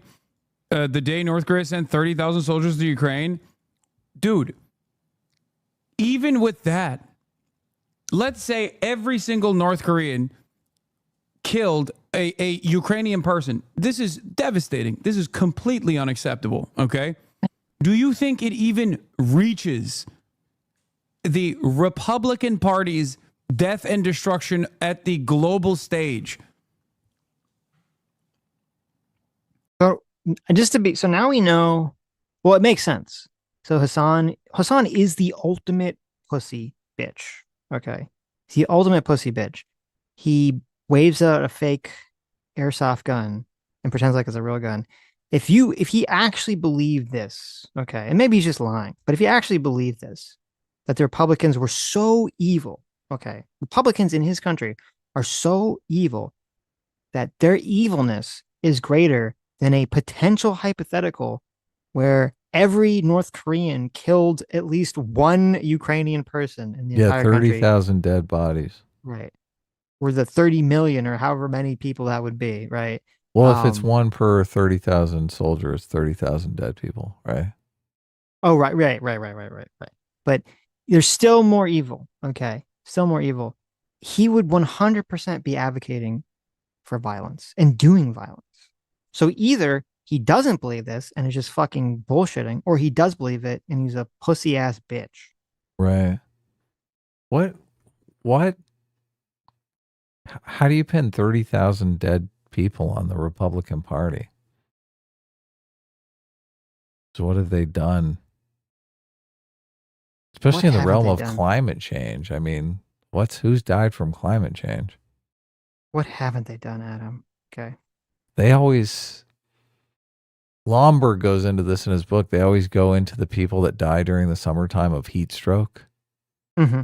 But then he's like, well, 10 times the number of people die in the wintertime from cold. And those numbers are going down. So you've got 1/10 of the number dying in the summertime, and all these people being saved from milder winters. He's like, we're winning. We're gaining people. Mm-hmm. I don't know why can't we just plant crops in Greenland? Seems like a good deal to me. Well, I mean, Greenland's making out like a bandit. Yeah, but you don't want to lose all your fucking coastal cities. I mean, look, I was hoping that I would have beachfront property once the ocean started rising. Yeah, right. But look, it never happened. Okay. I got out the flood maps and everything. So I was curious about the Houthi attack to see. So we do know apparently where the ship was headed and what it had. Apparently it was traveling to Turkey from China, and it contained steel products and fertilizer. Oh, it wasn't concubine for old Kim Jong-un? No. And also there's currently no known connection the ship had with Israel whatsoever. Yeah, because that's her cover story. That's always her cover story, yeah. They just want to steal shit. You know, I wonder if China's going to be all fucking pissy about this, because supposedly it's Russia that's giving the Houthis the targeting information. And Russia is basically, even though they don't like China, they're basically China's bitch at the moment. So China's be like, Russia, what the fuck are you doing? Why are you telling them to attack our ship? We're trying to sell our shit to Turkey. Interesting. It's creating a lot of conflict between them. Yeah. Maybe it's a good thing. Break that alliance apart. Mm-hmm. That'd be nice. Why do people like Noam Chomsky? Because he's a retarded leftist who says that America is bad. And he's very good at crafting arguments about how everything in the world that's wrong is America's fault and how socialism is really good. This isn't a good argument, though. No, but it's not good to argument. us. It's not good to us. But if you're like a brain rot socialist, you're like, yes, this is a very good argument. It seems like the only thing he's studied around climate change is Al Gore's An Inconvenient Truth. Okay. It seems like the extent of his knowledge. Right. What are we talking about? Those are not even rookie numbers. That's incomprehensible. 17 million Americans getting kicked off of healthcare in the wealthiest country on the planet so that rich people can have fat tax cuts. What are we? This is not even on the same planet, dude. It's not even close. I mean, listen, at least Noam Chomsky was like, oh, climate change is going to doom humanity. Hassan is like, well, they kicked poor people off Medicaid, and that's comparable to killing 30,000 Ukrainians in a war that Russia started by invading the country. That's a very weird, that's a very fucking weird thing. It's a very bizarre take, Hassan. But okay. I don't know anything about the kicking people off of Medicaid. So, I mean, if we're kicking healthy people off of Medicaid, then assume it's true. They're not going to die, right? just assume it's true. It's still like, yeah, that's bad, but is it killing a bunch of Oh no, it's not even Ukrainians close. bad, I mean, right? I'm Is saying, it look, starving your country? if you're healthy and you lose your health insurance, right? You're not gonna fucking die. Okay, you're healthy. It's night and day, right? Even close. And that's just domestic policy. People say, oh, Kim is like on political dissidence. Sure, okay. The Trump administration just gave ICE $175 billion for immigration enforcement. What do you think that is going to be used for? It is going to make the Kim Jong-un dynastic prison state look like a kindergarten. Okay, we're deporting people to hell. Where are we fucking deporting people to, Sitch? Even if, like, this is just so crazy. This is insane. Even if you deported every single person in the country who Trump believed was here illegally without trial to whatever country, right? Which, again, everyone who's listening knows I don't support this shit. I don't support, not giving people due process and all these things. But even if you did like the most extreme version of this, it would still pale in comparison to the fucking state of North Korea, which the fucking ruler has sex slaves, and all the people are being subjugated under a slave-based system where the government will disappear you if you speak ill of it.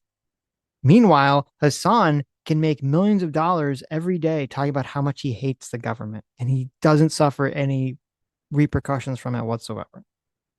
Yeah, he's just in full debate brain. He's like, I got to come up with excuses here. How I can say the Republicans are more evil than these murderous It's crazy coalitions. Kindergarten. What the fuck do you think that's for? You think $175 billion is just going to not be used at all? No, they're building fucking concentration camps. They're funding the Gestapo, chatter. Wake the fuck up. They're building concentration camps, Sitch. Yeah. I thought the goal was to deport them, not to incarcerate them in America. The goal is to purge them from existence, apparently. Right. Yeah. Sounds like a bunch of bullshit. Trump is going to turn the immigrants into soap. What was their budget before they got the 175 billion? Not sure. 175 billion. How much does it cost to deport each person? What is that? What are they going to do with it? Oh, I guess they're going to hire more law enforcement officers. I think they only have like 4,000. Yeah, they have to hire more people. They have to get more judges. They have to get more facilities to hold people. They have to spend a lot of money on shit. And do you go ahead? Well, and also the border enforcement too. So, do you think Trump and the Trump coalition thinks that they're deporting their political competition? These are people who would vote Democrat in the future.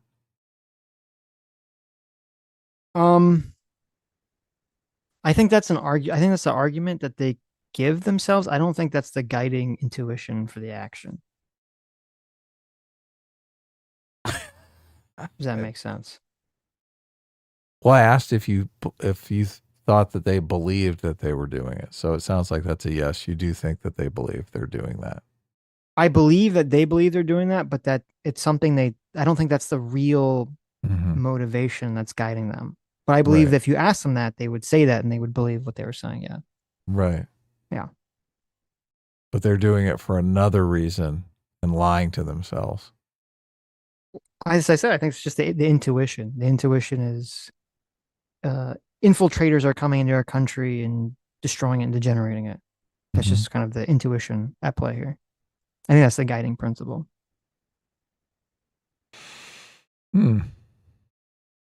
Okay. Could be some of each, or obviously.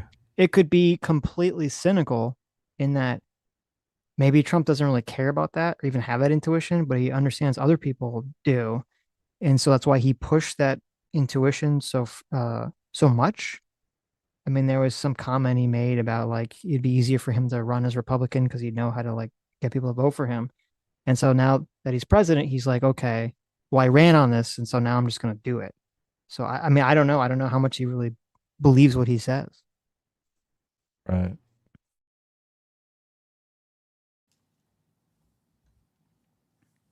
Jesus Christ. The cognitive dissonance of the Democrats is deafening.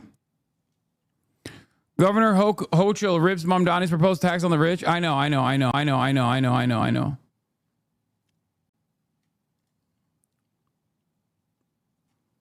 The ICE yearly budget is now larger than like virtually every other country's military. Okay? There's like 9 militaries that have a larger budget than ICE. That's one law enforcement entity in the country. One. Hassan is the greatest ad campaign for Trump. Because you just hear him screeching, saying the most unhinged, retarded shit. And it's just gonna just seem by comparison, people are gonna be like, oh, well, this is retarded. So I'm gonna be on the other side. I'm gonna support the other side because this is so fucking stupid. Yeah, all he does is complain. He sounds like a whiny little bitch. Just bitch. Hassan was right about this since before the election. He called every mass deportation to the camps. Yes. Every step of the way. And it's not even just before this election cycle. I've been warning about this for a long ass time, dude. It's not even new. It's like, I've been complaining about Republicans for like 20 years. That's my bread and butter. That's my pleasure. I've been saying that Republicans are worse than Kim Jong-un and Nazis for my whole life. Okay? Yeah. That makes it a better stupid statement that I've believed this forever. Does it?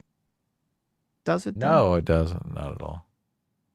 In a goddamn paddy wagon and ship your ass a facility, and then they do some kind of check. Your paperwork is intact. Because if they find anything when they run a background check, they'll still clap you. Is waving a gun around on Twitch considered a crime or breaking terms of service? This is not a real gun. Pussy. What the fuck? Who's he calling the pussy? Himself or the other guy? The chatter. God, that's, oh my God, the irony. How dare so you be pathetic. afraid of a fake gun that I'm wielding and pretending is real? What a pussy. Again, he's I don't know, he's just so pathetic. And he got in trouble. Gun. You know he got in trouble. Twitch fucking had a conversation with him. But he got in trouble privately. He didn't get in trouble publicly. But he got in trouble privately that he would bitch out and then admit that, oh, it's a fake gun. It's a fake gun. Because he wouldn't admit that otherwise. He tried to still play tough. But no. I know. You pussy. And not Let only me that, shoot you in the but arm, also, you pussy. I like that this is the new meta. People are like, dude, I can't believe you were waving a gun around. Good luck, dude. Guy comes in here, says, I'm going to assassinate you. I say, good luck, and do this. And now the guy said that you should be hanged for treason. And Hassan is like, this guy said he's going to assassinate me. What? Fuck are you? All he does is lie. Yeah, I know. That's all it. he does is lie. It's crazy. Yeah. Do you think he believes these lies? Does he know he's lying? I think he's so delusionally narcissistic as possible. So, someone came up with this. They said it's the Hassan system. Okay. The proven method for handling criticism. And then they made an acronym out of Hassan. H, hide and ignore critics' content to obscure their argument. A, alter drastically and misrepresent the opposing view. S. Strawman, attack and misrepresentation by grouping critics with deplorables. A. Avoid, debate only weaker opponents, never the original person. And N. Name call, label frustrated opposition as crazy or obsessed to discredit them. Yeah, that's pretty much it. That's pretty much it. Yeah. Throwing an L in there for a fucking lie, like lie your ass off. It's all about discrediting the opposition. That's the game that he's playing. Yes. That's why he's so losing his mind over Asmongold, because he's like, oh no, Asmongold's going to get in this position where he'll have the ability to lie about me indiscriminately, and I'll face the ramifications of that. Yeah. Because that's his trick. He wants that power. He wants the power to basically set the narrative about anyone. Mm-hmm. Now he's realizing, oh shit, people are not falling for my bullshit anymore. Holy cow, I'm losing influence. Mm-hmm. All the dummies are fleeing to Asmongold now. And now the soy right is fucking crying about it. Okay. Good luck.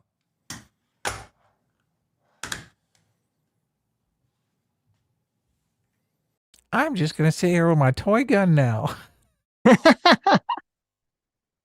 My toy gun is going to be part of my live show every day. It's funny he left it out there, yeah. Steven Crowder has a real gun on his desk. It's one of their sponsors. Me, I have a toy gun because I'm a child. I'm an infant.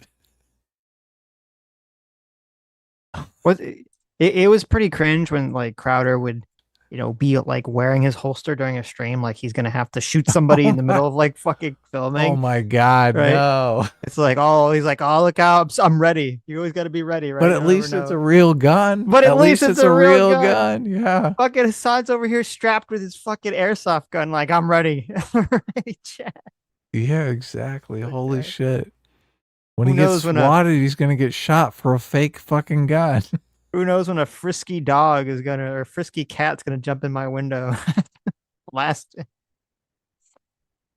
It's so this is incredible. This is the best Hassan arc yet. I'm here with my toy. You know what? That's a good point. Actually, it's actually stupidly dangerous for him because he could get swatted. Oh yeah. Like, oh god, he's got a gun. Fucking streamer Hassan Piker shot by police. Shot by police, wielded a fake firearm. An airsoft firearm was responsible for his death. Oh my god. That is, oh man. Listen, I would never advocate for that, but that would be really funny. If that happened. I mean, they probably give him a Darwin Award, right? I mean, that's the epic levels of stupidity. That would be pretty epically retarded. He's super sensitive about how, oh yeah, I'm a target. I got to keep my gun safe a secret. But other people, it's like, oh yeah, let me tell you all about this guy. This skinny bitch, he lives at. What am I supposed to do if I'm the endless recipient of death threats? You get a fake gun. That's exactly right. That's how you protect yourself. Yes. Endless recipients. Yes. Yeah. You protect yourself from intruders with fake firearms. Yeah. That's how you do it. Good job. You've completely succeeded at life. You're protected now. I can't even have a little bit of fun with it.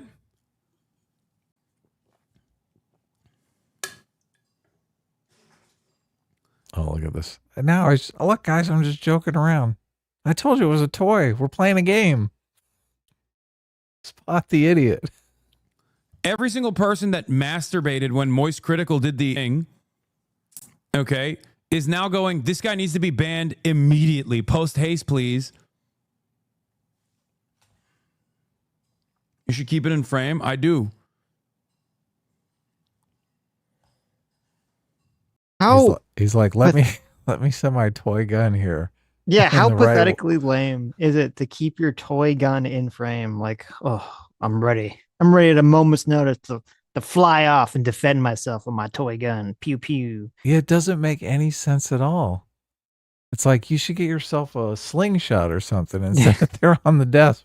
That would have been much better. That would have been much better. A slingshot with like the little steel ball bearings. Okay, you Yeah. can do damage with that. Look at this. I'm armed and dangerous. Right, right.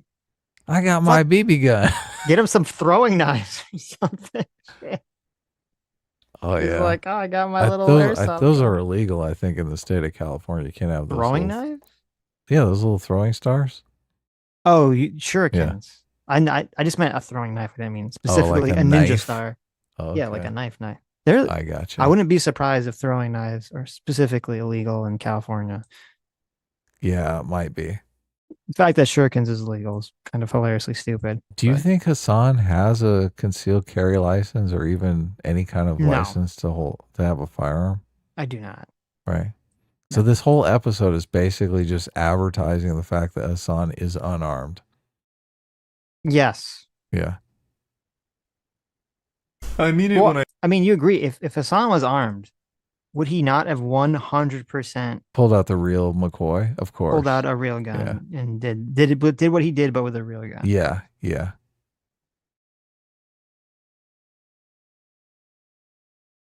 Okay. Yes.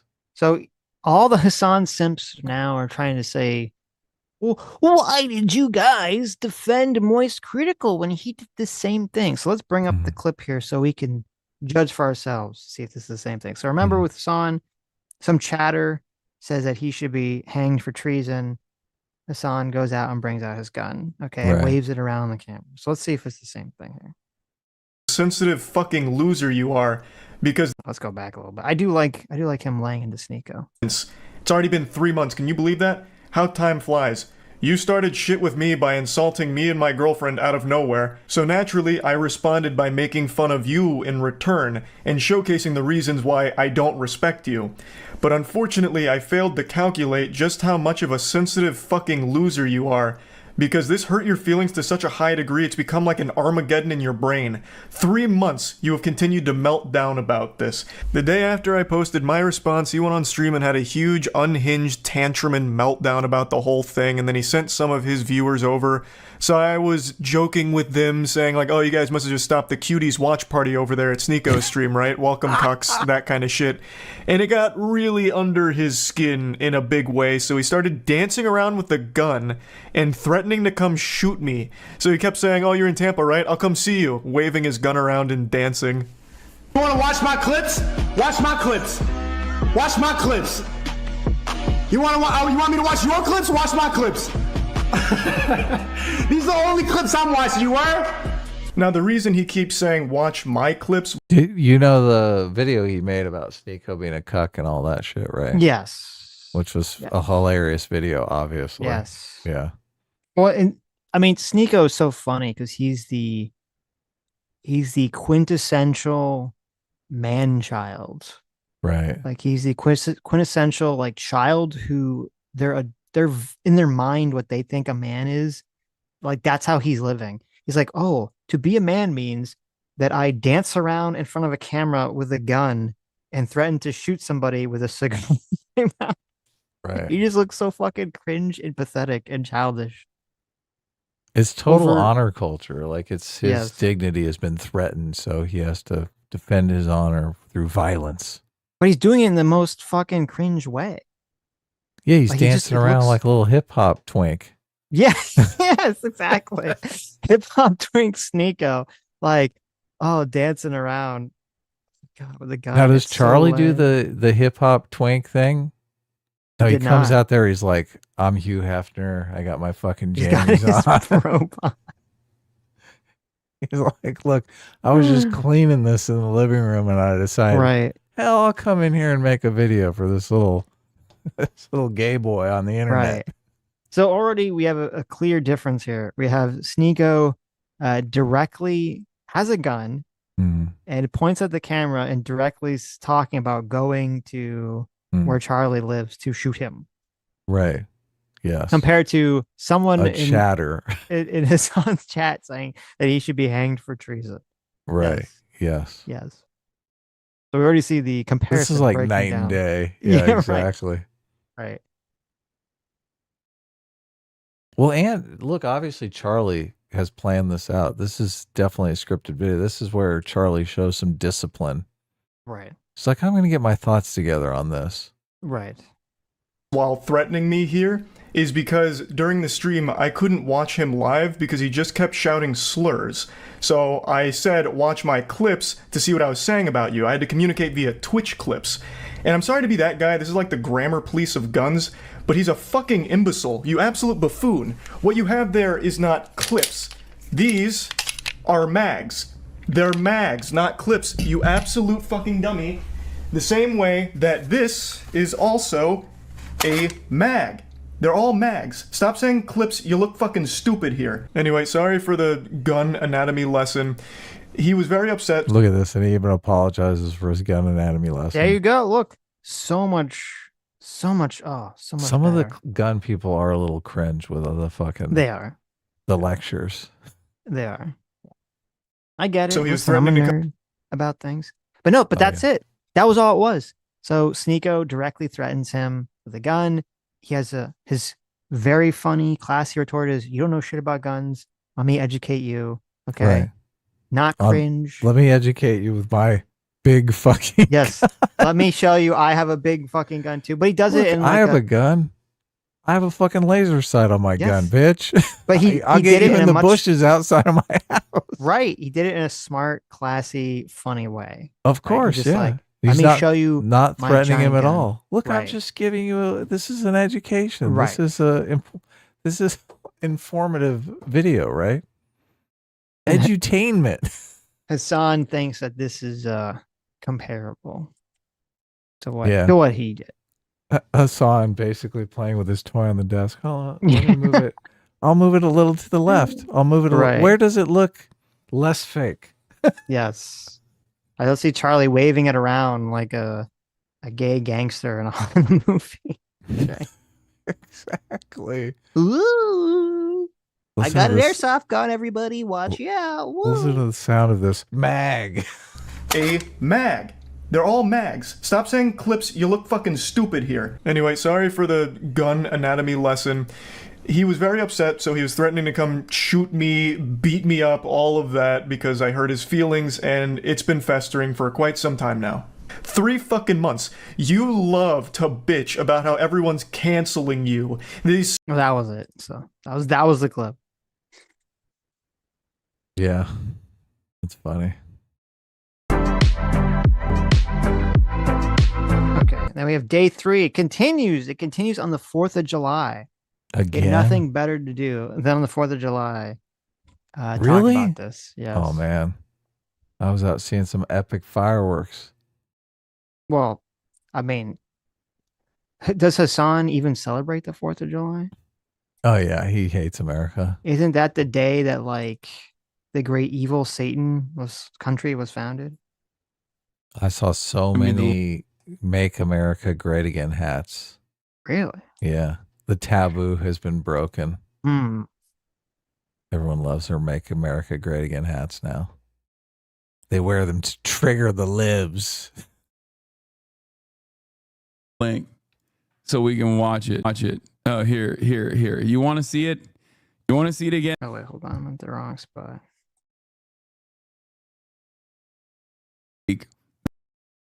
A legal mindset video about you. Le baby. My 24. Dude, there's something so funny about people being like, dog, legal mindset video about you. Dude, if I were to cover every Rumble lawyer, fake lawyer that actually is like a fucking right-wing freak that spends most of their time talking about like trans people, I would lose my mind. I would have no time to cover anything else. I get it. A lot of you are drama perverts, okay? And you nut when you think about the prospect of drama. But I'm not going to pay any mind or any attention to some fucking psychotic MAGA lawyer, not a real lawyer, but a passport bro, who offers fucking courses on becoming a passport bro, who primarily fucking streams on Rumble. So this is very funny if you think about it, because he's acting incredibly dismissive. Someone's like, oh, are you going to respond to or watch this video, legal mindset video? And he's acting like, oh, I don't have time I don't have time to react to every random nobody who criticizes me or comments on me. And yet his insults are so highly specific to legal mindset that you're like, wait a minute, either you know a fuck ton about this person, or someone who does or thinks they do is like fed you a specific line for you to read. So you felt so upset about the video that somebody wrote down for you some kind of list of insults, and he keeps looking down. So I don't know if he's looking at like a script or something. Someone fed you a line of insults to throw at this person that you're gonna like have open on your computer when somebody in chat mentions this. Yeah, but none of the things he said were actually true. I mean, they weren't remotely true. I guess you could infer from him calling him a passport bro that he knows he's overseas. So that is some information that he definitely has, right? They're hyper. I mean, they're taking things that are true-ish and then making them insulting. Well, he doesn't sell courses though, and he's like, I mean, the only thing that is true is that he's overseas, right? No, he does have a second channel where I don't know what he sells, but he advocates for people to, if they want to, or talking about how it's like better to move to Asia. Mm-hmm. Now he says he's not a passport bro because he categorizes passport bros as people who want to like go to Asia to find a girl and then bring them back. And he's saying that you should just go to Asia and live there. So I mean, I don't know. People can quibble about whatever the difference of the definition is. Okay. But does he have an Asian wife? I have no clue. Does he have an Asian? Does he have an Asian 2,000 strong Asian harem? I hope he does. I hope he does. But to me, it's just so funny that he's acting like this guy is so beneath him, and yet he has like this prepared list of insults specifically targeted at this person that somebody did research to figure out. It's like it seems like he does know him. Yeah, it like completely undermines the entire process of like, oh, I don't know anything about this guy. I don't know anything about him, but I'm just going to assume he's on Rumble. Yes. Yeah. And he does keep calling him a fake lawyer, which is weird. I don't know where that accusation came from. That is his scam. He just he tries to make people have zero credibility. He undermines their credibility, so their attacks can't be valid. Right. It is ad hominem. Why do you guys come in here and ask for this stuff? It's never, okay? It's never happening. That's the Hassan tactic. Someone criticizes Hassan. Maybe they made a good argument. All he does is give them an ad hom, and he refuses to address the argument or watch it on stream whatsoever. Just says, oh, he's a bad person. He's a fake lawyer. He's a passport bro.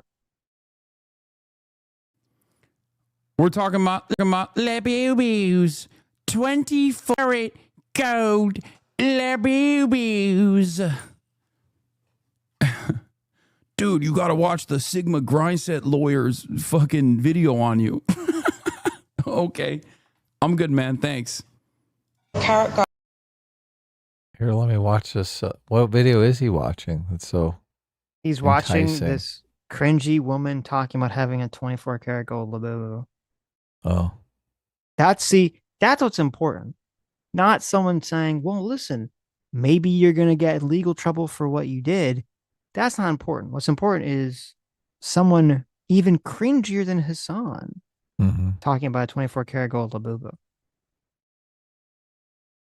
Supposedly. I mean, I watched the Legal Mindset video. It seemed pretty good to me. I liked it. Well, let's watch it now because I'm curious. Hassan said it was beneath him. He called him a fake lawyer. Let's see this fake lawyer in air quotes in action. Okay. He taught me something very interesting. What's that?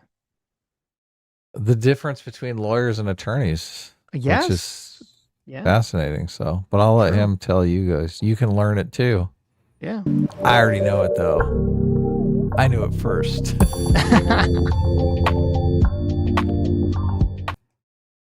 Andrew Esquire. That's his real name. Yeah, it's the Legal Mindset. Like Ted Theodore Logan. Bill Esquire. Remember I don't like his intro, but whatever. Bill S. Preston Esquire. I'm not big for intros.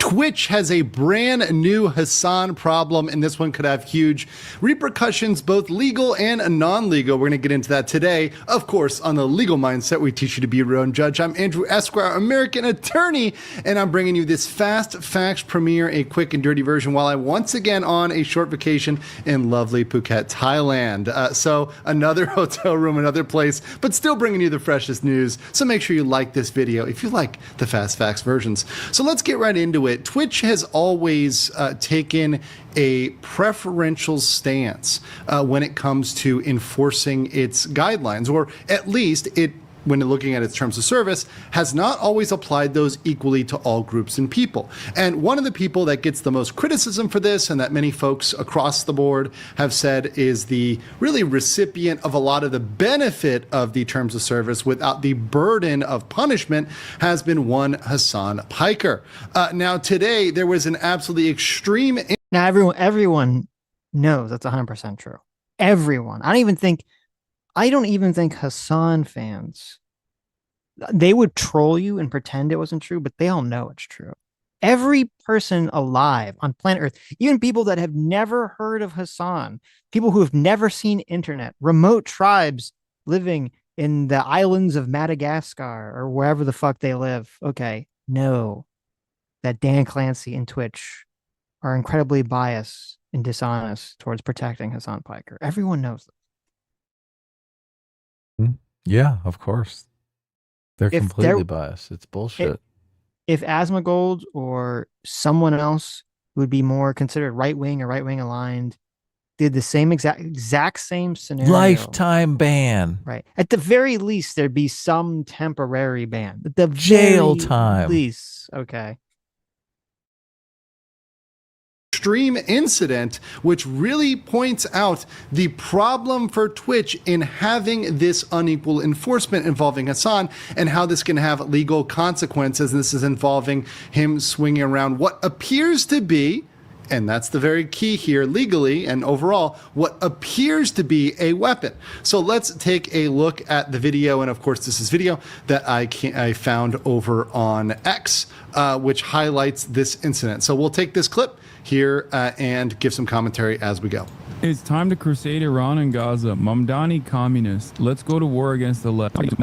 So so to give you some background here, it appears there's a chatter in his chat who is made a bunch of comments. Obviously, these are comments that are not fitting with the vibe in the crowd of Hassan's chat. Obviously, for any of this, he would have the ability to block and or ban this person. Of course, every single content creator retains the right to ban people out of their chat for whatever reason. Some people are more permissive, some people are more restrictive. That's really up to the creators on their platform. If they choose to ban people for anything, that's up to them. We wouldn't be here today if this was just a block and ban incident, which once again, I think there was plenty of grounds for him as a creator saying, hey, I don't want this person here. And some of this language was even pretty extreme, saying hang Hassan for treason. Yeah, that's pretty extreme. And you know what? Blocking and banning someone for that would be called for. If someone came into my chat or anybody else's chat and said that about that creator, yeah, they would probably catch a ban. They would probably catch a block and a ban, and possibly a report, a broader report. But the response that, you know, I find it disgusting. We've listened to this legal mindset, supposed lawyer video for 3 minutes, and the amount of transphobia, okay, the amount of bigotry towards trans people that's left his mouth so far is just shocking and unsettling to me. I mean, I'm not really seeing it. I don't think he didn't really even bring up trans people. So it's just nonstop bigoted remarks towards trans people and the LGBT community. Did he call Hassan gay? And an unwavering support of Trump and the MAGA movement. Mm-hmm. So far, just up 3 minutes in, and it's just nonstop political. Oh my God, I just can't believe he's doing all this stuff. I mean, he is wearing an invisible "Make America Great Again" hat, so Yeah, if you squint, if just squint, It's a you can, tiny like, hat. see it. It's sitting in his hair. It's so no, it's kind of like it's like vapor, right? You have to kind of it's like a magic eye puzzle. You have to let your eyes like relax, and then you see made it of like steam. It'll form right on his head. Yeah. No. Hassan gives here is not proportional nor appropriate to these comments. Let's play this.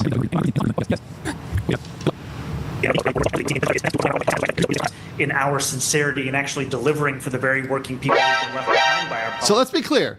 He's gone and retrieved what appears to be a pistol. Now, many people have pointed out it could be airsoft or it is airsoft or whatever else. The key here is that it appears to be a real weapon. I'll also note, as someone who played airsoft for like 8-9 years as a kid, I had MP5s, I had pistols, I had a sniper rifle, even an airsoft sniper rifle. You're supposed to have an orange tip or a marker on the end of an airsoft. That would be not a typical airsoft to lack that marker or remove that orange tip, even though, of course, some people do that. Some people make it more realistic.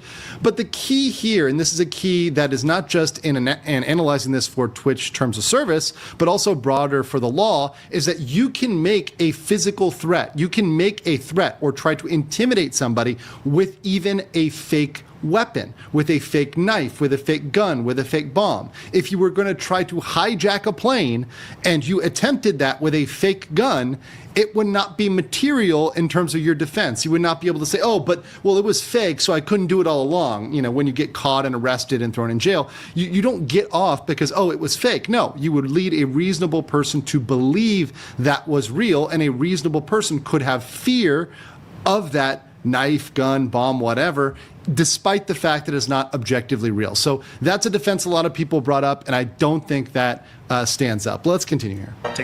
I would like to see Hassan, respond to this. Yeah, I would. I would like to see him respond to this. They never respond. Sounds like, bro, of course I could go to like the No Kings protest with my fake gun and wave it at the police, and they'll be like, oh, that's fake. It's fine.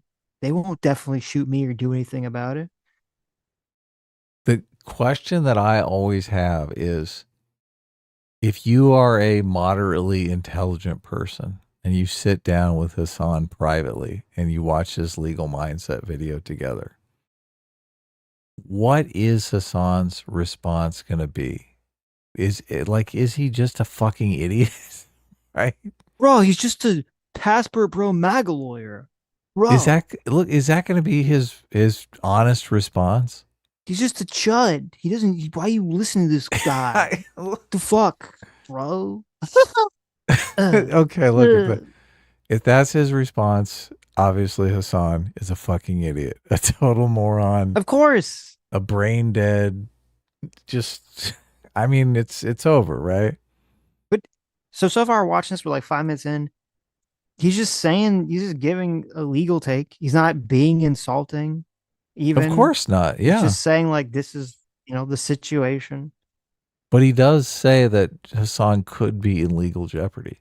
See, that's right. It. Is Hassan smart? Like, he's cunning. He's going to go destroy this guy's reputation because he's thinking, this guy is putting me in legal jeopardy and I don't want people to watch his video. So I'm going to prevent people from watching him. I mean, this guy's not putting Hassan in legal jeopardy. Hassan's putting himself into legal jeopardy. I understand. This guy's just telling you. It's like the person saying, hey, you're driving towards a cliff. You should probably change directions. And you're like, well, we have to be mad at the messenger because, he's telling us that there's a cliff ahead. If he didn't say anything, we would just flown right over it like Wile E. Coyote if you don't look down. Right, yeah. That's the stupid response. Has Hassan mentioned legal mindset again? Because in this video, legal mindset says that he could sue him for defamation. That's the next video. Okay. This is the video that Hassan was responding to, where he called him a fake lawyer and password bro and MAGA and all this other transphobe. Oh, okay. All this other stuff. The video he 100% pretended like he didn't watch, but he obviously did. Mm-hmm. Legal mindset in this video this isn't the defamation video? No, that's the next video. Oh, okay. Compared with President Trump has been able to do. You know, over the same period of time that I've been running, has been tell him the last person couldn't get my name right. We defeated them, and that's what it's going to look like again. Okay, fair enough. Once again, brandishing the weapon.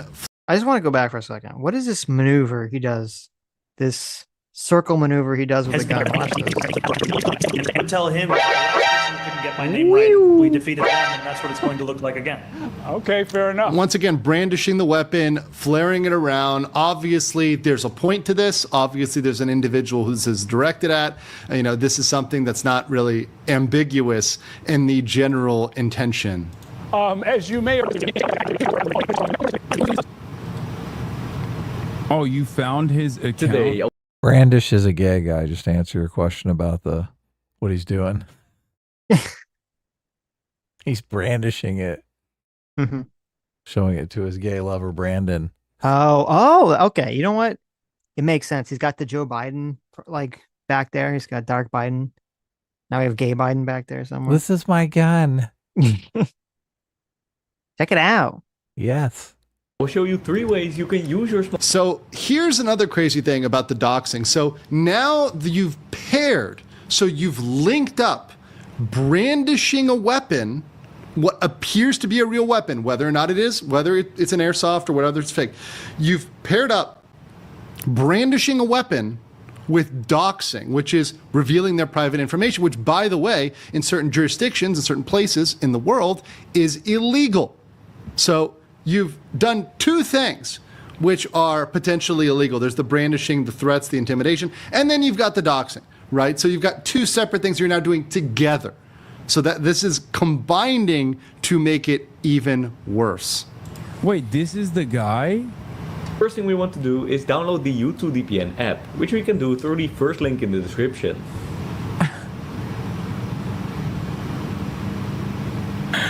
Fuck are you gonna do, bro?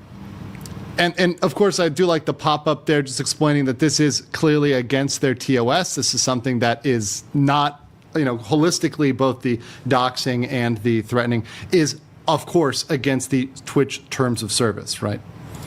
Write a petition? Let's do a crusade, he says. Let's do a fucking crusade, he says. Let's hang Hassan and Mamdani for treason, he says. The fuck are you gonna do? Go on a fishing expedition? Try to fucking put malware in my phone? Is that what you're gonna do? You skinny bitch. And to be clear, nothing that Hassan said would be necessarily impermissible. He could say all those things. He could call them, I believe his technical word was a skinny bitch, all he wants. That would have been perfectly fine. He could yell at this guy the whole night, scream at this guy the whole night. The problem was the weapon combined with the doxing, right? All the other stuff he could do. That's his show. He can run it how he wants. That wouldn't necessarily be against TOS to just yell at the guy the whole night and make fun of the guy. That's fine. Do it your way. Not what we do on my channel. But hey, he can do it on his channel all he wants. But with that, you open yourself up to a bunch of problems. And Twitch is opened up to a bunch of problems because now they've got to decide what they're going to do with Hassan. And in the past, they've only given him slaps on the wrist. That is, they've given him 1 day or 24-hour bans or sometimes 12-hour bans. And that's been all they've done with him. But now we've got a serious problem because we've got a situation in which if he is not banned for this, this opens up this behavior for others. So it opens up this behavior, these threats for other people, which can bring on what appears to be real weapons, knives, bombs, and dox people, threaten them. And here's the problem for Twitch. They open themselves up for not just losing advertisers, which is a big non-legal issue, not just looking bad as a brand, because obviously nobody wants to be the platform in which people are openly brandishing weapons and threatening others and doxing them. That's not good for a platform. But you open yourself up to illegal consequences as well. Now, obviously, many people know the breach of contract route. I can't believe, okay, I cannot, I'm sorry. I don't know if I can make it to the end of this video, okay? The amount of vitriol and hatred and transphobia and just bigotry and all this political hobbabaloo that legal mindset is just spitting at Hassan. It's overwhelming me. Okay. He's throwing it all in there. It's so obvious. He's so politically motivated. This unhinged rant, the unhinged rant where he said that Hassan could say all those things and that would be fine, but he just can't wave a gun around. This unhinged, crazy psychopath legal mindset, just spitting this hatred towards Hassan. I don't know how anyone watches this. The vitriol. Yeah. Oh, disgusting. I feel dirty. I feel dirty just watching. Okay. I feel unsettled. I feel disturbed. Yeah, so do I.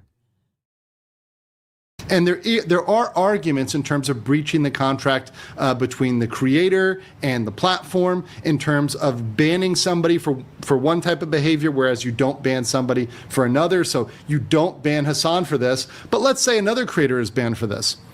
Well, there might be a cause of action open up there. Now, there's a lot of challenges with that. That's a difficult one.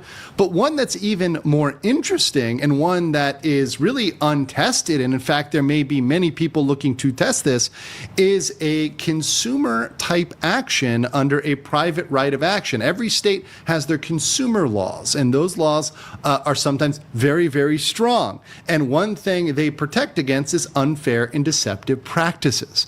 And it indeed is a very strong case to say it is an unfair and deceptive practice to benefit some people while punishing others.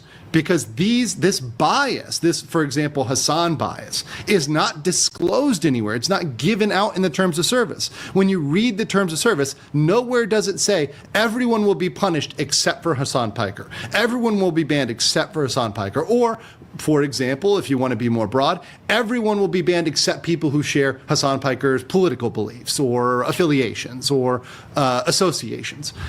If that was disclosed publicly, then fair dues, then you can do what you're trying to do. Of course, advertisers may have an issue with that, but legally it wouldn't be as deceptive. But now you're deceiving the consumer, both the people that are consuming the content, that are expecting that their favorite content creators will not be banned, and then seeing them get banned, and deceiving the creators themselves by lulling them into a belief that they can stream on your platform safely and do what they want, just like Hassan. But then they're ultimately punished. And they're punished for a much longer period of time. They're losing a much larger slice of revenue, memberships, subscriptions, etc., affiliate deals than Hassan. So you're able to point to that and say, I have damages because I am being banned for 7x, 10x, 30x, way longer than Hassan. And I can bring this private cause of action for an unfair and deceptive practice on the part of Twitch. And there's a lot of folks that may be opened up for that. What attorney's going to take that case, though? That just seems like a fucking loser case. You'd have to have somebody who had, really been wrongly probably terminated by Twitch or something. Or you could always have the rich person who just doesn't, that just doesn't like Twitch. And, they're kind of funding to go after them. Kind of like the guy that was helping, Hulk Hogan sue Gawker.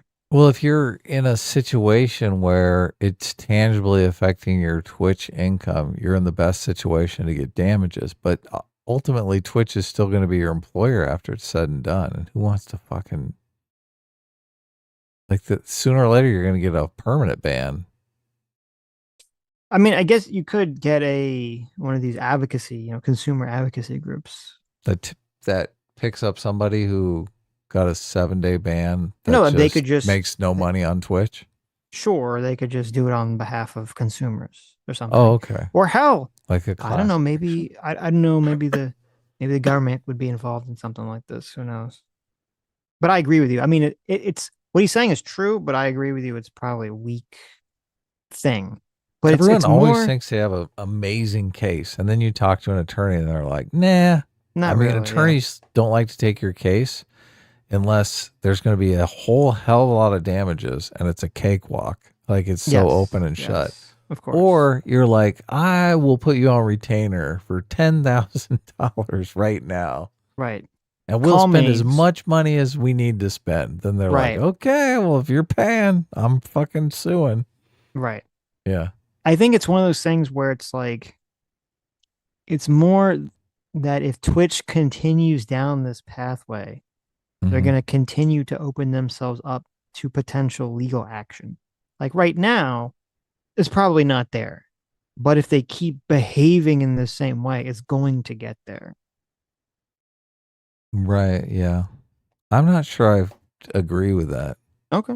I think they have such a structural advantage that they're not worried about it. I mean, think it's if they, definitely unfair and Right. like fuck them for being this way. But it's I think if hard they for were- me to imagine an attorney's going to step up and take this, or someone's going to say, "I have deep pockets and I'm going to do it on principle." It depends. As I said, if they wrongly terminate someone who's a big streamer, but they're right wing, they Yeah, have a reason to do it. yeah, and they're already terminated. Right. Definitely. Who is that person? Well, I don't know if there is The one yet. right wing. Are there even right wing people on Twitch? Sure. Hmm. Asmongold's like the largest political guy at the moment. It's so funny. It's like that makes my case. Everyone on Twitch thinks anyone who isn't a fucking socialist is right wing. Like Asmongold okay, is not a right winger at all. Broadly supports most of Trump, of most things Trump does. Like to me, that's going to make you right wing. Okay. Did he do that in Trump's first term, or is he just I doing have it no because, clue what he did in Trump's first term. so he's just doing it because he likes the stuff Trump is doing? I don't look, know. I don't follow Asmongold, but everything I've seen of Asmongold just doesn't fit the, oh my God, he's a right winger.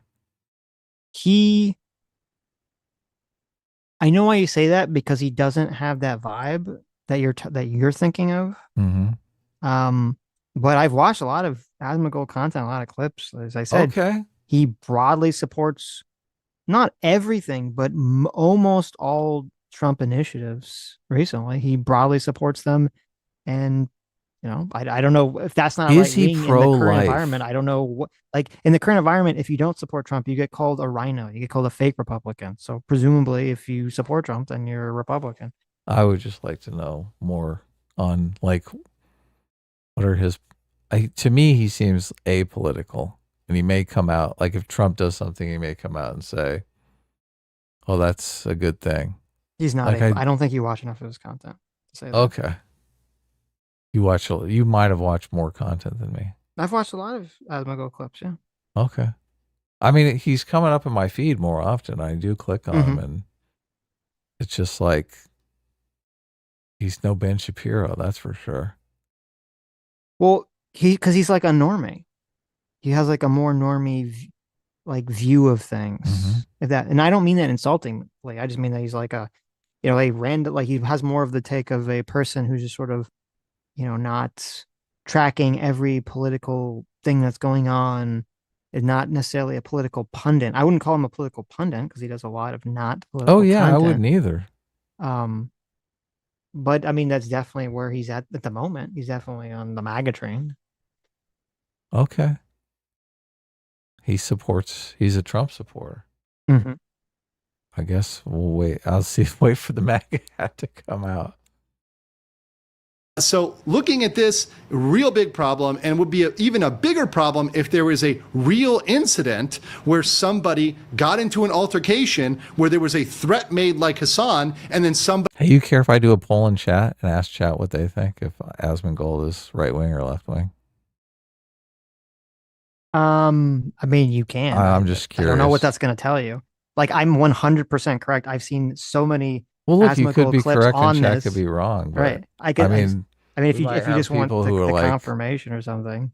I mean, we might have people in chat that are like Right. total Asmongold simps. Like they fucking love this guy. They watch more Asmongold. Well, it's not a bad thing to say that you're on the right, obviously. So I don't know why it's like I don't know why you're sort of like casting it like, oh, it's like a bad thing to be right wing. I'm not casting it that way. Okay. It's a bad thing to wrongly label people, and I don't. When I watch Asmongold's content, he doesn't. Okay, like, yeah. If you want to ask people, doesn't make me think right winger. That's why I asked: is he pro life or pro choice? Like he doesn't seem to be religious. He's not out there talking about his religious beliefs. He's hitting all the moral intuitions of disgust. Does he believe in God? And I'm not sure. But when he talks about hitting all the moral intuitions of disgust and degenerating culture and getting rid of all the immigrants and all these things, I mean, he's hitting all the classic right wing points. So I don't know. It's very clear. Has he you've seen a clip of Asmongold say that immigrants are disgusting. I didn't say that. No. Okay. Well, he's saying get rid of all the immigrants because they're dirty? No. You misunderstood. I'm saying, what are you saying? When he talks about the left and socialists, and he's used a lot of language like degenerating or disgusting, these are classic sort of right wing things that you're hitting, right? And then I meant comma, okay, so a different subject matter or period, and then a different sentence.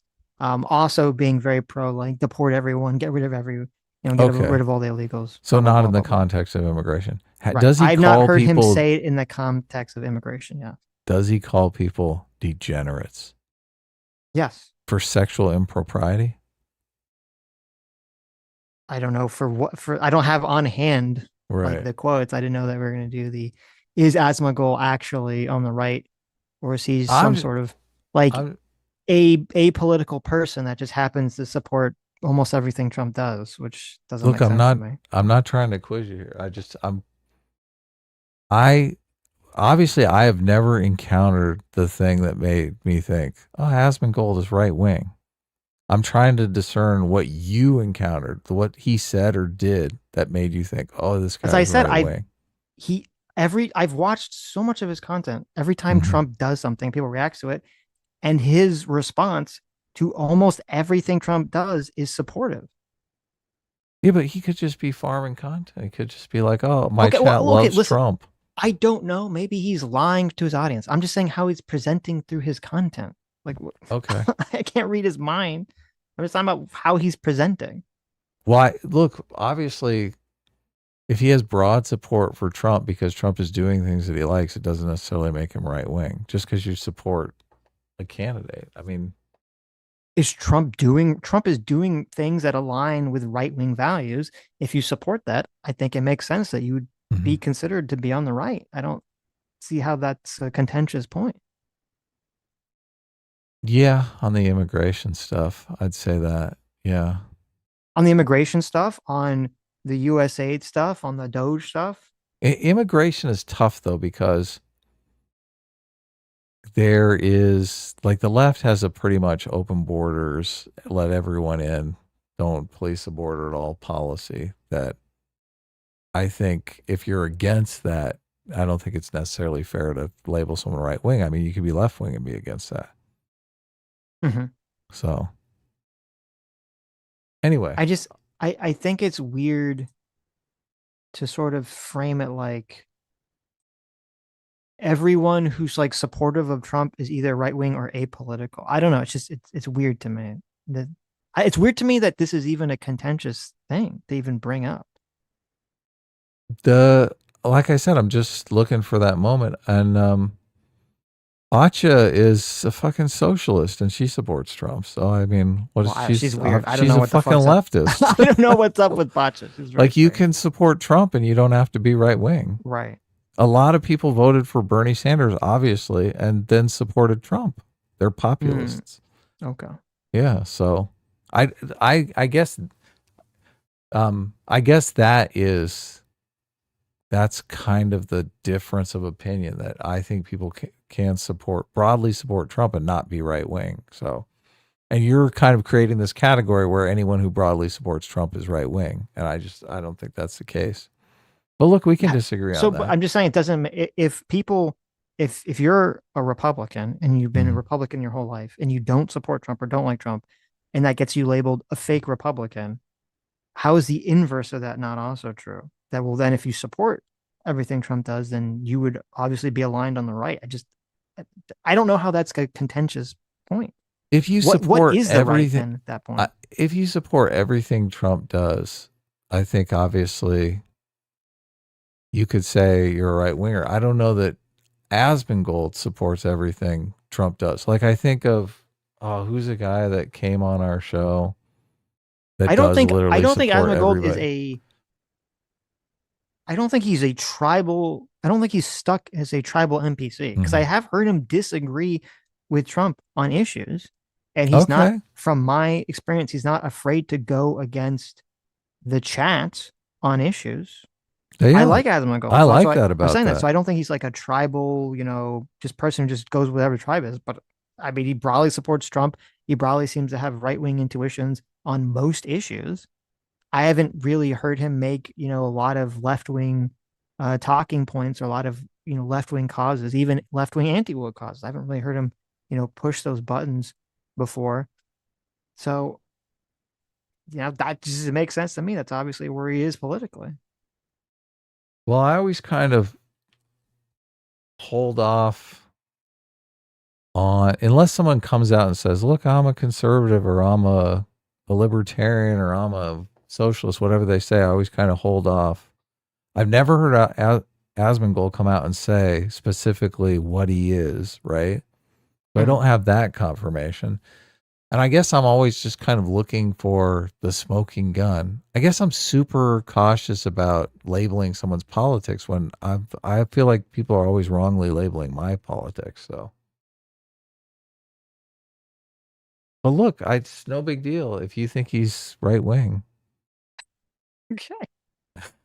How do I spell is there a D in there? Is it Asmongold or Asmongold? Asmongold. Okay. I'm going to try the poll just because I'm curious what chat has to say. Yeah. We rarely cover him on the channel. Like, I don't think we've responded to many of his videos. Just we haven't responded to any of his clips. videos. Right.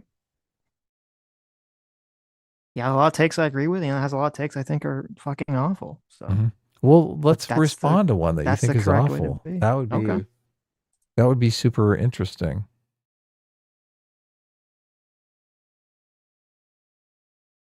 Responded with force. We saw the case of Sin City Manny in Las Vegas, the streamer that responded to taunting and threats of other streamers. People are not beyond responding with violence, particularly in America. That is something in 2025, that's something that could happen. And God forbid that do happen, would be the absolute end of Twitch as a platform. What do I see them doing? They've got to do something against Hassan. Hopefully they give him a longer term ban, more than just 24 hours. But unfortunately, Twitch has been known to be very light on its favorite golden boy. But let me know in the comments below what you think about the whole situation and what do you think they're going to do with Hassan, if they're going to do anything, and I'll catch you on the next. So there you go. Nothing contentious really in this video at all. Just pretty much a straight legal opinion, which you can agree with, disagree with. Wasn't doing any insults.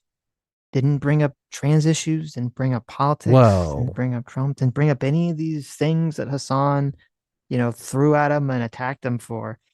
And it really just shows you how, utterly dishonest Hassan is in engaging with other people. He did a whole video and he never said trans women are women, though. That's a good point. I mean, let's be honest here. That's pretty transphobic. That's a great point.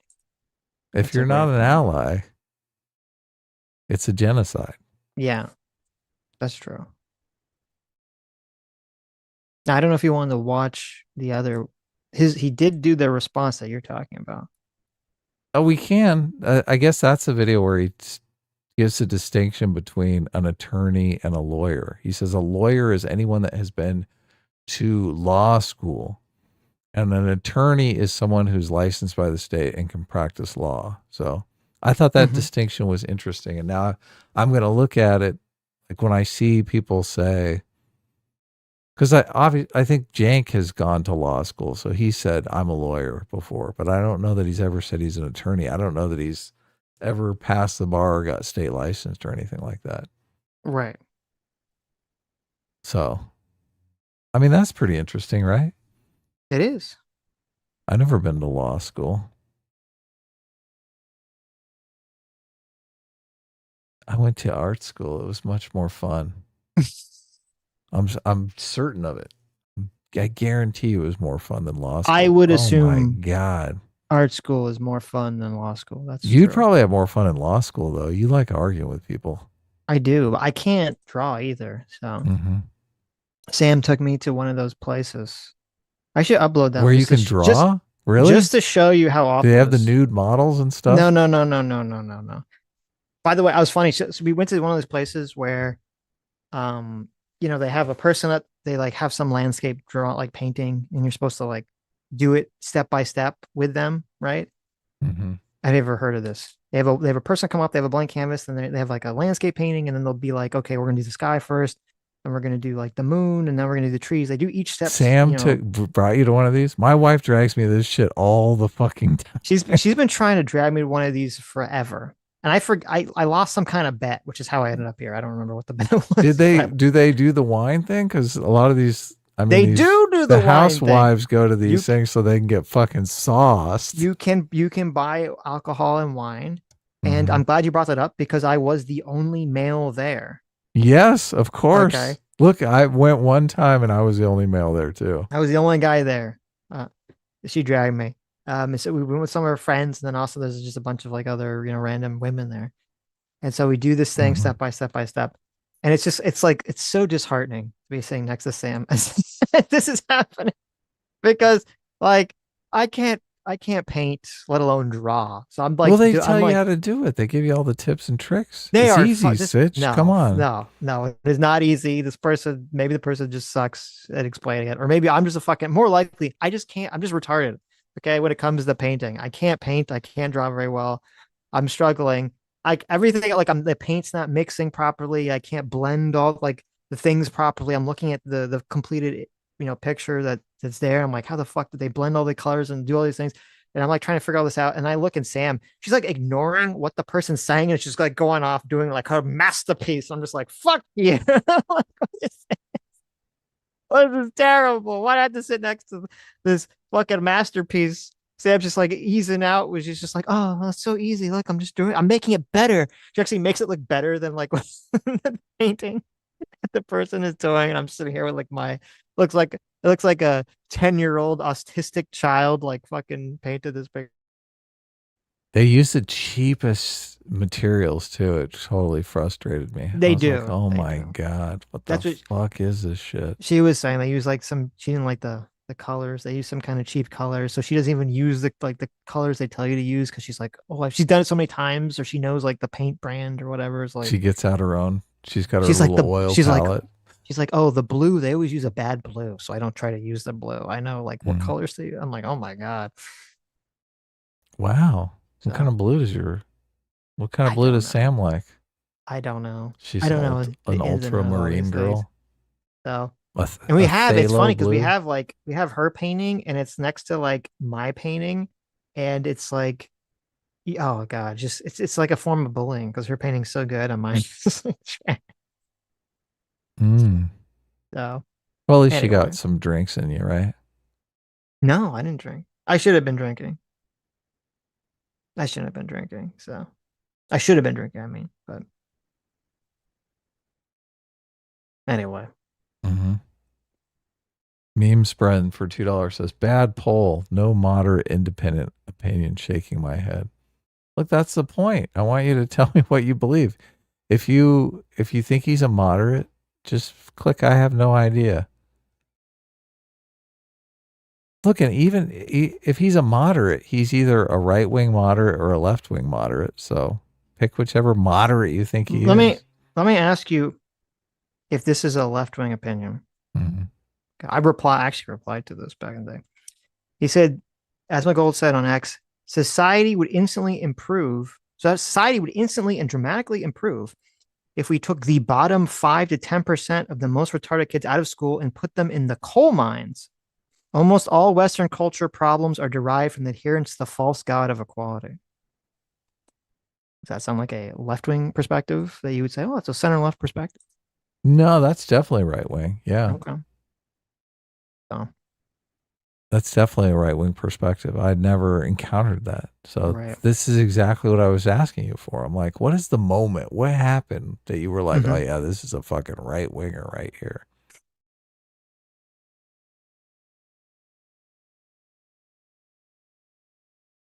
I mean, it's objectively true though, obviously. So there's that. I mean, Well, I don't think they should go in the coal mine. The 5%. I think you could separate people according Well, he's to not merit. saying that either. He's just saying society would be objectively better. He didn't say we should put them in the coal mines. Oh, okay. They just everything would be completely better, but we shouldn't do it. Reread it. Right. No, I got you. I mean, look. You. Right. Yeah, sure. It's a thought experiment. Right. Okay. That's so out there that I wonder if maybe that's him making a joke. Well, he's saying something in a hyperbolic, comedic way, but it's there's a real message there, a real thought process there. So you do agree, though, that the worship of the cult of equality is bad. I mean, that's a position you agree with.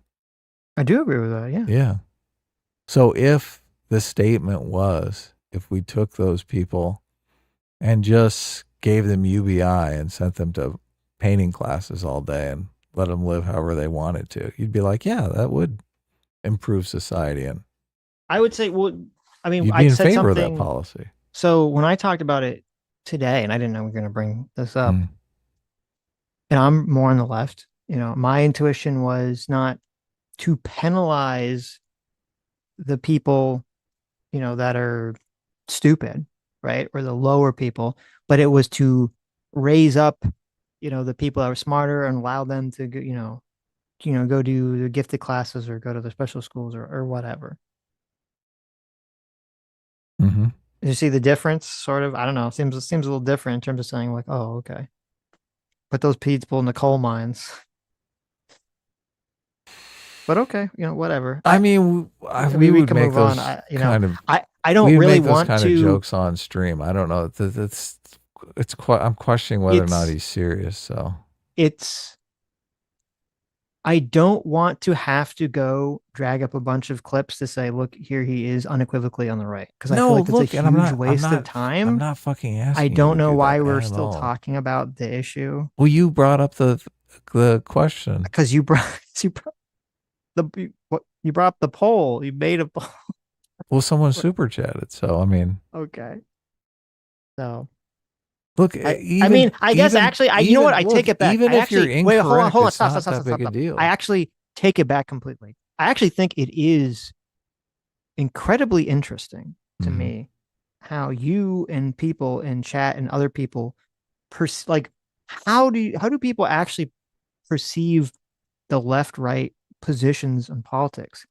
If you can overwhelmingly support deporting every single person in the country, regardless of circumstance, who's here illegally, talk about how everyone's trying to weaponize your empathy against your own self-interest, and then support 95% of Trump's initiatives, and you're like, well, that's not right wing. I don't know. That actually is, to me, supremely interesting, because if that's the case, then I don't really know what the fuck people are characterizing as left or right wing at this point. Well, I don't. You said to deport. I mean, they want to deport the people here because they feel like they broke the law and that they're here illegally. So that's the distinguishing factor. Do you think that there's anyone? How many people on the left do you think exist that are like, I think you should deport all people without, regardless of criminality, regardless of anything. You should just deport because all those they're people here illegally. Because they're here illegally. And I should take glee and be joyous about this happening. Well, I don't think there's anyone on the left that's going to take glee in it. But I think there probably is at least 20% of people on the left that are in favor of deporting people that are here illegally. I think broadly, there's a broad support to deport people that are here illegally, that have done crimes, and to deport people that have probably been here illegally for not a long period of time. I do not think that there's broad support to deport everyone. And in fact, because it was interesting, because there was that poll that everyone was pointing to where it showed 50-60% of Americans support deporting everyone. And then someone brought up, if you actually looked into it, when they actually asked more specific questions, it was completely mixed. It'd be like 60% of people say they're in favor of deporting everyone who's here illegally. but only 40% or only 30% said they were in favor of deporting people that had no criminal record. And I was like, how did people answer these questions? It doesn't make any sense. You've obviously looked at the polling much closer than me, so I'm just guessing. So, but I mean, I know a lot of people. Well, it's like, fuck, I hate. It's like the worst way to respond to something. I have a bunch of anecdotes from people I know, so right. Completely ridiculous. It's just it's weird because it feels like it's like, oh, Asmongold's on the right. Obviously, it's not an insult, and yet it's like taken like an insult. It's like, oh, like the stench of right wing association. It's like, why? I don't see why that's a thing. It's not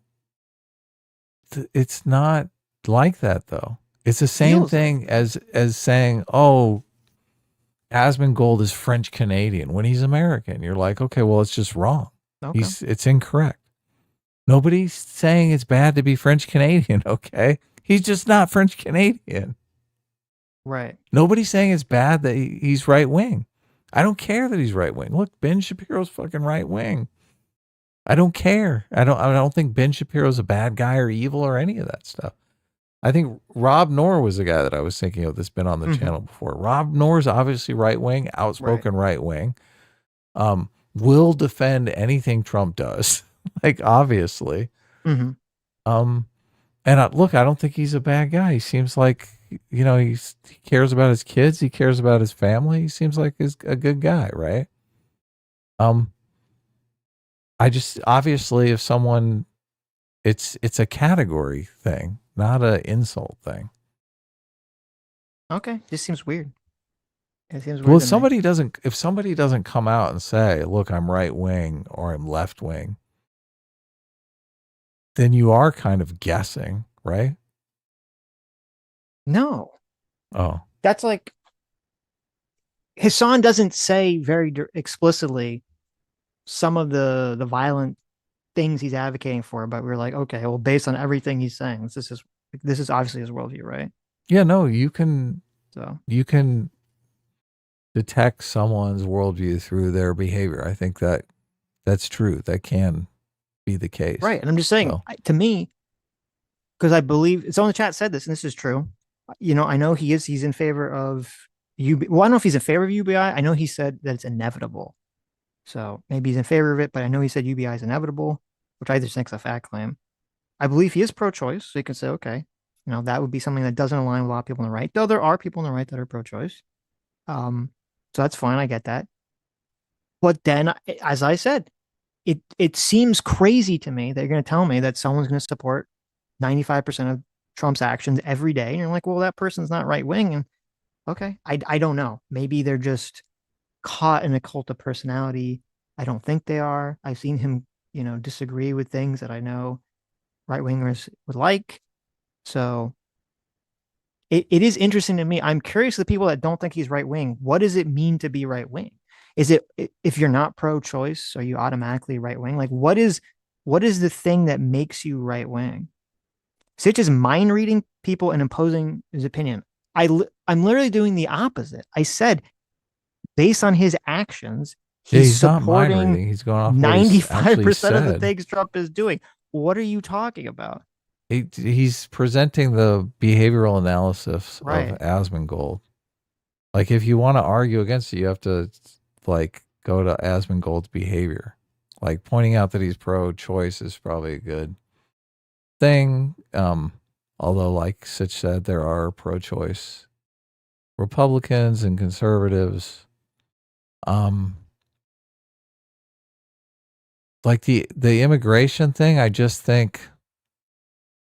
I think the left let immigration get out of control. So there's a lot of people who are like, well, I'm not right wing, but immigration has become a problem. So I'm in favor of deporting everyone who's here. I mean, they could even make an argument in terms of fairness. They could say, well, it's not fair just to deport some of the people who are here illegally and let other ones stay. I mean, who are you going to pick, right? Right. So it's just fair if we just deport everyone that's here illegally, right? Trump is not a 90s Democrat. Oh, I've heard a lot of people say that. They say Democrat that, but it's not stuff. true. I don't know. Right. What I think Asmongold supports Ukraine. I don't think he supports Russia. I don't know if he does actually. That's another point towards the left. I just feel like people's view of what the left and right is are so. Well, lay out what you think it is. Broken. Fucking Hillary Clinton literally they literally tried to do a Medicare for all bill, some kind of massive medical reform. That was Trump's one of his biggest things was fighting back against Obama on that originally. Yeah, Bernie was anti-immigration. Was he right wing? God damn it! I said, oh my God, it's annoying because like everything I say, and this is what happens always when people disagree with you, especially in this context. Everything gets broken down to like a very simplistic form. Being against illegal immigration is not a left or right wing position. I didn't say that. I said being in favor of deporting every single illegal immigrant is a right wing position. Yes. And then I'd say on top of that, being in favor of not only deporting every single illegal immigration, but seeming to take glee in the action, I'd say is a further more extreme right wing. Is he taking glee? Maybe I missed that. Is he taking glee in the action of Trump does not support single payer? What are you talking about? Does completely not true. Is Asmongold taking glee in deporting everyone? Yes. Oh, he is. Okay. Yes. Yeah. Well, that is a very much more right wing, I would say. It's very silly. It's weird because it's very clear things that people understand when talking about left or right, but so I think there's 20% of the left that want to deport everyone that's here illegally because it's just fair. It's unfair to pick and choose who gets deported. So, and they're not gleeful about it.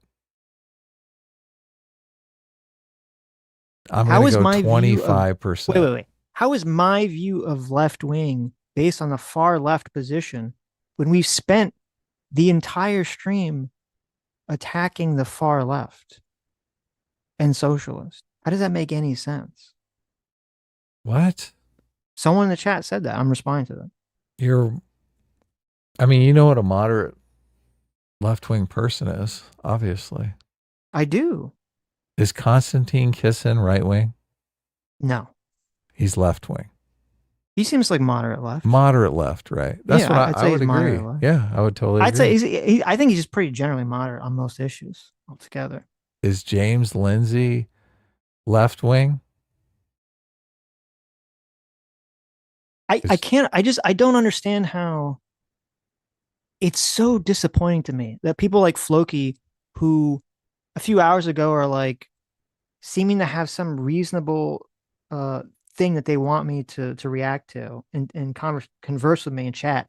And now they're like, you get all your Asmongold information from 5 to 10 second clips from leftists. I watch a lot of Asmongold content.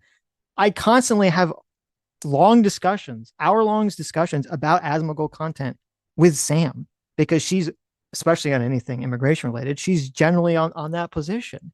And you just, why would you? Does Sam watch Asmongold a lot? Yes, we both do. It's, do you watch it together? It's literally, it's depressingly mind-blowing to me that you could have any faith in my opinion when it comes to me criticizing Hassan or the far left or anything. And then I'm like, I had this take on Asmongold that I guess you disagree with, and you instantly jump to like, well, you're just listening to far leftists. Like, why the fuck would I trust what fucking Hassan or some socialist retard says about Asmongold? It's mind-blowing to me. Who's Floki? Oh, Floki TV. Look at that. I've seen Floki in the comments before. I think you're mixing up the glee, the leftist meltdown, since he openly stated sympathies with the immigrants wanting a better life. I'm going to run to the bathroom real quick. You argue it, chat, really quick. I've seen so many Asmongold clips. I'll be back. Be nice, chat. I'm warning you. The Asmongold clip that went viral. Put some bands down here.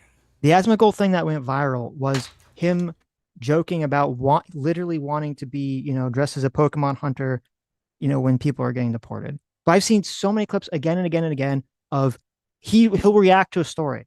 60-year-old woman, gets deported who's been in the country for 50 years or whatever.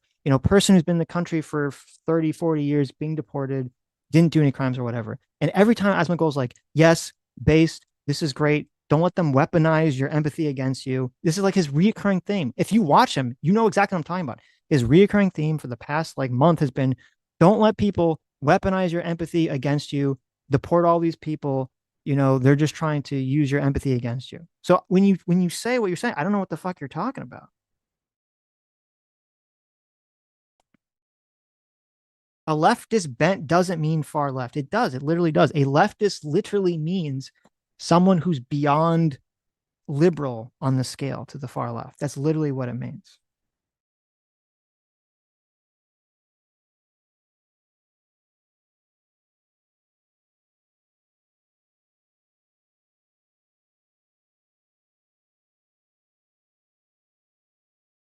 Asmongold is based. Okay, well, what do you mean when you say he's based? What about, let me ask you a question. What is his position that you find so based exactly? What's the based thing? Is anyone banned yet? No one is banned. Ban some of these fuckers. Come on, Yeah. Sitch. I should. No, I should. Don't do, I'm only joking. So, Did, did you work it out with Floki? I don't know. No. I never can tell. I think Floki's been mean to me in the comments, but I can't remember now. Sometimes people are mean and they're just joking around. So. It's very fucking, it's just weird to me. It's so weird that. It's weird that people on the internet will fuck with you. Come on. Sitch. No, it's weird that so many people are so scared of being labeled right wing. Look, it's not that Adam, at all. Adam, you don't know. Listen, Adam, you're just ignorant on the topic. Okay. I understand. That's fine. But there are people who are claiming to be Asmongold fans who, I don't know, maybe it's that they're so far right wing that any disagreement, the fact that he's pro-choice or something, they're like, oh my God, Yeah, exactly. Asmongold is lib right. That makes sense. He's more like a libertarian right. That makes sense. Okay. Did he take a political compass test? That would be interesting to watch. So. Oh man, he comes out completely socialist. That would be fuck. Fun. Holy shit. A lot of people that are very pro-Trump at the moment were former Bernie bros. A lot of people are, and this is where people are getting confused. Unless you're going to say that the only thing that makes you right wing is if you're a classical neoconservative Bush era Republican, right? If you're going to say that, well, if you're an America First populist, that you can't be right wing. If that's your position, then yes, Asmongold wouldn't be right wing, because he is more on the America First populist kind of view of things. Was he a Bernie supporter? That would people were saying he was years all. ago. Yeah. Asmongold supports UBI. I support UBI, so I must be a right winger. Mm-hmm. The thing is, I don't care if people call me a right winger, because it's not like an insult to me.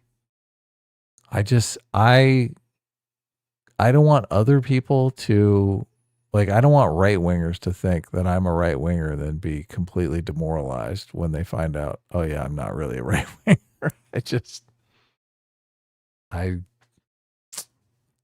I would feel like a fraud. So anyway, that's the situation. But maybe Asmongold doesn't, maybe he's in the same situation. Maybe he doesn't want to come out and say, oh yeah. He doesn't see, but this is a good thing. So Landor said he supports Zoran. Now, unless there's another clip that goes beyond, because the only time I saw him talk about supporting Zoran was there's a clip of a debate that Zoran participated in where they asked all the candidates, which, when you're mayor, if you win the election, what country are you going to go visit? A lot of them said Israel. And he answered I'm not going to visit anywhere. I'm going to be here in America because, I'm going to be America first, right? Which is a good talking point. And he said that's the correct position to have. And he was very praising that. Now I've never now I will say I'm completely wrong if Asmongold says, yes, I am in favor of Zoran, being soft on crime. I'm in favor of Zoran getting rid of, all the things I listed early in the stream, getting rid of the test for people to get into, testing people to see if they get into the higher level schools. If Asmongold's in favor of the rent freeze, if he's in favor of the grocery store, the government run grocery store, if he's in favor of all that, then I'll say, okay, you guys are right. I'm totally fucking wrong. I don't know. Asmongold just has some weird, political leanings. But I never heard him advocate for any of those positions.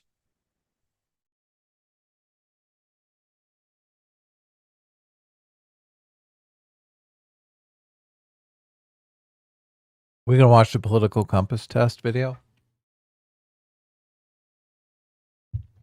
We'll figure. Look, we're detectives on a case here. Okay, do you have it? Let's see here. Fair and practical progress for $2. Asmongold video. I took a political compass test. I'll just do a quick copy paste because I'm not typing all that shit out. Paul, I know you like to fight with Adam, but I'm gonna just ban you very soon. If you don't keep ban bad Paul. faith, if you keep bad faithing me, like it is pretty crazy. Paul just completely bad faith me again and again and again. Paul ridiculously bad faced me all the time. Oh, okay. Yes. Okay. So what benefit does Paul give to the community exactly? Well, a lot of times those bad faith are in super chats. It's like a super chat. Oh, okay. So it's like money. Paul super It's a chats money lot. thing. Okay. Look, Right, if you're gonna bad faith, Paul, the super chat that's a premium way to bad faith. Mm-hmm. Because then we're forced to read it. Although Sitch might not read something if it's too bad, obviously. If it's horrendous, I won't read it. Let's see. There's one from 4 years ago. Asmongold takes political personality and political compass tests. There's one from 4 years ago. And there's one from 1 year ago. I guess we're going with the... There you go. Here, I'll bring it up. I'll watch the whole thing. It's like 47 minutes long. Yeah, I know. Though. I know. We're not going to watch the whole thing right now. I'll bring it up and I will watch the whole thing on my own. I will come back to you guys. We will take a... Because I'm curious. No, let's jump to the end. That's what I'm saying. I will admit that I was wrong if I watch this video and I find it compelling, but we'll jump to the end here.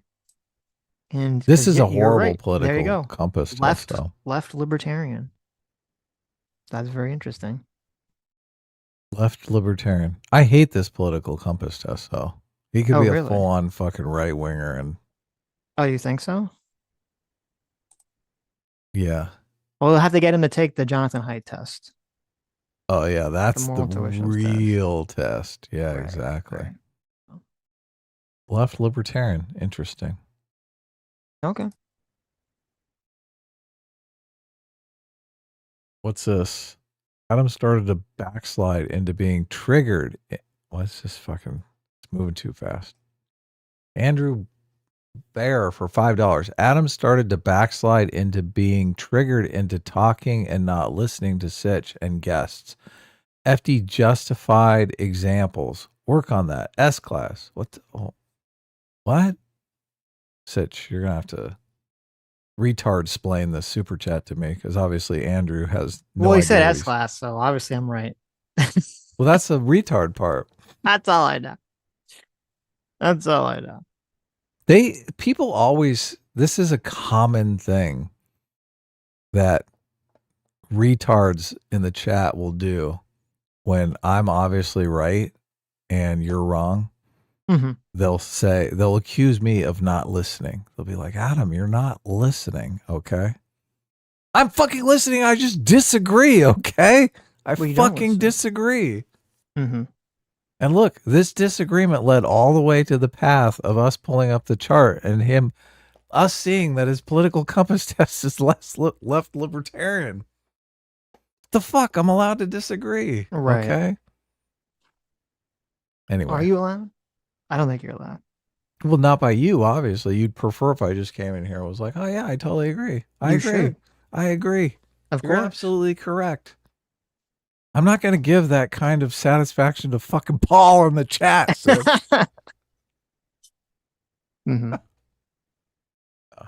Anyway. Look at this.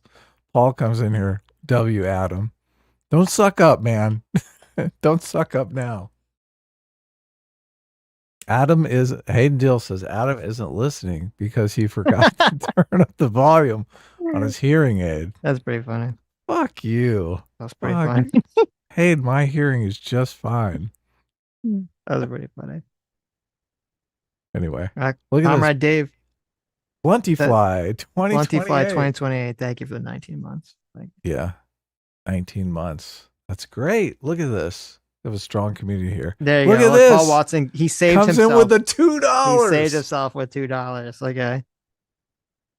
I'm A-team now after what transpired. Well, listen, I'm glad I could get Paul Watson on your side. I know he gives you shit, so.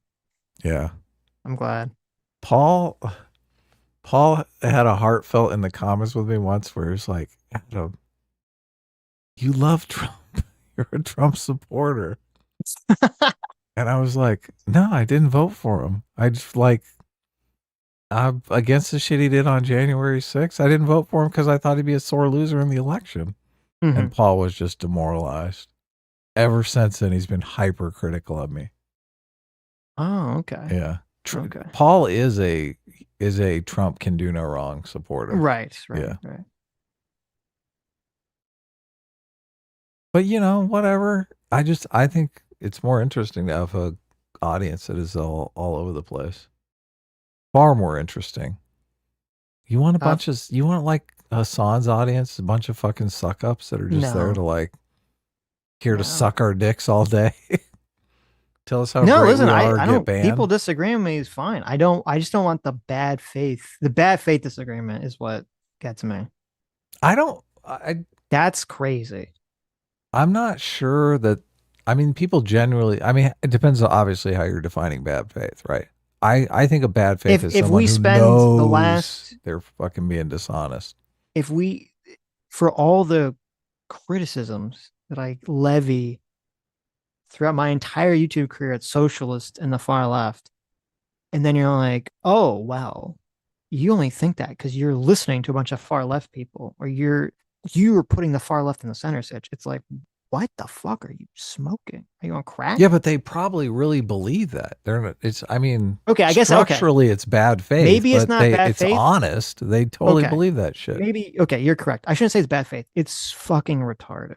Yeah, that's better. Say it's stupid. Retarded. Say it's moronic. Yes. Say you're a fucking idiot, but don't call it bad faith. That implies they're dishonest, right? I don't think Brigadier General Paul is bad faith. I think. You gave now he's a Brigadier General.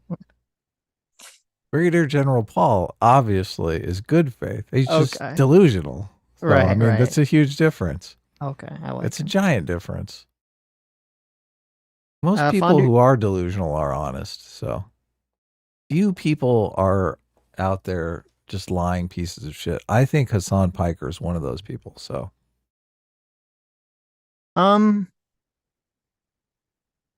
not sure Asmongold is a liar.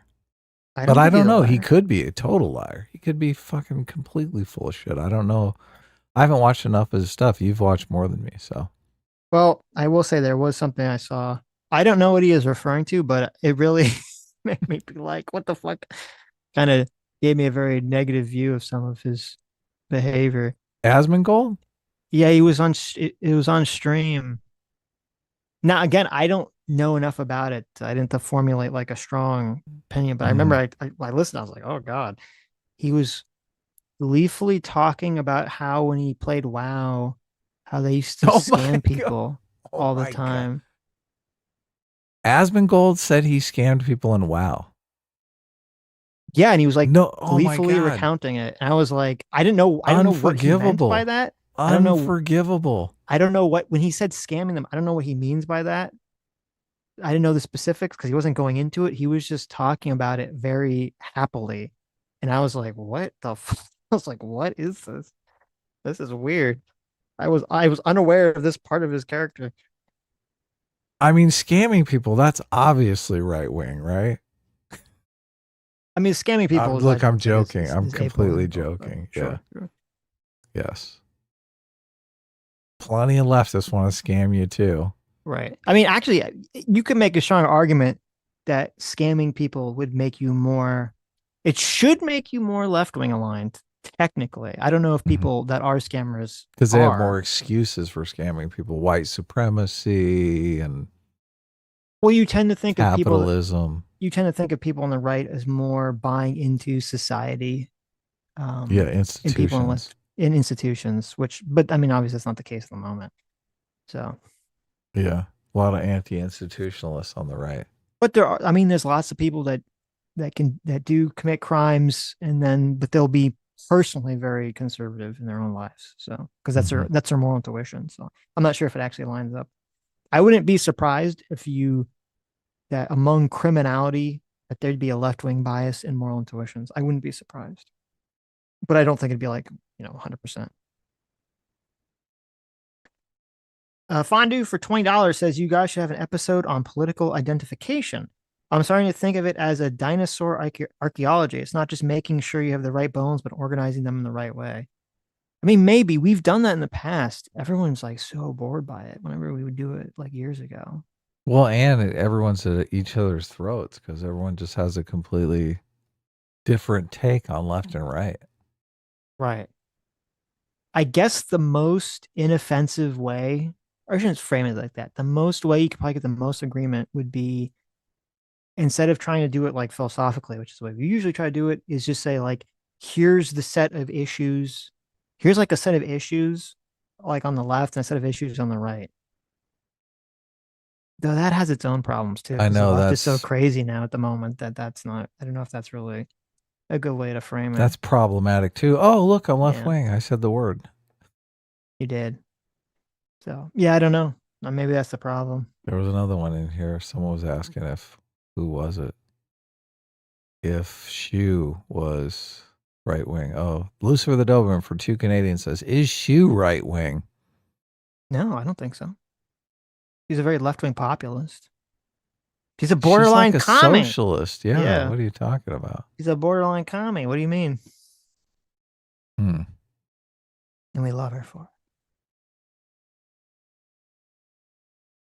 Dr. Adam refriended Brigadier General for $20 says, Sitch, you're missing the point. He's left-wing. He's a liberal like many today, even Trump and past conservatives who focus on race, sex, sexual freedom. True right-wing is about culture, hierarchy, order, and justice. I mean, I agree with the end part. Culture, hierarchy, order, and justice. When I hear him talk, he seems to be hitting all those things. So. Justice. Lady Justice. How we love her so. What? Listen to this wall specifically for $5 says all of Adam's political and economic opinions are just cope for not having the courage and the mental fortitude to stream Uma Musume. They really want me to stream this. What the fuck is this thing? There you go. This is the horse girls running on all fours, right? Right. I mean, I'm enticed. I mean, who doesn't want to see a bunch of cute anime chicks running around on all fours? Right? They're not running on all fours, though. They're running on 2 legs. Is there an app to fix that? Oh my God, this looks... I mean, if I watch too much of this, I might turn gay. Are you looking up the video? Are you looking up some gameplay footage or something? I'm going to bring up... You don't want to play it anymore? I'm going to bring up a picture just so you guys can vidi this travesty they want us to watch. It's a game. I guess it's an anime too, but there's also a game. Okay, it's a game. So Asmongold played this game, okay? Speaking really? of Asmongold. Interesting. And he said it changed his life. Changed his life, huh? What kind of is it? What's the gameplay? Is this a gacha game? If this is a gacha game, I refuse to play this game. What's a gacha game? A gacha game are those collectible games where you try to collect a bunch of things, whether it be Pokemon. Usually it's hot anime women. Mm-hmm. And they're all basically scams to get you to spend money. In-game purchases? In-game purchases, yeah. Because I was kind of... If you... Mobile version earned $2.4 billion in 3 years. That's a lot of cheddar. So there's a new video. All right. I was kind of scrubbing through, listening. I see he's got, Asmongold's got the game up here. I'm kind of scrubbing through. It feels like a gacha game. It looks like a gacha game. It is a gacha game. Oh my God. Why do you want to play a fucking... How could you even... That feels like it'd be boring as shit to stream a gacha game too. So what happens? What do you got to pay up? What are you paying for? Like well, I don't know in this game specifically, but usually you pay to get like boxes or like tickets that let you unlock or summon like additional like girls or something. So I guess in this it'd be like, it's probably like, oh, you have to spend money to unlock horse girls if you want to get like the high ranking horse girl that you want. What if you don't spend the money? Well, then you're going to be stuck with whatever, you get for free. It's just the same. It's the same boring game over and over again. You're you still just on level 1. You basically just collect these characters and then level them up probably. And then you also try to do, I assume, based on other like games, you have to do quests to get the currency to buy more girls. Mm-hmm. It's kind of an endless cycle of buying women. Women are the currency in this game. Yeah, see, okay, look, if you see, it says scout again, and then there's probably some kind of currency, in-game currency you have to spend, and you see there's the different horse girls, and they have the different rankings on the top of the cards there. SSR being the top. New. Yeah. So those are for sale? That's what he got. Mm-hmm. With his packet or whatever, I guess scout. I don't know how the terminology is in this game. But look, they're cute anime girls. I think that's the one they said you would be like. Oh, really? The Gold Ship or whatever. Yeah, that was the name, Gold Ship. Are you guys playing this game? Is that what's going on? You guys are playing this game and having fun playing this game, and like a meme. I think it's just like a meme. Right. What is the actual gameplay element? You just level them up and then they race. But you don't. What do you? Okay. Let's see. Begins. Wait, where's the actual race? Yes. Okay. Energy. Wow. Those look fun. Wait. Oh shit. Oh, look at the ears too. Look at that. Oh, clear shim. She's got a horse tail. Having a gold. Yeah. Get the different. Plan accordingly. Okay. Okay, it worked. Okay, good. Perfect. I feel like these girls are not hot enough to merit playing this game. They look like children. They do look questionably young too. Yeah, it's not. Is that how it works? Where's the hot like horse girl milk? Yes. Okay. Speed. All right, we're gonna do it. Yes. Numbers do at all. We're gonna upgrade our power again. Nice. Yeah. Listen, I was down to play this game. I didn't realize it was a gacha game. I'm not down to play it anymore. Oh, here we go. There's no way we don't clear this. Stupid ass hose. It's not even gonna be close. Come on. Come on. Call them that? Why? Bro, there's no way I lose. There's no way I lose. Bro, what? Alright, number 3. Come on. Third place. There you go. That's the gameplay. Asmongold's in 3rd place, so. Oh, got the first. I mean, this is filled with excitement. Oh, isn't it? There you go. He won. You're not really playing. You're just picking, and then you pick, and then you have to probably level up. They look like you had to level up their stats somehow. Right. And then you let them race, but you don't actually participate in the race. Right. Yeah. Hmm. We're gonna listen. We'll play. I want to play vanilla WoW, vanilla hardcore Right. WoW with Adam. I think that'd be more fun. Right. There's some skill to that, right? Yes. I don't just pick a horse girl who runs around the track. You actually have to like press buttons and do things. Okay, good. Timmy says, now tell button Adam pressing. about the gacha game all the women play with the sexy anime men that message you and show him a clip to get his reaction. Oh. What? Yeah, what was the name of that game? That's a gacha game?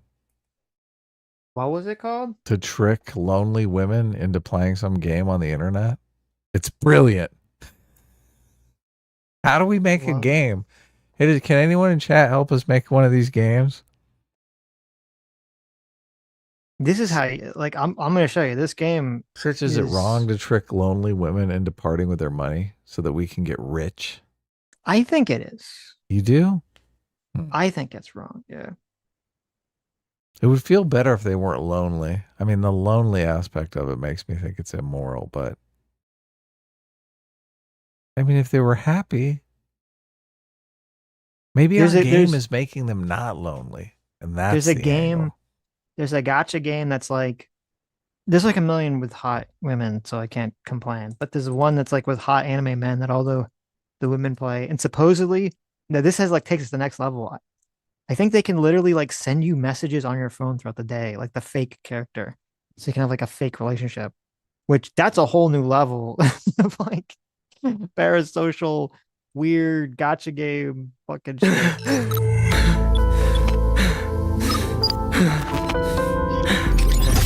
He's got a robot arm. You like him? You feeling it? What's going on? He's showing off. He's grunting. He's getting the women like horny.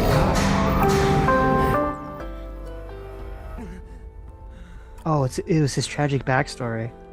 It was his past. Look, he's reliving the pain. He needs a woman to fix him. Oh, he had a woman to fix him, and he lost her. The heartbreak.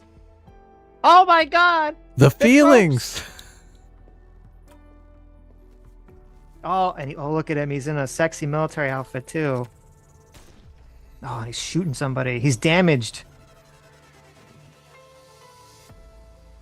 I think this is experiment report. I want to see one that had like the actual. Oh, look, he's got the ball. He lost his hand.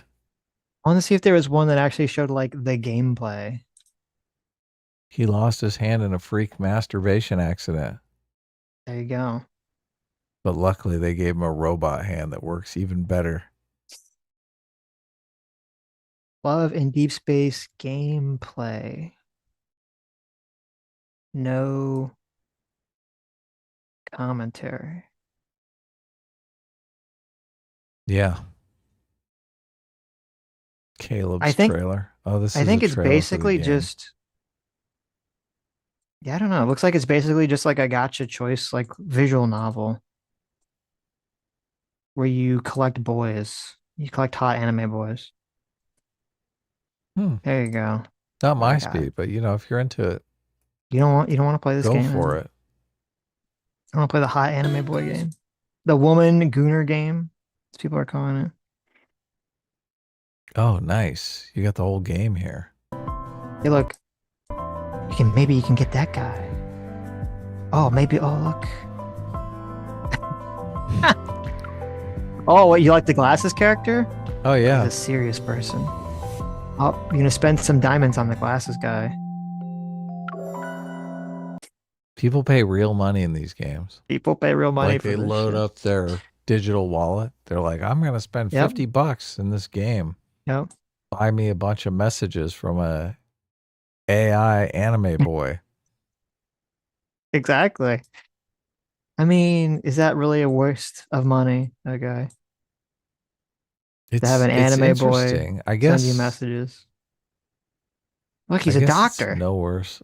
Oh, Look at yeah. him. Look at He's a little that. doctor. He's got a little stethoscope and everything. Look, he's very serious. You can message him if you get like a A broken arm or a yeast Yeah. infection. Yeast infection. You're like, huh. Talk. I've been She's still breathing. masturbating so much to this fucking mobile Oh wait, game. look. Is he listen? Is he doing like a? Even Dr. Dean said I was perfectly fine. And it's been 14 years. If anything bad... Don't talk, but you should still breathe. Okay, I'm gonna be real. That voice, I thought he was gonna have a more sexy voice than that. That's Don't the work talk, on that. but you should still breathe. Yeah, he said it very weird. It felt like it was borderline AI voice, which maybe it is. Oh, these are definitely AI voices. Right. They're not hiring voice actors for this work. Human female. Cease verbal communication. Continue respiratory action.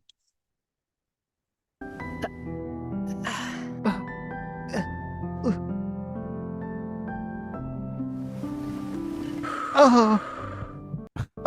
What? Is that you or the game? Okay, it's you. I thought that was in the game. I was like, holy shit. I'm So voicing. That's what weird. the females are feeling when they're like gazing. Look at he's looking in his eye. Can you imagine this is actual fucking gameplay? It's just like a guy silently looking at you. And you're like, oh, this is peak gameplay. Women are masturbating to this right now. They're imagining this is their gynecologist. They're going crazy. Zane looks so serious. Did he notice something was off? Did he notice something was off in my pap smear? Did he notice that I'm not wearing underwear? I want him to notice. Can he smell me? Can he smell it yet? My scent? I'm dripping. Nah, he just normally looks aloof. He probably has the same expression on his face regardless of whom he's treating. Oh my god. A fast resting heart rate. What riled you up this time? Is it me? He's going for it. Is it me? You're just imagining things. Fine. He's fucking bitch. He's holding a stethoscope to your heart. What do you mean, imagining shit? What are you talking about? He can hear you. His heart. Yes. Oh, Or I her. thought he was doing a different procedure. Oh, okay. Look at you. You're a big pervert over here. I mean, this is a weird angle Be for the nervous, heart. Okay? But I'm always like this whenever I see a doctor. So attractive as you are. Truly, your allergy is unique. So? What does that mean? Heart arrhythmia, premature ventricular contractions, heart murmurs. Really? Despite being aware of the risks, you still became a hunter. Make fun of me? You're dying. But my long gaze is the cure. Right, yeah. The long gaze. Anyway, well, that's enough of that. Thank you, Sam, for reminding me that this female gooner bait exists. Mm-hmm. This is the game we should get Adam to play. Mm-hmm. I mean, it would be funny just to see what these lonely women are masturbating to. Definitely. Sammy says in 2023, Love in Deep Space, a gacha game targeted towards a female audience, generated $319 million. 319. The other one was what, 2.6 billion? Which one? The horse race one. The horse race one made billions? That's what it said, yeah. Oh my god, that's crazy. Yeah. Sam says 200 million of this came from China. Oh, it's all the lonely Chinese people. So. Sitch, please stop. No. That's funny. You guys earned this. You did. That's what you get. Sammy says, I gave Sitch a 20 to 30 minute talk about the glasses aesthetic and anime and how this trope is one of the tops in the different subtypes. It's true. Sam understands, or maybe she's just making it up. I don't know. She claims, it's a better way to say it. She claims that there's all these like different genre types of like male anime characters, like based on like their hair color and there's glasses and everything that you can tell all these things about their personalities. And like all these female anime girl fans, they all have like subtype genres of men that are like their favorite.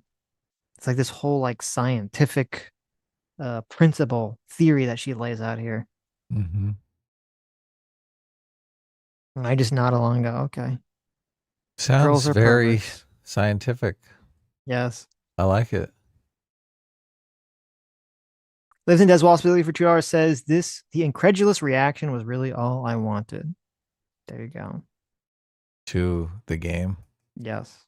We did our best. We did our best. We were very incredulous. I'm still incredulous. I'm going to be incredulous for weeks over this. I have a buddy who's a CEO of a gaming company that makes millions off of Chinese and Singapore gacha games. That's the real industry to get into. Okay. That's what you have to get into. Yeah. I was thinking that. Dr. Adam Refriended Brigadier General for $10 says video idea for gaming stream playthrough. Sitch and Sammy play a Gooner game made for women. Sitch does all the voice acting for both boys and girls. Let's do a poll. Upvote this super chat to make it happen. All right. I'm voting right now. That sounds amazing. That is terrible. That would be Sammy's dream, but that sounds awful. No, it sounds spectacular. What are you talking about? Yes, yes. Jose or Joshua Calejero for $2 says Supervillains Anonymous gacha game win. Now that would be cool. Oh yeah. That's what I'm talking about. There's been a bunch of gacha games I've played, and I always regret doing it. I'm like, oh, this seems like it's fun, and then it never is. Liz and Des Possibility for 2 hours says non-meme real men play Faith, the Unholy Trinity. Oh, is that a game? A non-gacha game? I've never played a gacha game. You should probably not play it. That's a good. It doesn't seem like something I would really enjoy. This Faith and Unholy Trinity game looks weird. It's like a very 8-bit horror game. Oh, that could be fun. Looks interesting, though. Meme Spread for Joy says, I think I'll stick with Factorio. Thank you. Lucifer Doma for 2 says, I really want you two to play co-op Elden Ring. That could be interesting. I've actually never played a single one of any FromSoft games, actually. Elden Ring looks fun, but I'm afraid I would get way too into it. Spend too long on it. Fondue for Joy says, horse racing and gacha is a match made in heaven. That's true. Gambling plus gambling. Listen to Possibility for 2 hours says, we want an hour react, not a crippling addiction. That's fair. Paul Watson for $5 says, the issue is the implication that MAGA isn't a bipartisan coalition. Just supporting Trump or his policies doesn't make you right wing. That's all. I think that's incredibly silly, but okay. You're going to pretend like, if you're going to pretend like Trump is some sort of bipartisan politician or actor, you know, I got a bridge to sell you.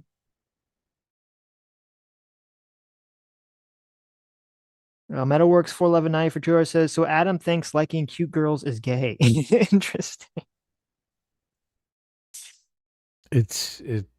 Yeah. Mm-hmm. It just seems, it seems like something like a 12-year-old gay kid would be, gay boy would be into. Wow. You don't think? I mean, a bunch of anime girls running around a horse track? Come on. Well, normally, like the other gacha girl games I've seen, they usually make the girls look like way hotter. So it's like trying to get the lonely straight guy to play the game. Because you want to have like a bunch of hot girls. They don't look that hot in the horse game. So maybe you're right. Malik for $5 says, horse girl fan, should I watch the anime or play the game? Yeah, why don't you just watch the anime, Adam? Don't you want to watch the anime of that? Not really. No? Okay. I'll pass.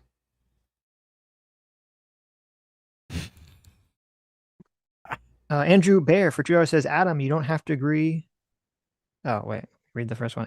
Andrew Bear for $6 or $7. Thank you. Says, Adam, I love You and Sitch and Sammy, etc. Purely a constructive criticism to make you better. You've been better over the last 6 months, 1 year. Pops up some. Adam, you don't have to agree, but hear before talking. I mean, I do try to listen to the argument and stuff like that. So, look, and no hate here, obviously. So, I mean, you're entitled to your criticism. That's fine.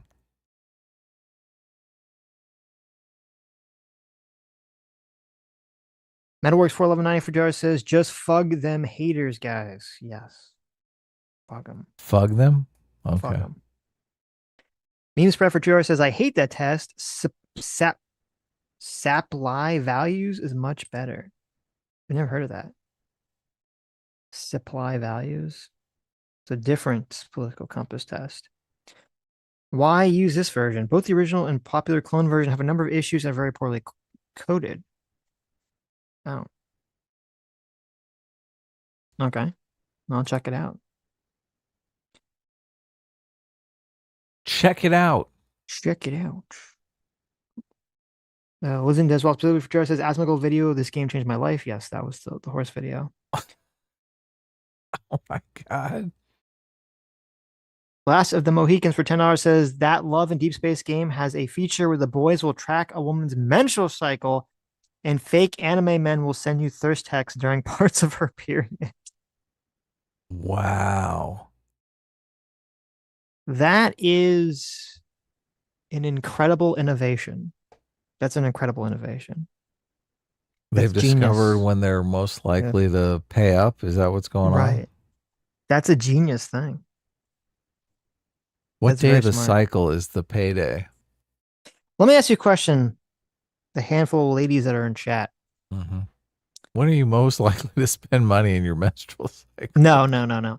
Well, there was a shoe video where she said that if your boyfriend tracks your menstrual cycle, that's weird and gross. And I was like, I think that's smart.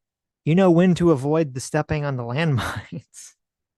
You know when to have the chocolate ready. You know, you're like, I know when things are starting to go down. Really? Yeah. I think you should. I think it's in your self-interest to be aware of these things. You notice that much of a mood fluctuation? No. Oh, okay. Not I was at gonna all. say.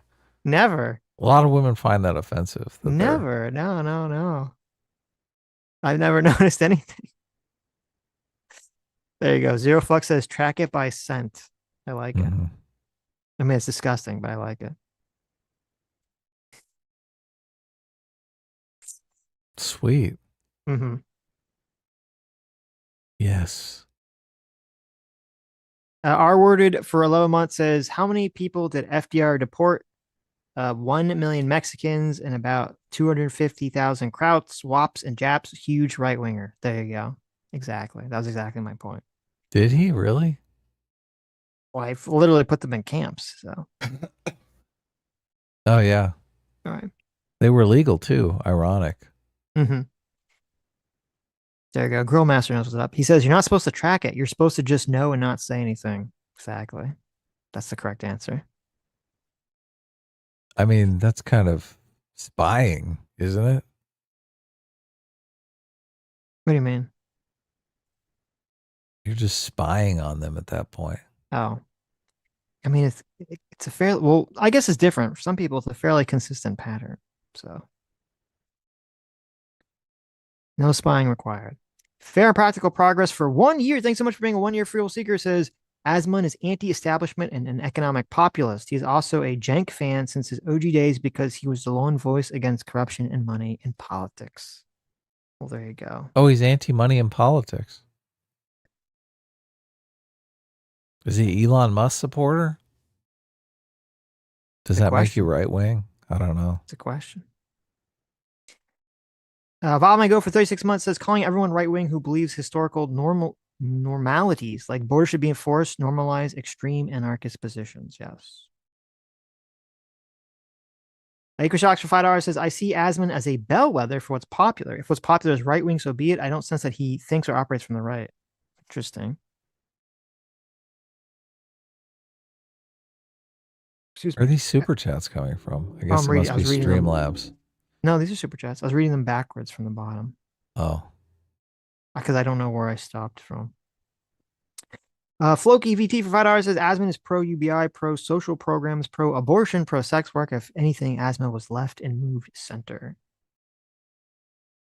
Dr. Adam Refriended Brigadier General for 30 months says, when's the next D&D campaign stream? Is JMac doing okay? JMac's doing good, I believe. Get his very fly July 4th fit. If you saw it on X.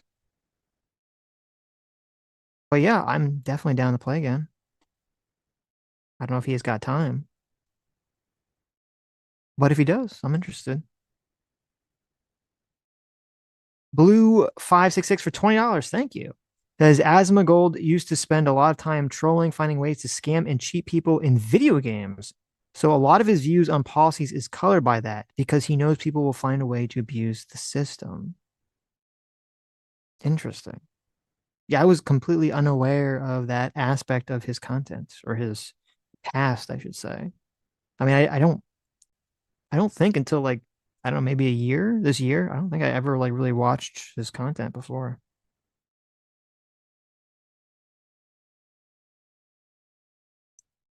Dr. Adam Refriended Brigadier General for $20. Thank you. I don't know if Adam is there. If he, I'm here. Okay.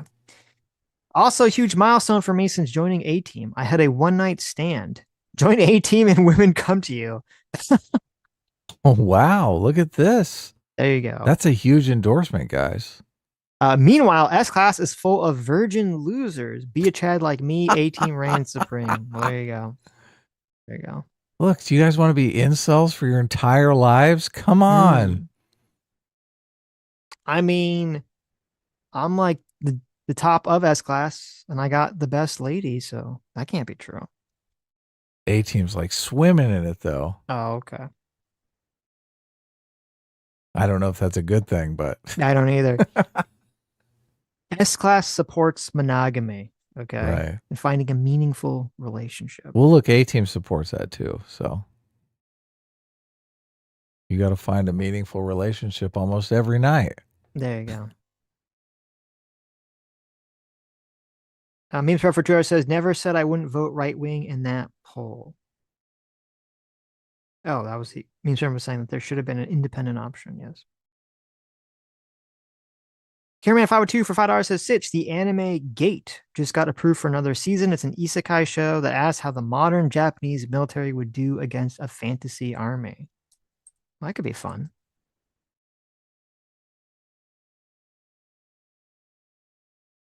Lives in Deswalt's for $2 says, Sitch and Adam Gartic phone with mod team live stream when? That'd be fun. Do people still play Gartic phone? I don't know if Adam, you played Gartic phone, didn't you? A couple times with us. I thought you played it with us a couple times. Oh yeah, that game's fun. I have played it. Yeah. You did, yeah. Mike Assange for $2 says, if Asmongold is right wing, then Sitch is a Hassanite. There you go. Uh-oh. Equishidox for $5 says, you're forgetting Hassan's very valid issue with legal mindset is that his video makes him look really, really bad and stupid. That is a fantastic point, actually. Yeah, that's why he doesn't want people to watch it. Yes. Kidda plays Gartic phone all the time. Oh, well, there you go. Hey, Kidda. Kidda's in the chat.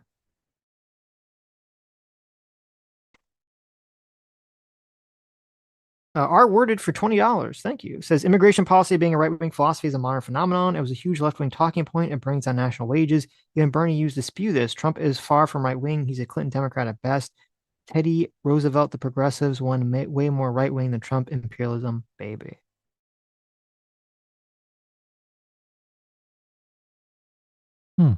I should.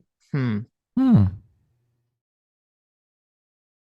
have to like write down Trump policies versus Clinton's policies. I think people have a complete misremembrance of the Clinton years and the Clinton era. It's very interesting. either the left or the right can be against immigration, but for different reasons. There'd be a different rationale for why. Lives in Deswall, specifically for $5, says this is why simple left-right is obsolete. Asmongold is heavily aligned with Trump, but I'm pretty sure I heard him say Mamdani has some great ideas. I'd be curious. I have to go back and check. I'd be curious what those great ideas are. Because if he agrees with these far left policies, that would be very interesting. And He's then, for the rent control. I'd say then he just has a very sort of kind of crazy, chaotic populist worldview that's really unaligned, if that's the case.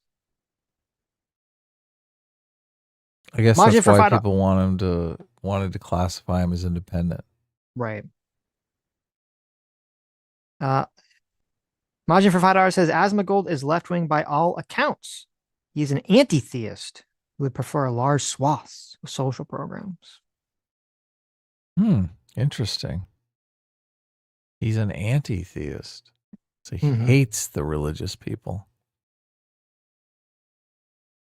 Fruges, thanks so much for the 2,000 yen. Says, Sitch, I just finished the Undertale pacifist route, subverting RPG norms and hypocritically guilt-tripping players for unknowingly playing normally. And the main character for basic self-defense is not clever. TLJ vibes, great music, though. No, it's not for everyone. Not for everyone. I think it's great. Undertale, I think, is a funny game. I think has great, memorable characters that makes you feel warm fuzzies inside. And also, the story is very interesting, compelling. Libertarian Sasquatch for $5 says, remember they have generational prison in North Korea. Your kids go to prison for your actions. Please watch that video. It's crazy. That's yes, insane. that is crazy. That is crazy. Yeah. Can you imagine? Mm-hmm. But I mean, people would be super good, right? Because they don't want to get their kids thrown in jail. Maybe it's a good thing. There you go. No. Yeah, it's weird because Undertale's one of those things where the fan base for it becomes so like rabid and like overhypes it that it like can ruin the experience for a lot of people. Which What Undertale is this definitely. Undertale? Is it a game or It's a anime? game. Okay. It's a game. But it's like Undertale has a very like crazy, huge fan base that I played it like when it first came out, years and years and years ago before like all that shit developed. So I kind of got in fresh. But then yeah, you can have these things that they develop these fan bases and it kind of like it's hard to separate sometimes. But you should try. Oh, you made a video about this game. I did. I made two. That I've never played. I made that video about the guy. Oh my God, I remembered. Wasn't he talking to Tucker Carlson back when Tucker Carlson, before he became like a America Bad retard? I was like, this must be some meme game. There was like some Popular teacher with that the was like youngins. Yeah, there was some teacher that was like on the far left, and he had a really long neck, and so I had the Undertale thing where there's some fight in Undertale where you're petting a dog, and every time you pet it, it raises its head up to reach your hand, and its neck just keeps extending. So I did the same thing with that guy. Did that video do very well? Because people liked Undertale? It did, I think. Okay. It did. And then I had the Jordan Peterson angle. The Jordan Peterson Undertale video with the Kathy Newman conversation. That's a great angle. And then the one I kicked myself on was there was an insane conversation that Sam Harris had with Ezra Klein, where Ezra Klein insanely dodged every point Sam Harris made. Somewhat, I'd say, a pretty dishonest thing. And I was like, oh, I should have done an Undertale video where I made him Sans. But alas, many years ago.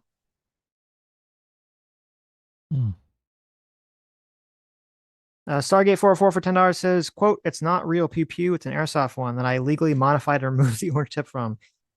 You usually wouldn't admit to a felony unless you're worried about catching a worse felony. True. Yeah. He doesn't know that, though. No, did he say that he listen pulled to those Rumble lawyers? Yeah, exactly. Did he say he pulled the The tip off himself. Did he say that? Oh, he got it from a friend. I don't know. It'd be interesting. He talked to his legal advice. Contrast for 39 months says, Adam, I don't like stereotypes. Also, Adam, Asians study all the time, work their fingers to the bone, save every penny, never relax or take a vacation. Yeah, I got a little imprecise there.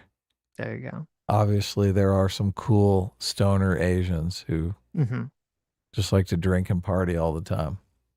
Most of them live in Los Angeles. Well, Contrast seems like a responsible guy who also goes on vacation and is Asian. Oh, Contrast is Asian? Okay. Yes. See, that makes perfect sense. There you Obviously, go. we're sensitive about the stereotypes that are throw us under the bus, right? Right. Hassan pulled his tip off. Wouldn't it be 444 funny if they were trying to chase down who pulled the tip off to get... Right. Who'd you get it from? Someone committed a felony here. We're going to find out pulled who. the tip off. Exactly. Bro, I just circumcised it. Why do you hate Jews? Oh, yeah. Stargate 404 for $10 says, one thing I don't understand with Twitch is why the in-house attorneys don't do anything about the moderation. They must know that it's opening them to liability. You think they'd have some sense. Oh, that'd be interesting. Would they change the TOS to say actually, I disagree. Unfair as fuck? Because the question would be, would moderating the action show that they knew wrongdoing? I don't think that's the way it would work. I think it'd be the opposite.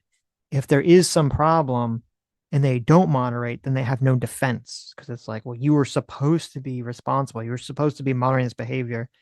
Or if they're moderating, at least they're like, listen, we tried to clamp down on this, and then, maybe something slipped through the cracks. I think the courts would be more amenable if they thought that Twitch was actually engaged in some sort of good faith moderating, which I don't think that's what's going on. Nux HB6 for $5 says, hi guys, just got back from Anime Expo. It's a bit upsetting knowing that Hassan was also there with fans excited over meeting and taking pictures of him. Yeah, I saw this clip of Hassan was at the Anime Expo, which I believe was in your neck of the woods. Yeah, I remember. And he wore he just put on a Luffy hat and a red shirt, and that was his cosplay because he's very lazy. And there was a funny clip of some large streamers who supposedly their stream was sponsored by AT&T or something. And they were it seemed like they were told to not interact with Hassan. The company AT&T didn't want their brand associated with Hassan. Oh, that's great. Which that's is a good news. sign. That's a good sign, yeah. Listen as well as Lily for $5 says, pirates used to have bounties. I'm okay with calling for entrepreneurs. Old problems require old solutions. There you go. We're going to bring back the bounty system, baby. Politically Criminal. Hey, Sean, for $5 says, did Lance ever find the mass graves at the Canadian schools? Nope. Of course not. No. They were all revealed to be tree roots, weren't they? Yeah. Yep. Completely all revealed to be bullshit. I do not believe that Lance has ever acknowledged he was wrong about that or apologized to what's-her-face. Why would he? He's completely irrelevant now. Yes, about, attacking her as a racist for that. David Shelfler for $10 says, bees and ants live and work in harmony without any of them knowing how their system works or giving directions by following a few simple rules. Capitalism does the same for us. True. Yeah. Interesting way to frame it. That works. Listen, Des Walls Bailey for $5 says, if you want to prove your badassery, you should have to accept the Candyman fight. Everything he does is cope. Who's the Candyman? Yeah, I don't know. Oh, Sam Hyde. Oh, yeah. Yeah. Why is he not taking on Sam Hyde with his airsoft gun? Sam Hyde said he was going to kill him, remember? He's going to go to his house and he's going to kill him. He's going to find him and kill him. Right. He's coming for him. Yes. Wasn't as well specifically for $5 says, I'm suspect there's more light I'm suspect there is more light is shed on the human condition by contemplating the marketing of anime gacha games than by all the works of Dostoevsky. I I think I'd that's... agree with that. I would agree with that. Yeah. That's true. Whoa, okay.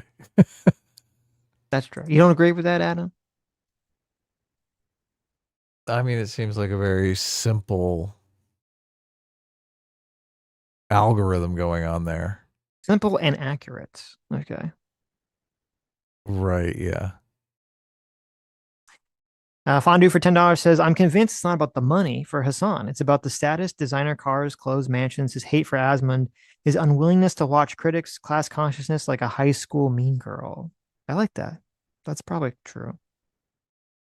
Yeah, I think it's the status, obviously.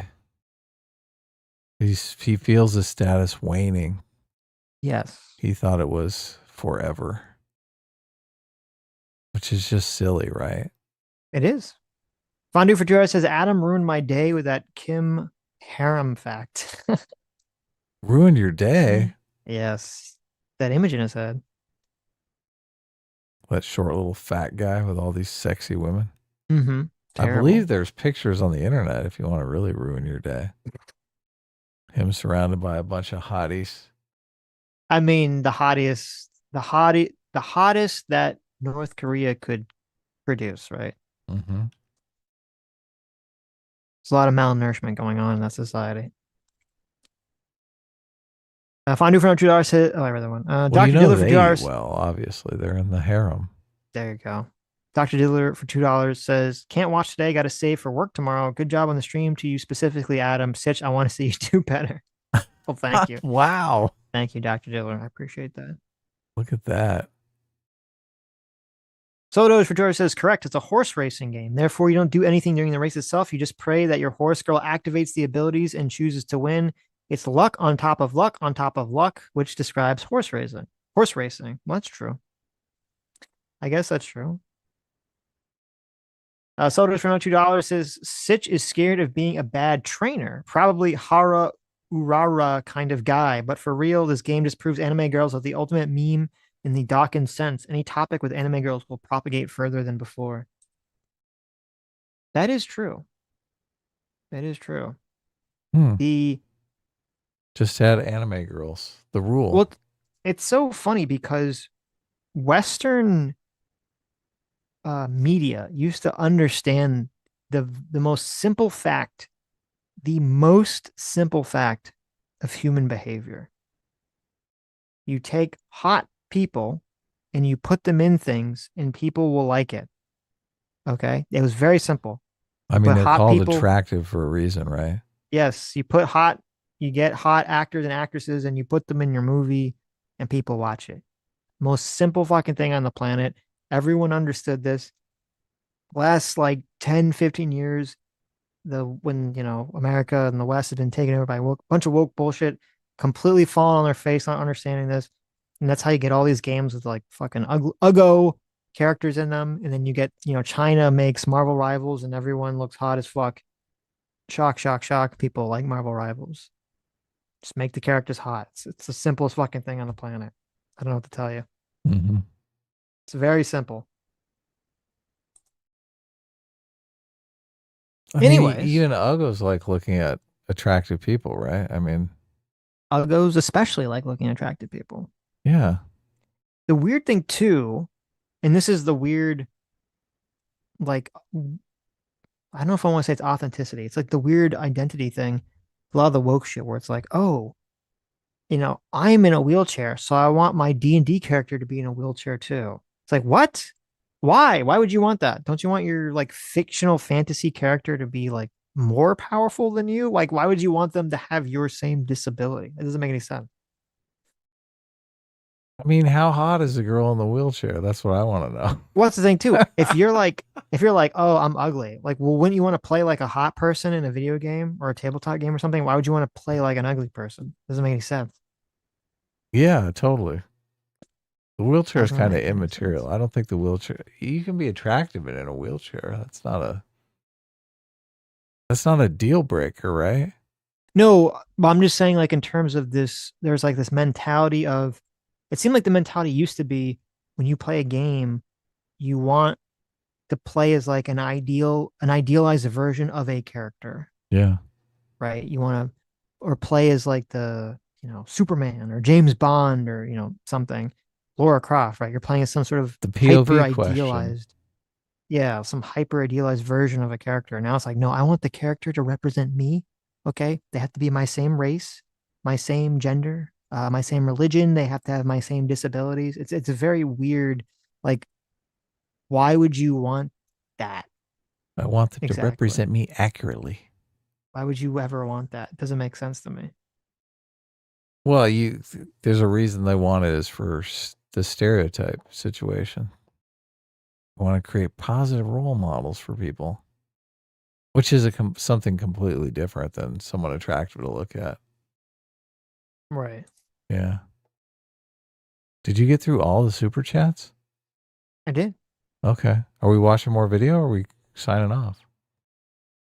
It's up to you. I guess we could watch the other we could watch the other. No. I've legal mindset response to Hassan. I've tortured you long enough. Okay. You've tortured me long enough. The chat has tortured you long enough. The torture of being a streamer. You've done your time. The torture. Well, this was fun, obviously. So I'm going to watch more Asmongold. Maybe Target 44 for $10 says, Sitch, I think you misunderstood. In-house counsel's job is to prevent them from being sued or fined by the government, that being their job. You think they call up the mod team and tell them to do something. Oh, I did misunderstand what you said. Yes, I 100% agree with you. Yes, it does. It is weird. Now, it's possible that the in-house counsel is saying, hey, you should do all these things. And Dan Clancy's like, fuck you. Hassan makes me a bunch of money and he's a commie like me. So they're just ignoring it. So, but well, yeah, he could be asking them, what is the probability someone is actually going to sue? And we're going to be in legal trouble for this. And they could be saying very low. And he's like, oh, then fuck it. I would think the issue, even before being sued, would just be that you would want to avoid triggering an adpocalypse. But they just do not seem, I don't know, and maybe they're correct, but they do not seem to be remotely concerned about that. As long as it's like crazy left-wing shit, they just seem to have no concern whatsoever to trigger advertisers to pull out. And I guess they were successful because, I know the Dan guy that's like Destiny's friend really tried to pressure some sort of boycott and that didn't fucking work. Doesn't seem like anything's really been effective. So maybe they just have such a lock on the younger market that it's really an effective advertising tool for a lot of these advertisers. I mean, I don't know what they're advertising though. For all I know, they're advertising like scam shit. I see the craziest shit on Twitter now that people advertise and I'm like, what the fuck is this? I mean, a lot of OnlyFans girls advertise on Twitter. And it's just, they're not supposed to advertise sexual content, but they do. Oh, you're not supposed to advertise sex? I see sexual content advertised all the time on X. No, you're not supposed to. It's against the rules. Yeah. Oh, okay. Yeah.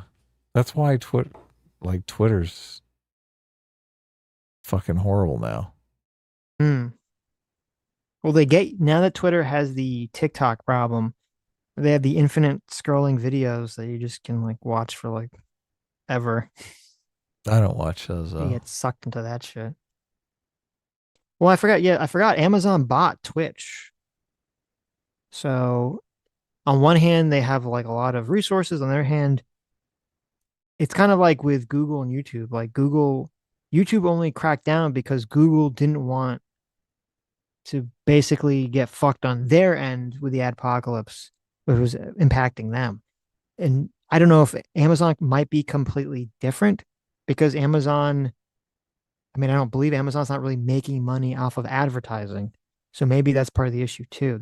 Since Google makes most of its money off of advertising, they're going to be a lot more worried about advertiser boycotts and be motivated by that behavior, where Amazon is not motivated by that at all whatsoever. They don't give a fuck. So maybe that's why they don't care. Makes sense. Who knows? SB Elite for $5 says New York City already had a commie mayor. I'm pretty sure Bill de Blasio had ties to the Weather Underground. There you go. Yeah, somebody said that Seattle had a commie mayor, but I looked it up and it was only a council member who was like a full-blown commie. City council member, yeah. Not the mayor. Everyone's freaking out because this is like a new milestone, but Right. all right. Solo Looks for like- $2 says, I love Queensryche, but the one line from one of their songs that is so stupid, especially nowadays, is, quote, I'm tired of all this bullshit they keep selling me on TV about the communist plan. Queensryche, haven't heard of them in forever. You ever listen to Queensryche? No, I've never even heard of this band. It's a classic. Okay. Before my time. Quackers, look at you. Ruining everything. Quacker for $20. Thank you so much. Says, I want to thank you all for being there through the years. I remember walking home from bars in college to you all debating Saga and liberalism. Since then, I've graduated, bought a home, and just got engaged on Saturday. Well, congratulations, Quacker. That's wonderful. That That's is great. fantastic. Look That at is that's super. Good for you, buddy. Good Nice for to you. see people growing up and engaging the adult world, right? Right. Yeah. Right. Amazing. Congratulations. Grats. Grats all around. We should argue more about liberalism with Sargon. Oh my God. Let's debate him about the woke right. No.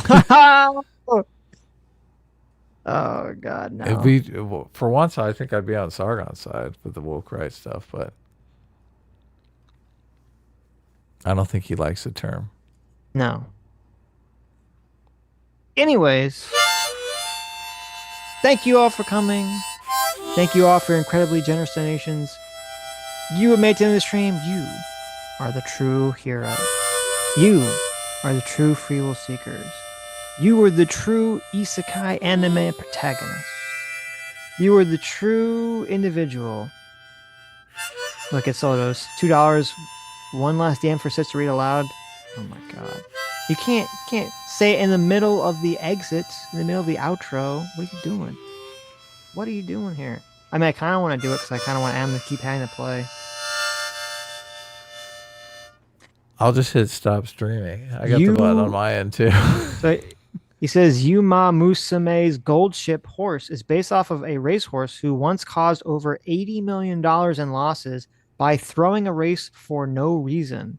The in-game gold ship trolls the player, refuses to train sometimes, and drop kicks you in the face when she wins. Well, there you go. How do you know that, Soldos? That's awfully suspicious. No. He sent me an article link that was okay. sent. I thought that was just Yeah, he just knew. personal He's like- experience in the game.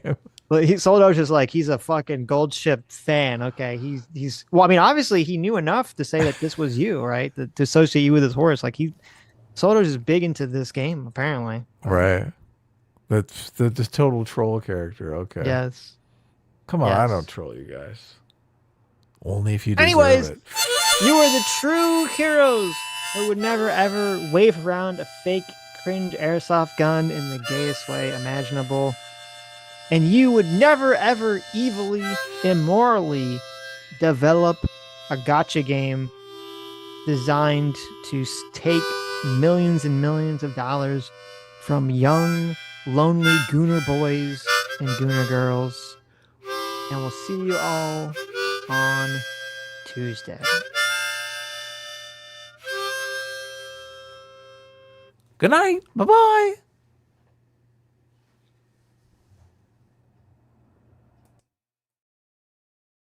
Okay.